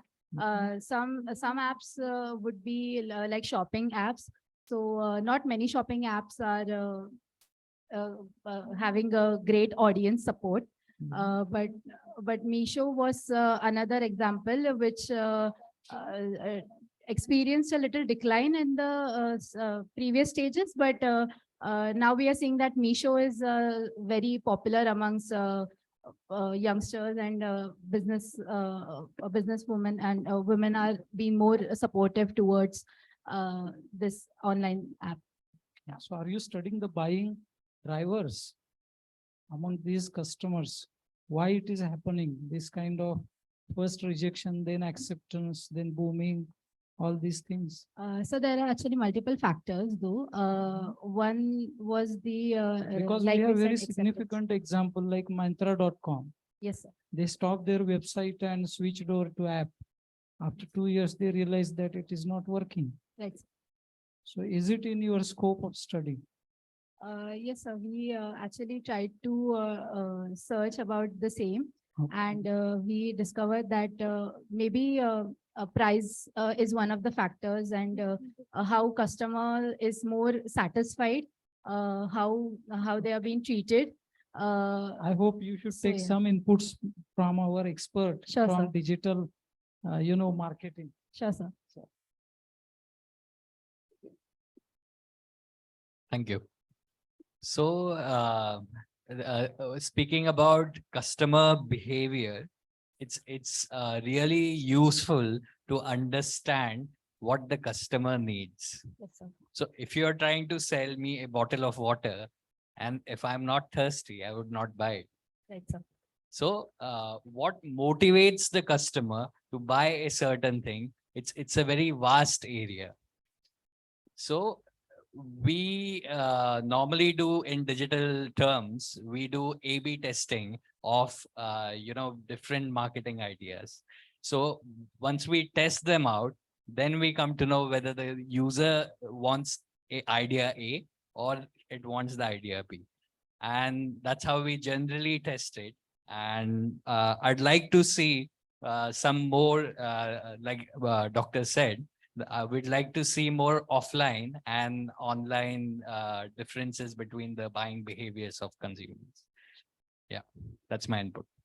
Thank you, sir. Thank you so much for your input, sir. Thank you. Thank you, presenters. Thank you so much, session chairs, for your valuable inputs.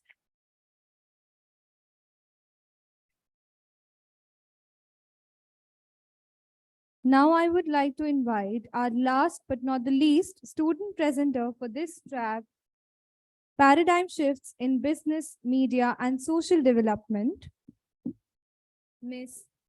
Suvidha Surve and Ms. Deepa Jaiswal, who will be presenting on the topic Indirect Tax Burden on Middle Class People with respect to Navi Mumbai.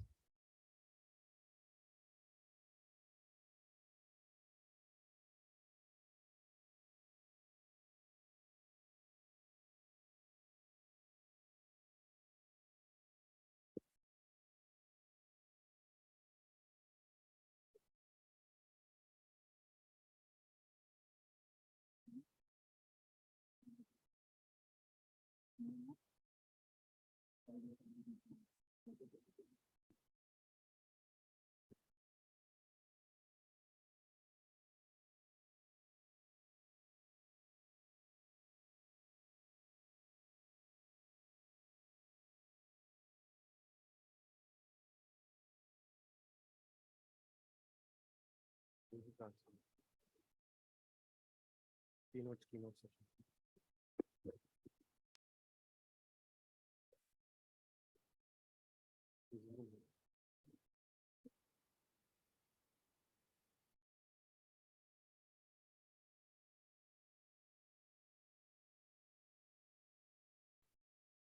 Very good afternoon, everyone. Myself, Suvidha Surya, and my teammate is Deepa Jaiswal, and today we will be presenting on indirect tax, a burden on middle class people with respect to Navi Mumbai. Over. Okay, good afternoon. This is our research content, introduction, objective, and hypothesis, research methodology, results, and discussion, findings, suggestion, conclusion, and references. First is introduction. Indirect tax is the tax levied on the consumption of goods and services. It is not levied on the income of person. Instead, he or she has to pay the tax along with the price of goods or services brought by the seller. The title of research paper, Indirect Tax Burden on Middle Class People with Respect to Navi Mumbai. The objective of study where we know the impact of indirect taxes on middle class people. The hypothesis where there, there is no positive impact of indirect taxes on middle class people. And second one is there is a positive impact of indirect taxes on the middle class people. Our study research objectives is to study the concept of indirect tax, and second one to study the impact of indirect tax on middle class people, and to study the awareness about indirect taxes, and to explain the working mechanism of goods and service tax in India. This is the hypothesis. Hypothesis where there is null hypothesis and alternative hypothesis. After the study, we got there is a positive impact of indirect taxes on middle class people. Research methodology. The University of Study shall be Navi Mumbai only. The survey will focus on Navi Mumbai public only. Collection of data divided into two parts, primary and secondary. The primary, it has collected through questionnaires. The above detail collection from the method of primary data through Google form, and random sampling and convenient sampling is done to collect the data from the people. And secondary data, the major source of data of the project was collected various GST implementations, discussions, paper, published articles in journal, website, newspapers, past studies, and some through the internet. Middle class people, we got 100 responses who replied the first. Area of study is only in Navi Mumbai. We got the results, that is some. Over to you, sir. So it can be conclusion is that the GST Council can reduce the tax slab. Government can fully input the tax credit to economic backward and knowledge of incidence of these taxes is essential for evaluating the system of indirect tax, as it leads to suggesting remedies for ill effects of the system. From our research study, it can be concluded that GST has brought the reductions in multiple taxes. There is uniformity in taxes, and it has led to the positive impact, but most of the people think that it has led to the burden. But from our study, it can be concluded that after being indirect tax being lower, with the introduction of GST from our side.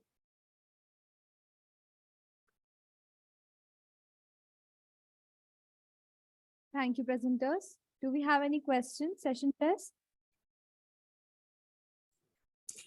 Suvida and Deepa, methodically, your presentation is so good. I appreciate your efforts, and certainly your faculty guided you very well. Only my suggestion will be when you did any empirical study, you have to mention one slide whether your hypothesis is proved or disapproved.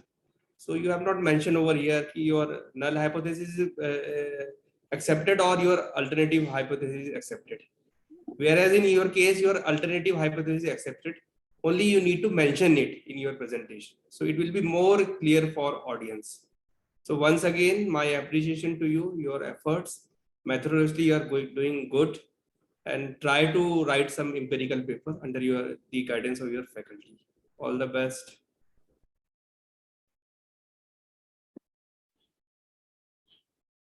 Thank you, presenters. Thank you, session chairs.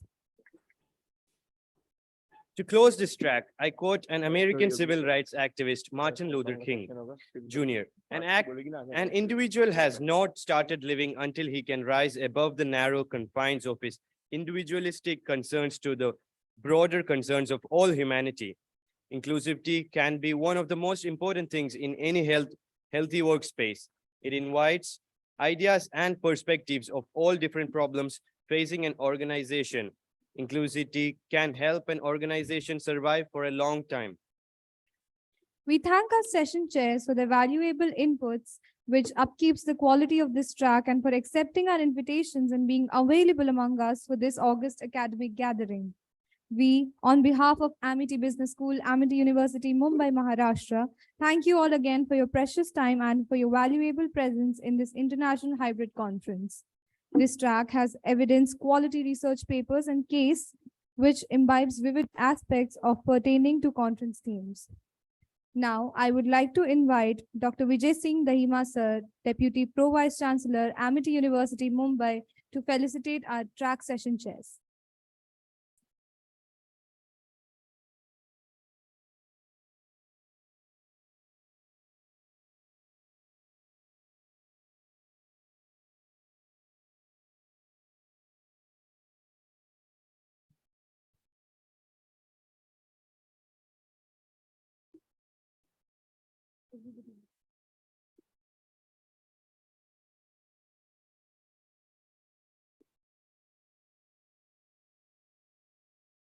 Our track session chairs, Mr. Siddhant Bhaviskar,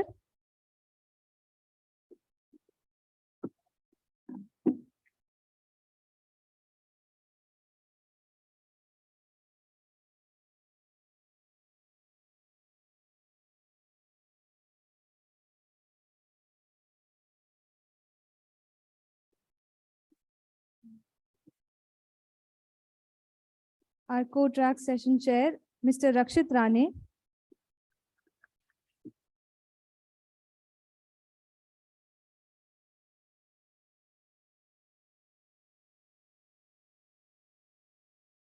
our in-house faculty expert, Dr. Sameer Kulkarni,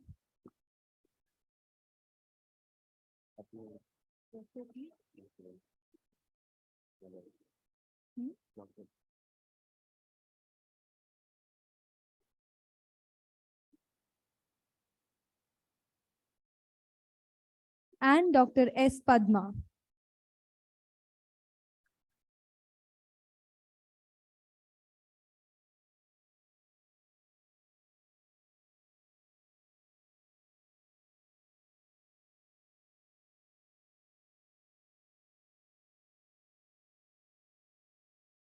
Thank you, sir. Thank you, ma'am.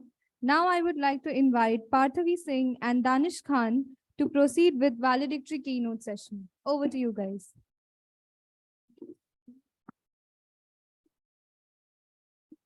Thank you, Karishma and Shabin. Before moving forward, I would like to thank our award partner, Baskin Robbins, our beverage partner, Ship Saga Food Mall, and our event partner, Sheetla Car Transport. Now, we extend a very warm welcome to our honorable keynote speaker, Dr. Song Kook Tong. Mr. Tong has more than 50 years of teaching experience in higher learning institution. Currently, he is serving as the Chief Executive of INTI College, Nillai, and has served as a Senior Lecturer, Head of Programs, Deputy Dean of the Faculty of Business, and the Director of Students Experience at the INTI International University. Sir has also been a liaison officer for CPA Australia from 2008 to 2010, as well as the link tutor for Beijing INTI Management College, which he has held for 2 years, which is 2006 to 2007. He had engaged companies in Malaysia by taking up consultation projects and involved his students to be a part of the consultation team. Overall, he had conducted more than 30 of such projects. Even though Sir is currently the Chief Executive of INTI College Nilai, he is still believed in the enhancement of student experience, which is the heart of students' life. I request Dr. Song Kook Tong to enlighten us with the topic of global convergence and investment in building self-reliant nations. Hi, and good afternoon to everyone present.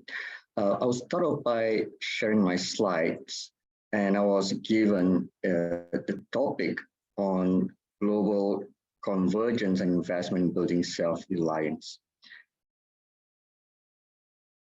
Now, you heard yesterday some of the keynote speakers that talk about self-reliance. So in that case, I do not need to explain again what is self-reliant economy, but I can actually throw the question back like a quiz. by now you'll be able to tell which one is the answer. Is it A, B, C, or D? Right, everyone will be able to tell right now. All who have participated in the conference will be able to say that the right answer of self-reliant here is actually C, okay, which is actually refers to, or we can call it as an autarky, whereby a country doesn't need any support, doesn't need any aids. We do not need to even interact or trade with the outside world because we are self-reliant. We are able to survive just by our own.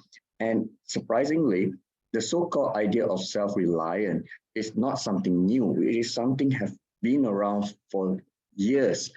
For example, we talk about the India economy.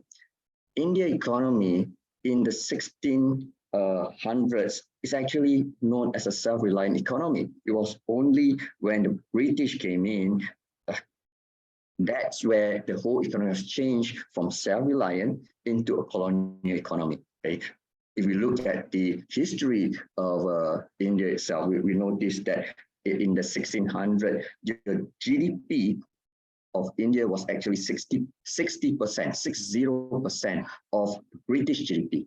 Now, by the end of 1900 century or 19th centuries around there, it actually decreased below 15%, okay, because of the so-called colonial economy. But it's not just India, it's all those countries that have been conquered before, even Malaysia itself. We were once self-reliant, but eventually, because being conquered by British, by the Dutch, we also faced the same thing. We became colonial economy. And it took us some time to realize that we should move away from this and move back to becoming a self-reliant economy again.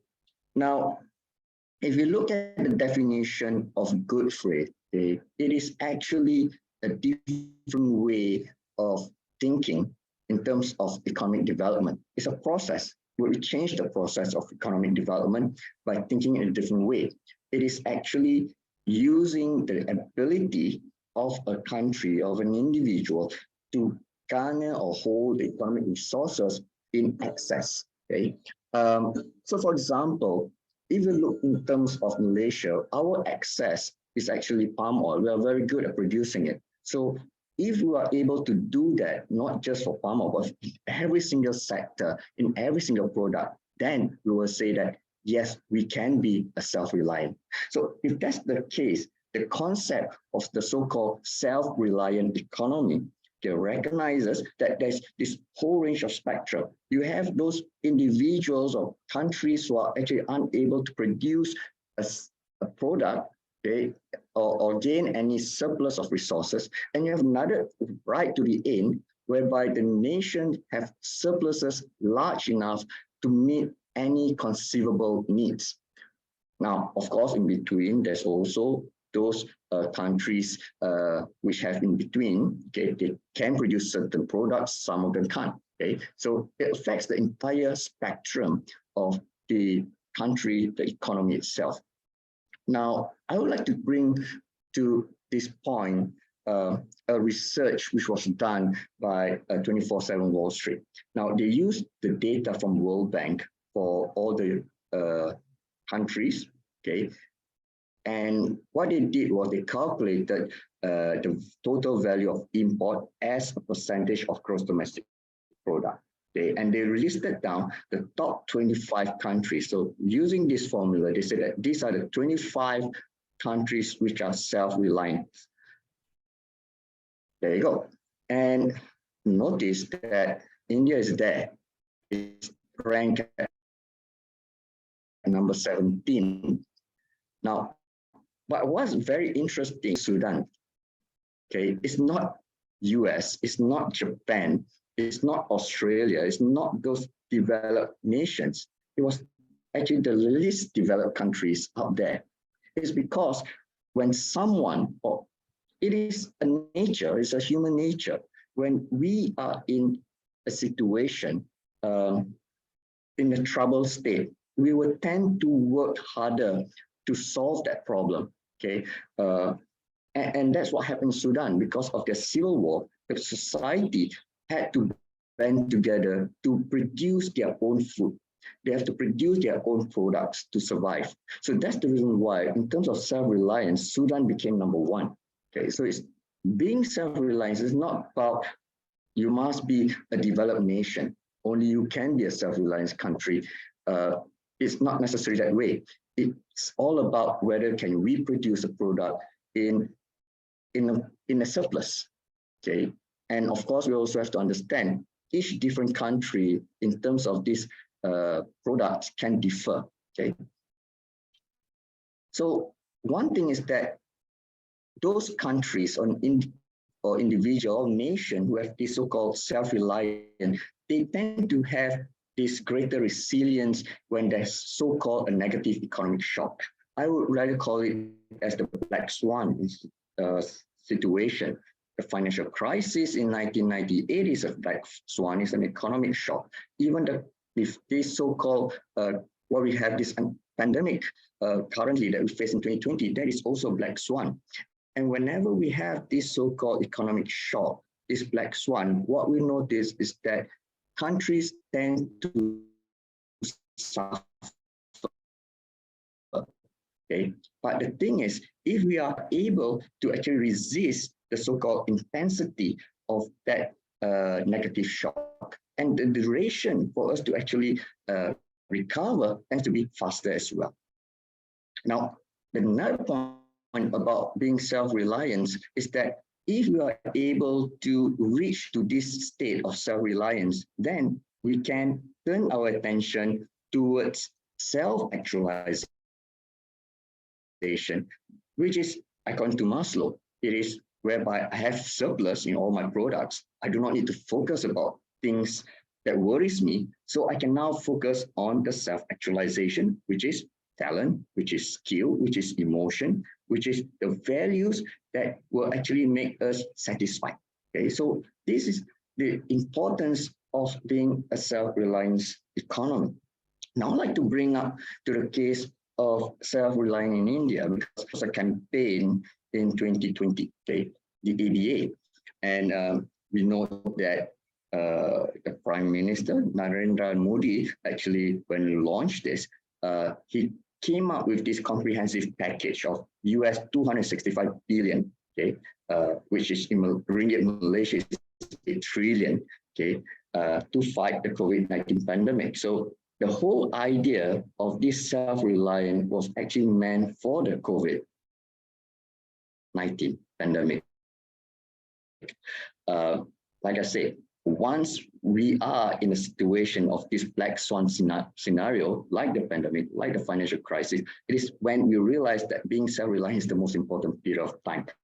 So that's what happens in this case here. Okay, and of course, we have seen the rest of the keynote speakers talk about the 5 pillars as well. So it's here, but in every single coin, there's always two sides of it. Okay. And we have to be very cautious when we talk about being self-reliant.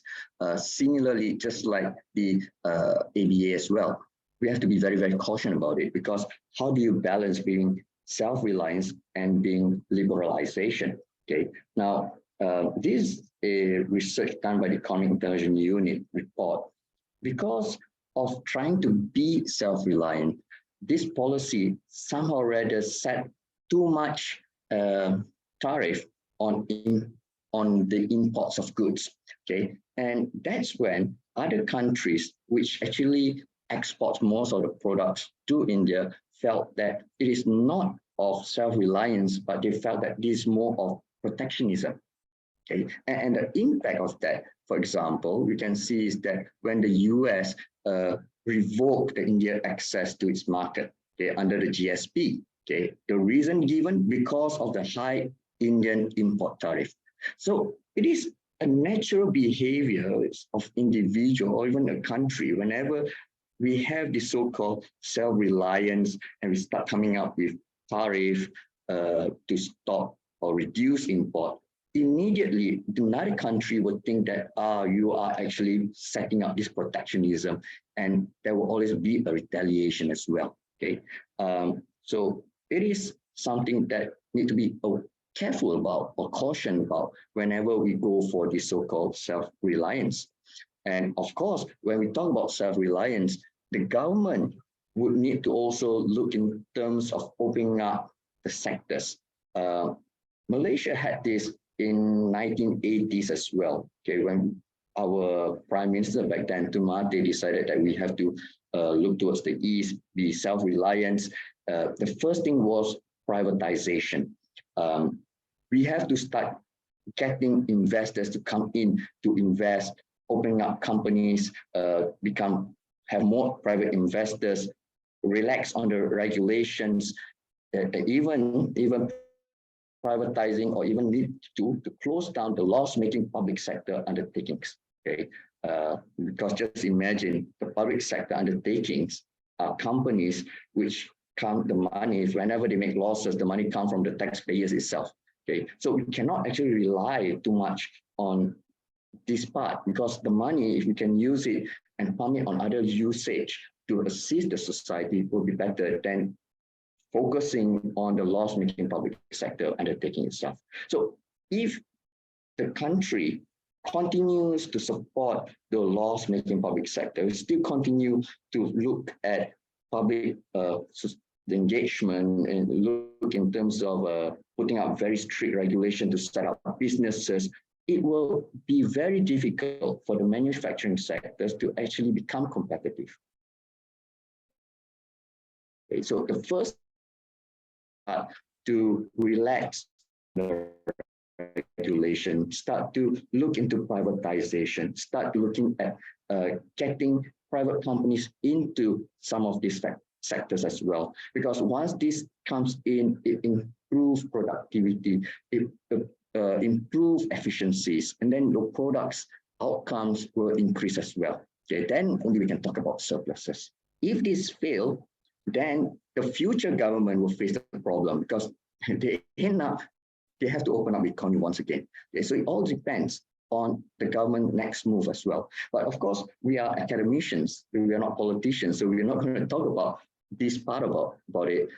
It's just for the government to take note. Whenever there's this so-called self-reliance, we have to be aware that our rules and regulations have to be relaxed. We have to start to open up our economy in terms of investment, and we have to start privatizing those public sectors as well. Okay. And how does the ABA actually impact Malaysia?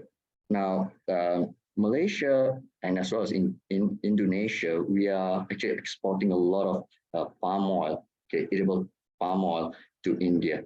Okay, so in January 2021 itself, we actually exported more than 500,000 tons of palm oil. Okay, and that's a lot, right, for us.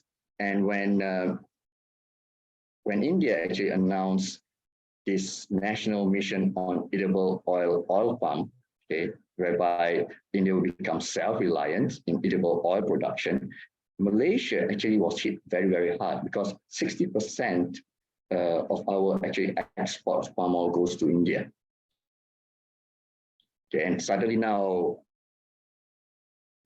our main thinking we're going to get another customer is our income. Okay, and that's the challenge. But of course, we have to understand this is the policy of India. So Malaysia has to start to think of another way to survive, to gain our economy back again. Okay, but the indication, what's the indication here? Number one, right? This so-called series, that's actually a series of events that actually happened between India and Malaysia as well. And number one is because of this nature of Malaysia-India relations. If you recall, somewhere in 2020 or 2019, end of 2019, our Prime Minister, Tun Mahathir, made one nice remark which made Modi very, very unhappy, and eventually decided to stop importing palm oil. Okay, so that is actually the relationship. It does affect us as well. And then Malaysia only relies on palm oil. You know, want to export any palm oil, we only export to India. So that's one-sided aspect of palm oil trade. And then we also notice these ABAs actually do have a threat to Malaysia as well. And that's actually the fourth point, which I added in here. Being self-reliant does not mean that there's no more relationship between countries, but that should be what I call as the interdependence of mutual interest. The word called parasparik niparata. Okay, it is of interdependence. We can work as together in order to promote a particular product or services. Okay, so it's not just about being self-reliant. Therefore, we totally do not trade. We do not have any engagement. Okay, but it can be promoting something whereby both parties can actually benefit from it. And these are just proposal. Okay, for the government of both parties. We as academicians, we can always propose this. We can write papers to the government and see whether they accept it or not. Okay, and this is whereby I just say that, it should be an opportunity, okay, for us actually to revisit our trade, how we invest, our relationship, see where is our synergy, okay, and see how we can actually cooperate. Okay, and here's where I gave an example about how we can cooperate, which is actually, I noticed, to able to actually create these opportunities through sharing of cultural practices. And I take an example of two industries. One is the traditional textile, and the other one is the toy making industry itself, because Malaysia and India actually has this same characteristic. Actually, the whole Asian country have this kind of characteristic whereby we share cultural practices. So if we can focus on these cultural practices, and then this will be our interdependence relationship, which we can use to actually promote and be as a trading point, okay, for countries itself. So let's say, for example, if I look at the textile industry, okay, we can actually join initiative, can join the investment, okay, targeted on the interaction, on finding specific routes for business to business consumers, government to government, okay, cooperation, okay, and we can actually share what's the best practices. So Malaysia do have our own textile, the traditional textiles, similarly as in India. So what will be the best practices? Can we actually join venture, invest, and go for business to business, right, or government to government, okay, and promote this so-called culture? Another example I would like to take is the toy making industry. Surprisingly, the cultural toys between India and Malaysia are nearly the same. Actually, most of the Asian countries are the same. Okay, we have toys like in India, you call it latu. We in Malaysia, we call it kasing. Okay, basically it's just a spin top, right? And the kites, puppets. These are traditional cultural toys which actually we can promote, and we can actually join initiative and invest in together in order to promote this type of industry as well. So these are just examples, just ideas that we can actually throw to the government. So it's being self-reliant is not just about closing the economy, and we do not trade with anyone, we do not engage with anyone else. But it's actually opening up another chapter, another doorway of how countries can actually work together for a different development of the industry itself. So I would rather say that the partnership, okay, between India is not only to promote national cultural heritage, but it's also as a way to just strengthen the relationship between countries itself, okay, especially in terms of the working relations. So that is my idea about what is the so-called self-reliance. It is not about closing the economy, but it's actually a new way of working together itself. We need to be self-reliant. We cannot be dependent on the economy of other countries, okay, especially the Western countries. I believe we already been depending on them too much, okay? And it will take time for us to actually change, okay? So, but doing so does not mean that we stop trading, we stop relationship with other countries itself, but we are looking at different ways of working together, okay? The way how we invest together. My suggestion here is to look at the cultural investment itself. It is one point which will actually benefit most of the ASEAN countries. It will benefit Malaysia, it will benefit India as well. As that, I'll end my presentation. I'm sorry, I have to cut it very, very short because I know that you have been too long sitting there. You know, you'll be very, very tired by now as well. So I can cut down quickly, make it very concise for all of you as well. So once again, thank you for inviting me to be as your keynote speaker here. It was always been a pleasure to be in this conference. Thank you very much.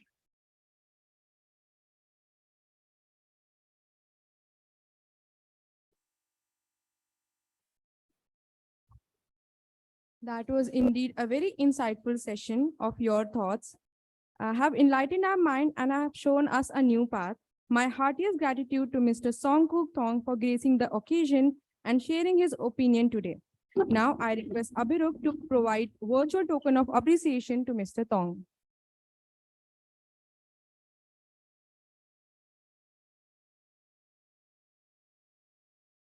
Sir, I would request you to stop sharing your screen.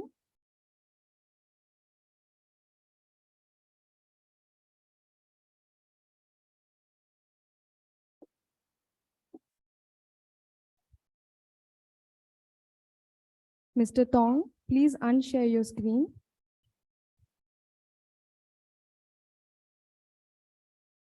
Actually, I already unshared it. I'm not sure why it didn't work.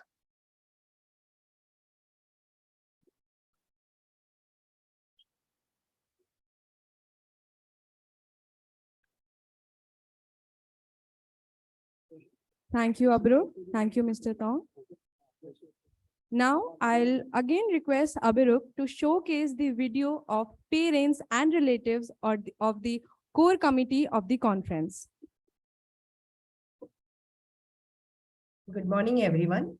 I'm Dr. Suman Singh, Parthiv Singh's guardian. First of all, I would like to congratulate the management and all the students of Amity Business School for organizing such a huge conference of international level. And I'm sure it's going to enhance all the students' ability, knowledge, exposure, and confidence as well. So I wish the team BSRI-CIP all the very best for this conference and for the many more upcoming events. And I'm sure this is going to be a huge success. So best wishes and good luck.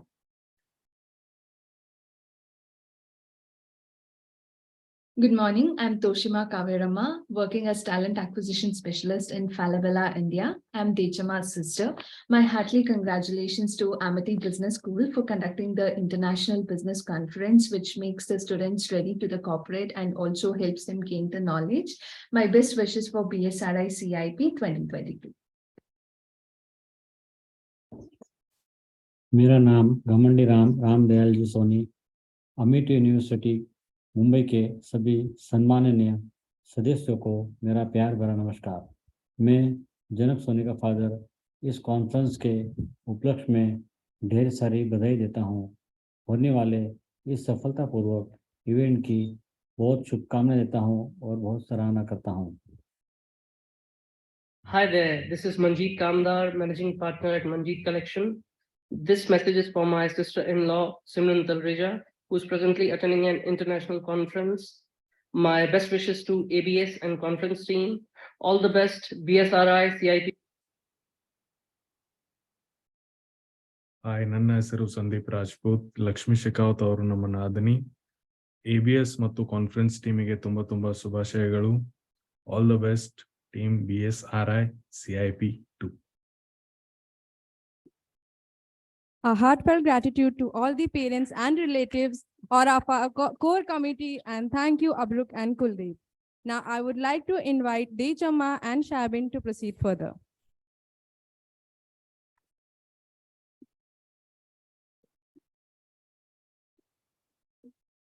I would like to begin by giving a huge round of applause to everyone who took part in making the track for trade and economy a success. Now, I request Parthavi and Sara to felicitate all our dignitaries and faculties. Starting with Dr. Jaymin Shah.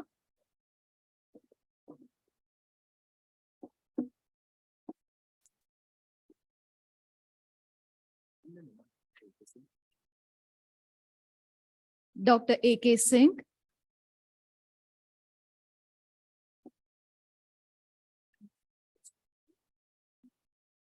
Dr. Sharanjit.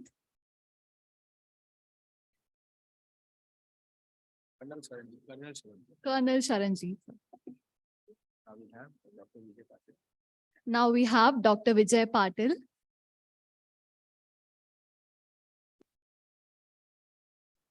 Sanjay Patil, sorry, sir.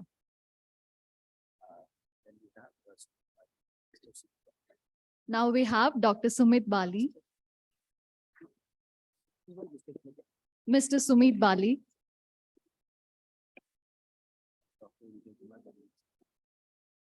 Dr. Vijay Kumar Dahima, sir.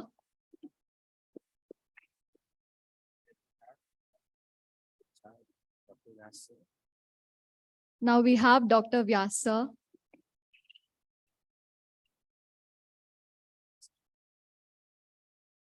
Dr. Gautam Goli, sir.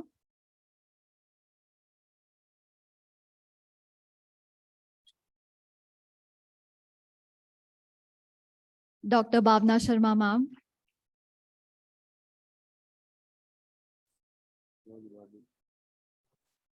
Dr. Manoj Babu, sir.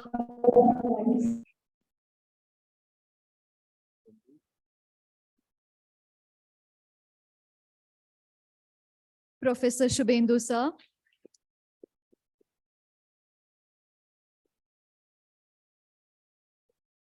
Dr. Reshma Nair.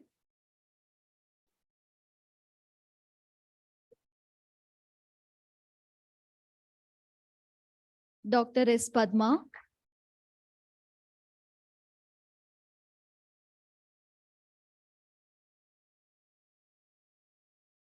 Dr. Samir Kulkarni, sir.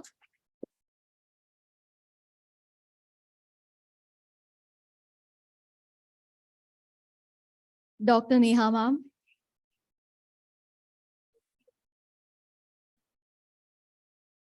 And Professor Indrayani, ma'am.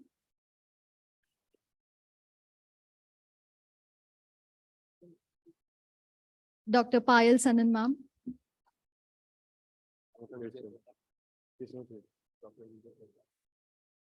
Dr. Vijay Tota, sir.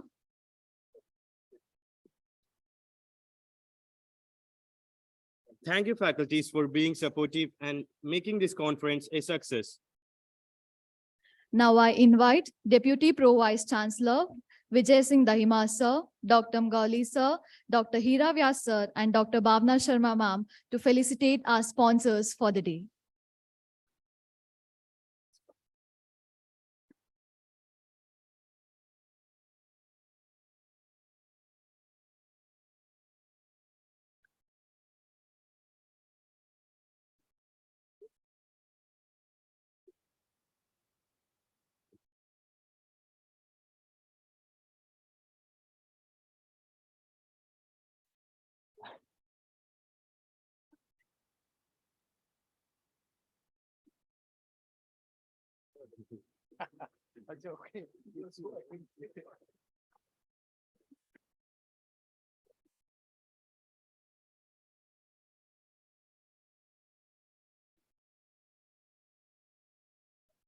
Yes, sir.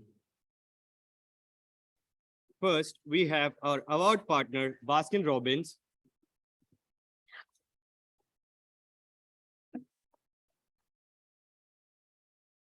Event partner Sheetala Car Transport.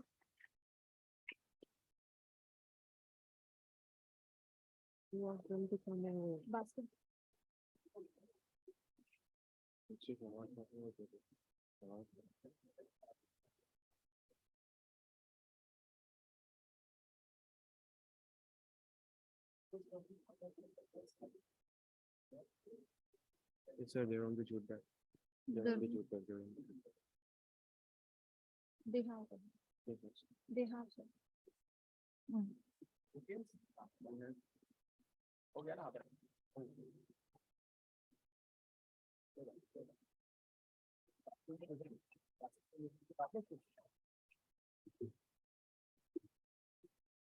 Our award partner, Baskin Robbins.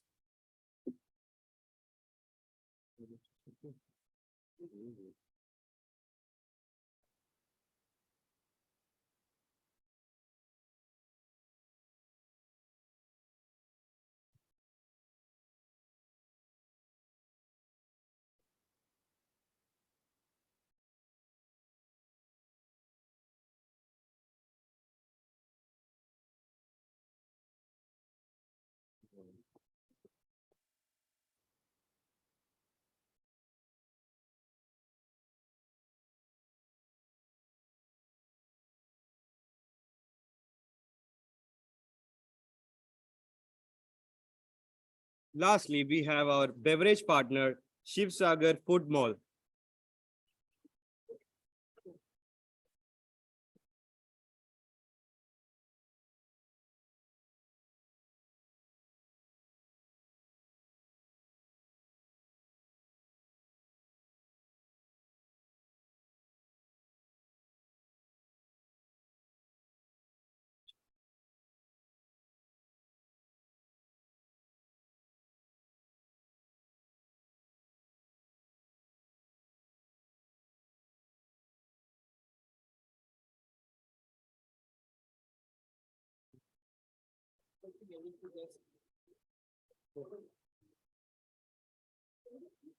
Pushpendra, sir.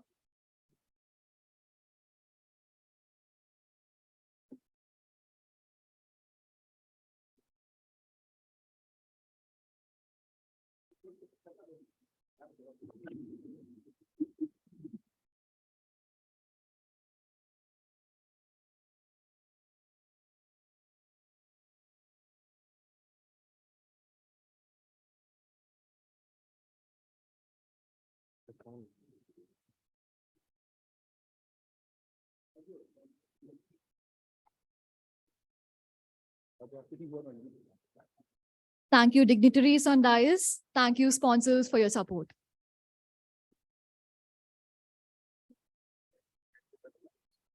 Great support. Now we'll move forward with the felicitation of the Best Research Paper Award of Track 3 and Track 4. Best Research Paper Award in the category of Student Researcher goes to first place, Aniket Thakur.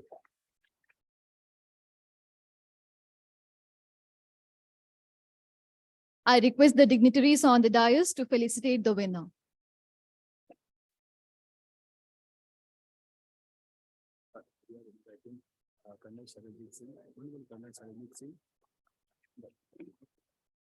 Colonel Sanjay Singh sir, please be on the dais. KK Singh sir, please be on the dais. Sumit Bali sir, please be on the dais. And Sanjay Patil sir, please be on the dais. Kind request, please. Yeah, you all also join us for this felicitation.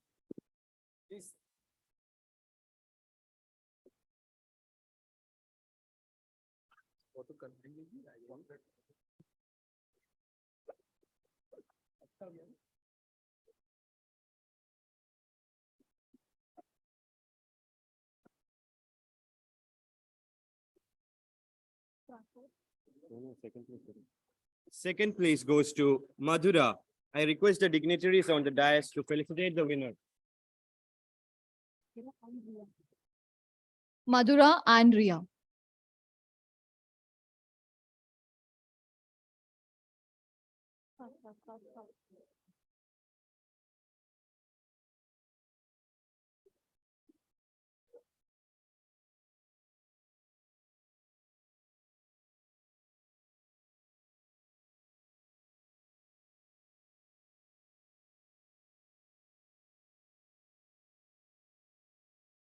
Now we'll be moving forward with the felicitation of Track 4. Best Research Paper Award in the category of Researcher goes to Professor Kitty Rana and Dr. Shubhendu Bhattacharya sir.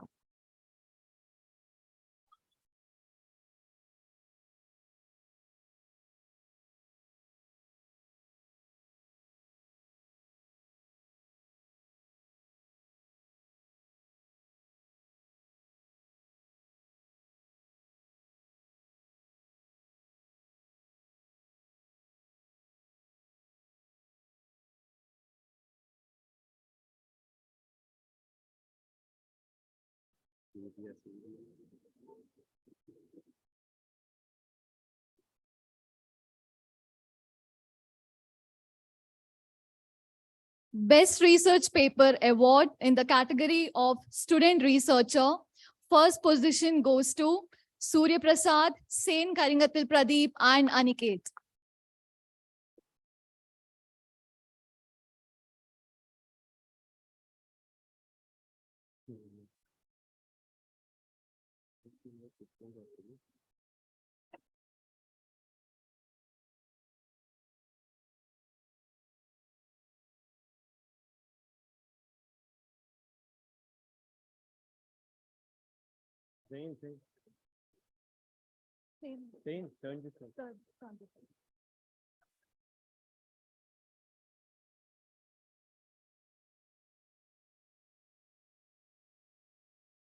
Second position goes to Tanishq and Kartavya Singh.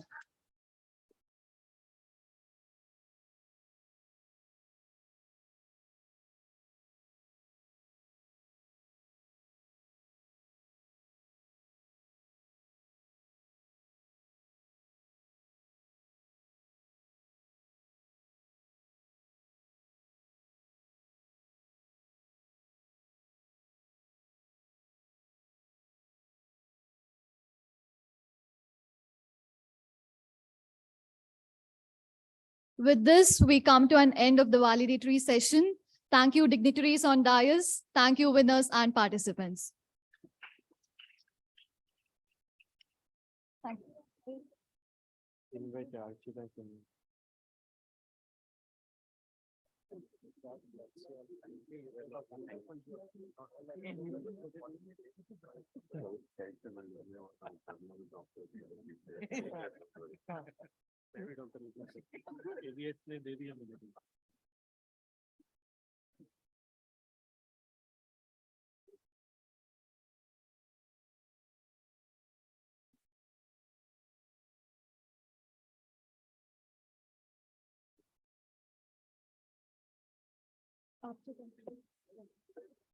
Now, I invite Archit and Simran to move forward with the cultural performance. I request the curtain to be closed. Thank you.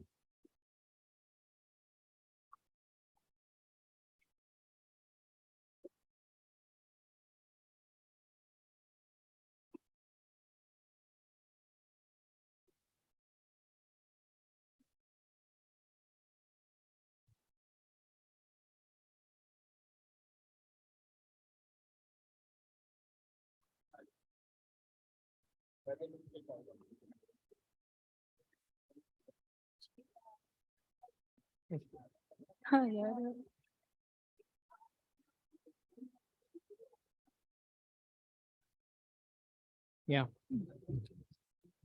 They are strong, they are synchronous, they have a pretty outfit and a lot of tricks up their sleeve. A huge round of applause for the dance performance by the students of Amity Business School.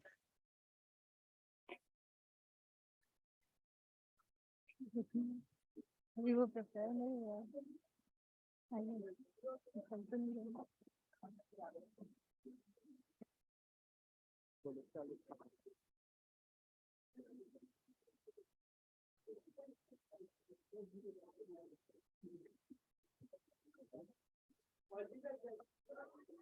Repeat.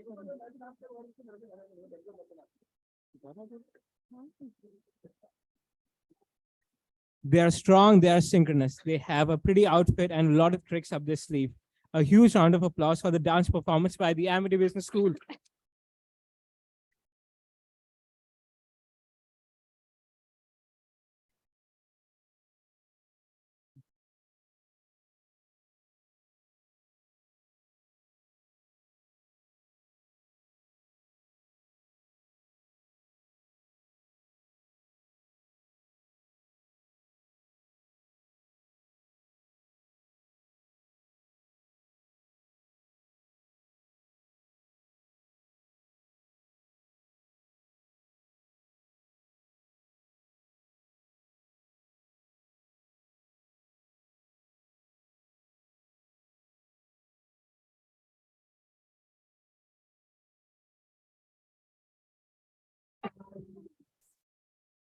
नैनों की चाल है, मखमली हाल है, नीची पलकों से बदले समा। नैना शर्माए जो या के भर आए जो, हम के रुक जाए दोनों जहां। रब की नेमत है तेरी निगाहें, जिसमें बसती है उसकी दुआएं। ऐसे नैनों की बातों में कोई क्यों ना आए। तन तिर के मन बह के तेरा कह के खुद को, मेरे दिल की बात जाने कायनात, तेरे दिल की खबर बस मुझको। तन तिर के मन बह के तेरा कह के खुद को, मेरे दिल की बात जाने कायनात, तेरे दिल की खबर बस मुझको। आना बातें प्यार की लाना, आना थोड़ा प्यार जताना, समझना हुआ मैं तेरा, कौन तेरे बिना मेरा, कौन तेरे बिना मेरा।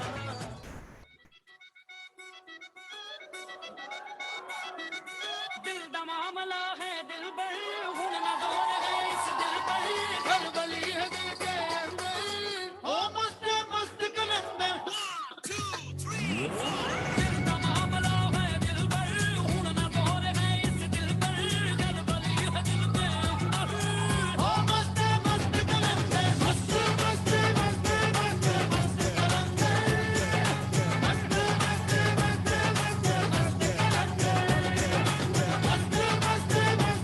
मस्त मस्त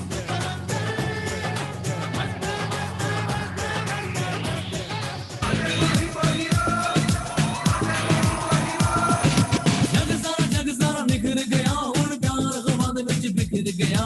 जग सारा निखर गया, हुण प्यार हवा दे विच बिखर गया।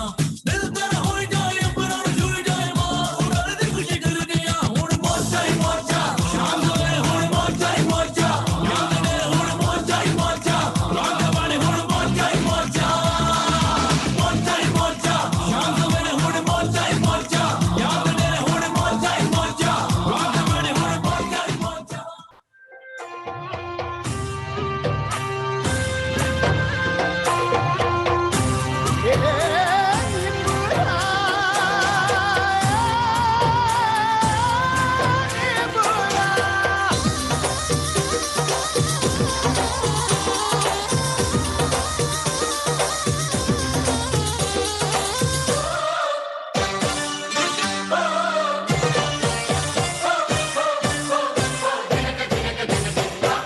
निमुड़ा निमुड़ा निमुड़ा निमुड़ा निमुड़ा निमुड़ा, अरे काचा काचा छोटा छोटा निमुड़ा लाए।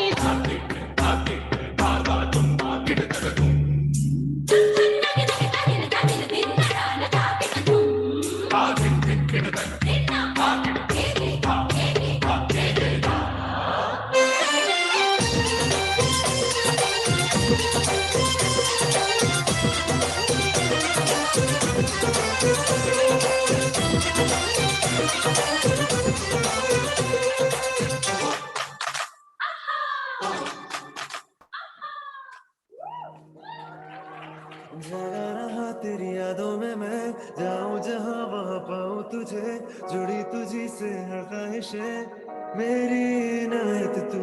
जगा रहा तेरी यादों में मैं, जाऊं जहां पाऊं तुझे, जुड़ी तुझी से हर ख्वाहिशें, मेरी इनायत तू।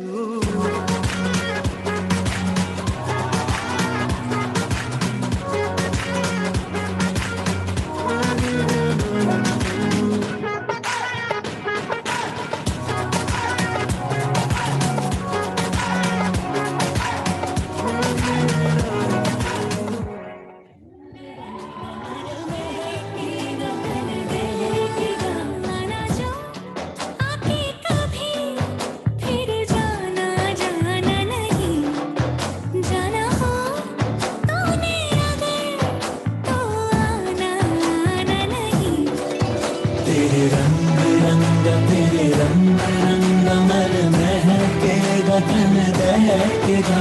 तेरे रंग रंग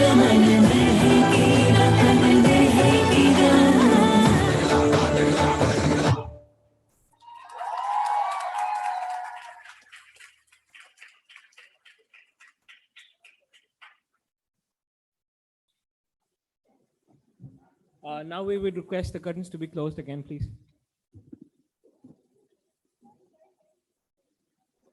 That was indeed a lovely performance. I still feel lost in those rhythmic moves and mesmerizing music.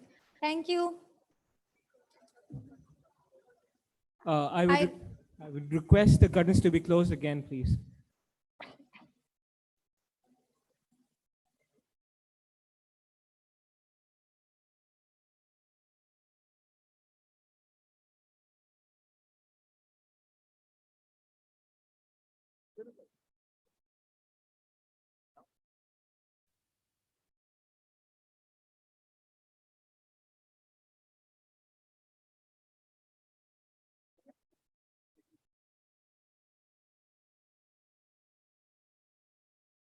Keeping this thought in mind, I would like to invite Sean. Words make you think, music makes you feel, but a song makes you feel a thought. Keeping this thought in mind, I would like to invite Sean Meshram for a musical performance.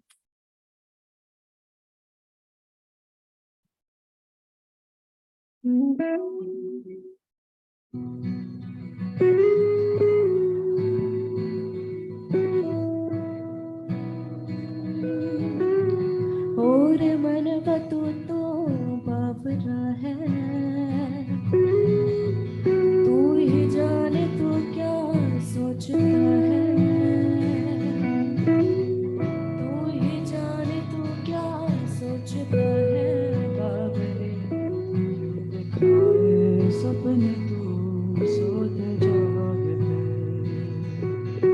जो बरसे सपने बूंद बूंद नैनों को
I would like to thank Sean, Smithy, and Narayan for the musical performance.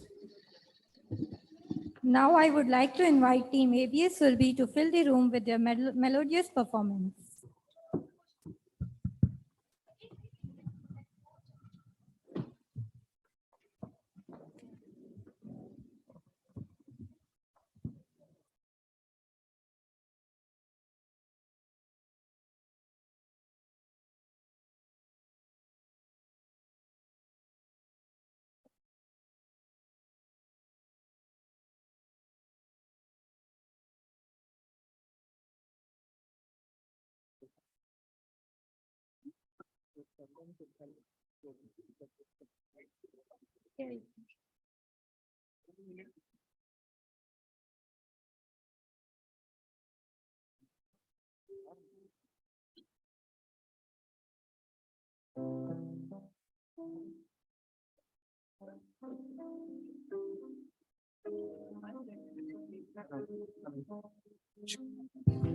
Hello, hello.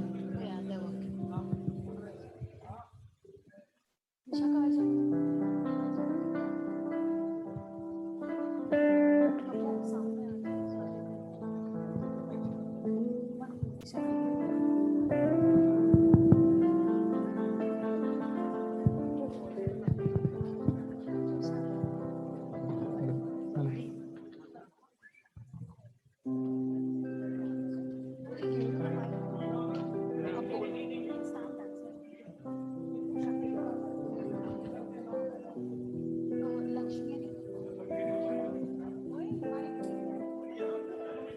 This is only one mic for 4 people. Yeah, that's all we have.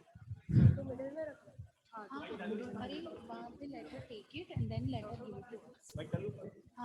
Hello.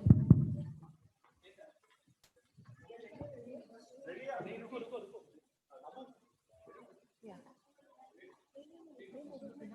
You guys come this side. Where is it?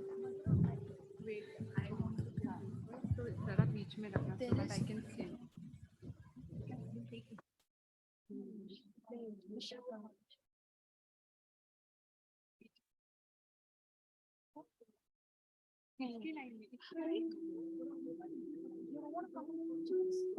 I would request these curtains to be opened up, please.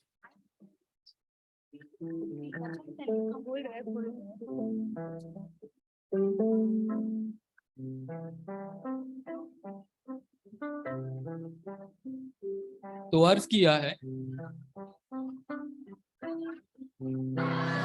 अगर शिकायत है तो कह दो, क्या पता कल हो ना हो। आज ही थोड़ी गुफ्तगू कर लो, क्या पता कल हो ना हो। माना कि हम अब यार ना रहे हैं, पर थोड़ी सी मोहब्बत कर लिया करो, क्या पता कल हो ना हो। आज एक हंसी और बांट लो, आज एक दुआ और मांग लो, आज एक आंसू और पी लो, आज एक जिंदगी और जी लो, आज एक सपना और देख लो, क्या पता कल हो ना हो।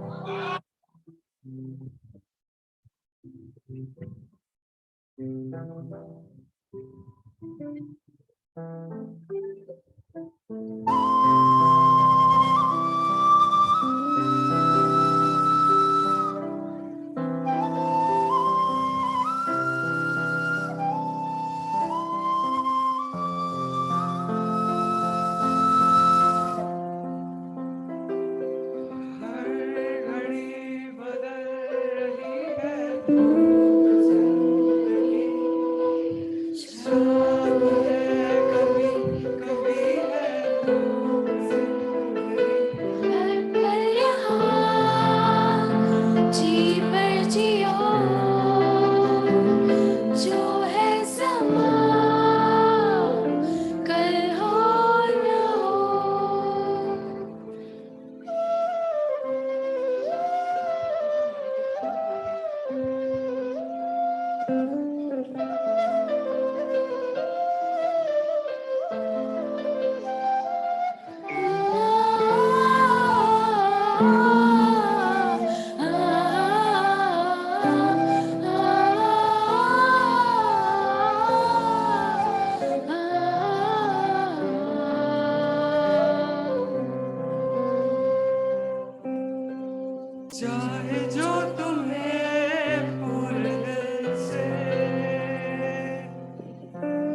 मिलता है वो मुश्किल से,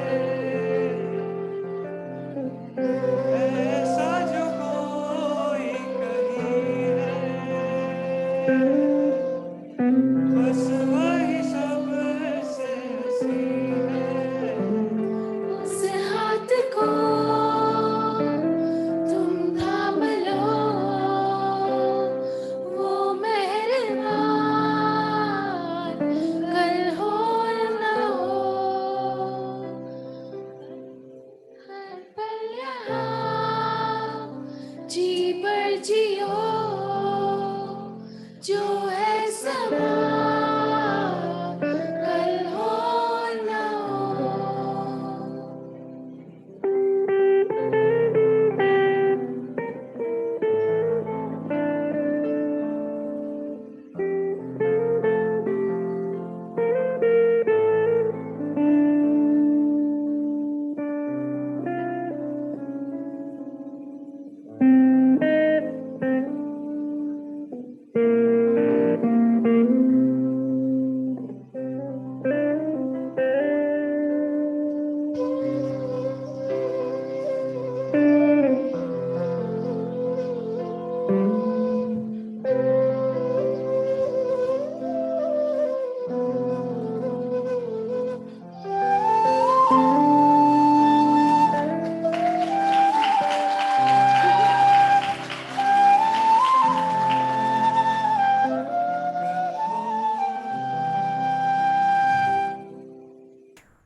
पलकों के लेके साए,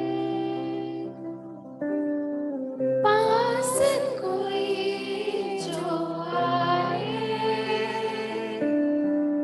लाख संभालो पागल दिल को, दिल धड़के ही जाए। पर सोच लो इस पल है जो वो दास्तां कल हो ना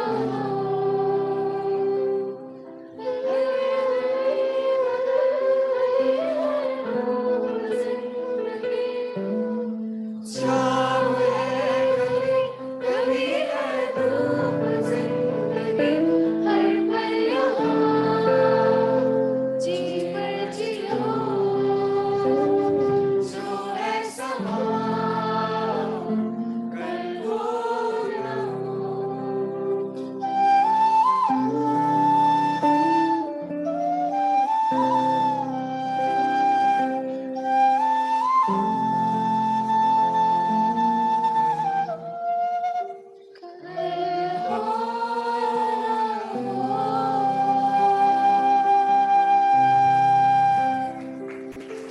Thank you all. Thank you so much.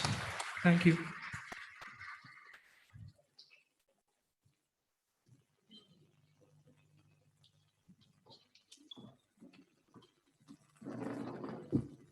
Thank you, Team Surbi. Now, I would like to invite Dr. Pushpendu Rakshit sir to proceed with the vote of thanks.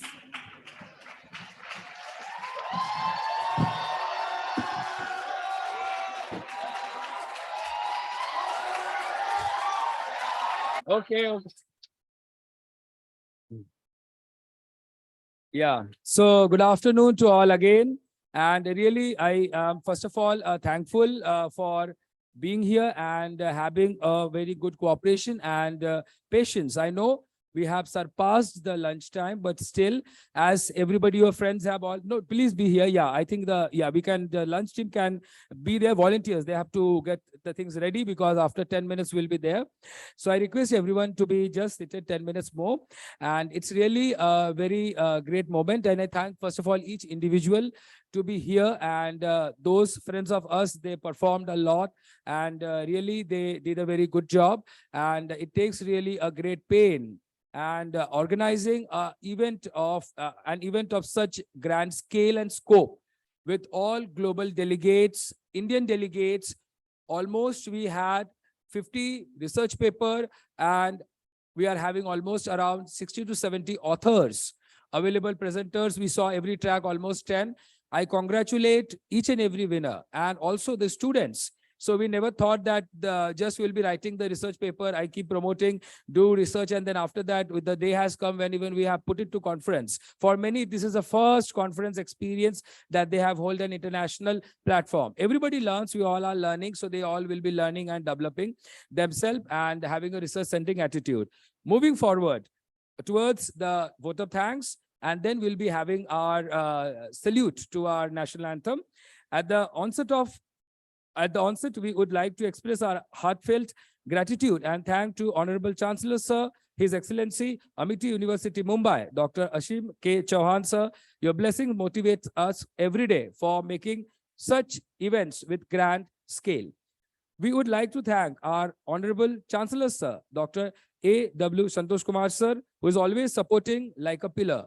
As a fatherly figure, he always keeps motivating and guiding. Today we are missing you, sir. Sir is in an official meet. Special thank to Honorable Deputy Pro Vice Chancellor Sir, Dr. Vijay Kumar Daima Sir, Registrar Amity University Mumbai, Dr. Hiravyas Sir, Dean Academics, Dr. Shrikant Charate Sir, Dean Student Welfare, Dr. Gautam Gavli Sir, and Dean Research, Dr. P. Suprasanna Sir, for your cooperation and continuous support for making this event success. We would like to extend our heartfelt thanks to our officiating director and HOI, Dr. Bhavna Sharma ma'am, who has tirelessly helped us, supported every sentence, every word which we do for all the book that is coming up. For each and everything, there is a complete guidance. Even sometimes, as I tell the students about full stops, commas, and dash, even the same guidance I seek. So that's how we are all making it up to that level. And without such massive level, deep support, we would not be able to make such a grand level event. We would like to thank our award partner, Baskin Ribbons, our beverage partner, Shivsagar Food Mall, and we are having our event partner, Shitla Car Transport. Because of their support, this event has definitely come to a true color. We thank each delegate across the world for their availability, presence. Getting delegates from across the world is not always a big challenge. And successfully, we had all the presenters here. Even for each track, I would like to thank wholeheartedly on behalf of Amity Business School, Amity University, Mumbai, the track coordinators. We had few faculties who had been tirelessly working for those tracks for getting the research paper. So we had presenters on virtual mode and we had presenters live. And that is one of the major reason for their all contributions. My faculty team of ABS is all present here. They have definitely worked getting the papers not only within Mumbai, Maharashtra, but across India. And that's how we really make it to that level. Now we are having, we should definitely clap for our team. Now we would like to provide our thanks further to for everyone for accepting the invitation, either in virtual or we are having, so this is with almost 100 people, we are having the largest team for an event of conference of 2 days. And this is what we can depict from the exhibits. We sincerely thanks Mr. Abhijit, Dattatreya, Dhaneshwar, Vikranji for all the IT support that they have been providing throughout entire Amity team. Even Amity team Noida, we are having Vinitji, we are having Kapilji, those who have been helping us from Noida for all this support which we are getting on virtual mode through Zoom. We would like to extend that support to Mr. Chetan, Mr. Narendra for media support and publication in newspapers, which will be there soon. We thank our support to Colonel Sudeep Mehta and Ketan for all the admin support. We thank each and every person who have even cleaned the room in the early morning, and they have one of the reasons for all the neatness which we see.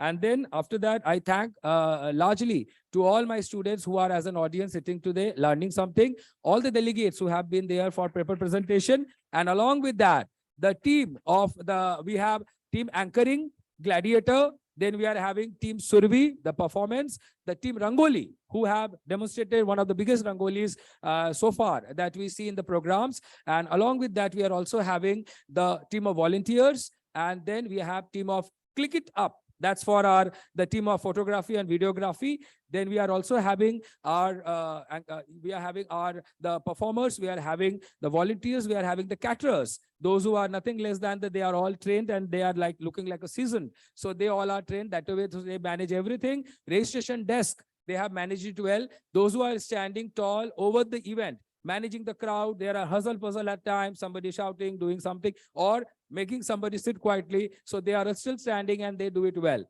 Some of the people at the backside, they are also working so hard. And front end, you can see many people. So it's the entire faculty team, all the guests, all the panelists, and we are having all our director ma'am support, and it's all the student driven activity. So it's all been taken care by student, and they all participated, they all been with us.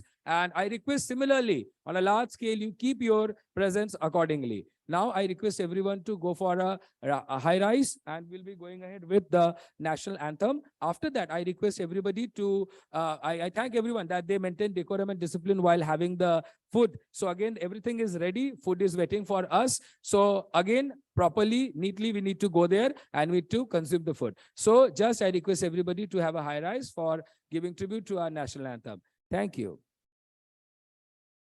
Yeah, please.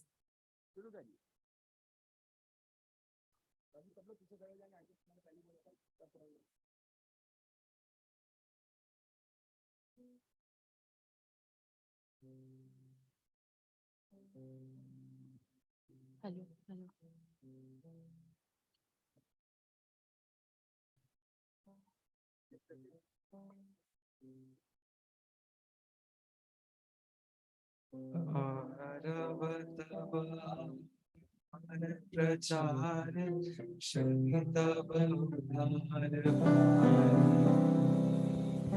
Hindu बौद्ध सिख जैन पारसिक मुसलमान क्रिस्तानी पूरब पश्चिम आसे तब सिंहासन पासे प्रेम हार है गाथा जनगण ऐक्य विधायक जय हे भारत भाग्य विधाता जय हे जय हे जय हे जय जय जय जय हे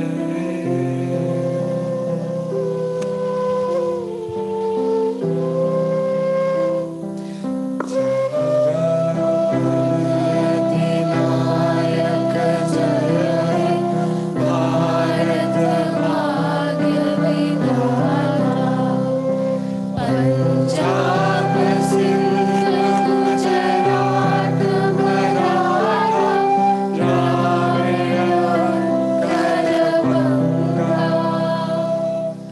विंध्य हिमाचल यमुना गंगा उज्जल जलधि तरंगा तब शुभ नामे जागे तब शुभ आशीष मांगे गाए तब जय गाथा जनगण मंगल नायक जय हे भारत भाग्य विधाता जय हे जय हे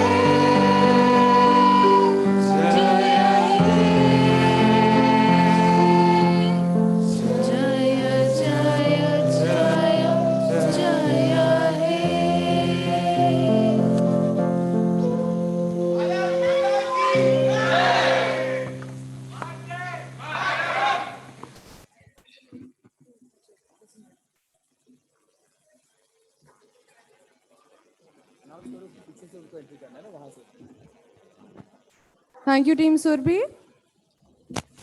यहाँ से क्या बोला? पीछे से उनको students have to be that side, वहां से तो बस लास्ट का थैंक यू बोल दूंगा। अनाउंस कर दो, इसका अनाउंस कर दो, ये ऑल आर सपोज्ड टू। सो ये है हम सब लोग का साइनिंग ऑफ फिर वो वाला था।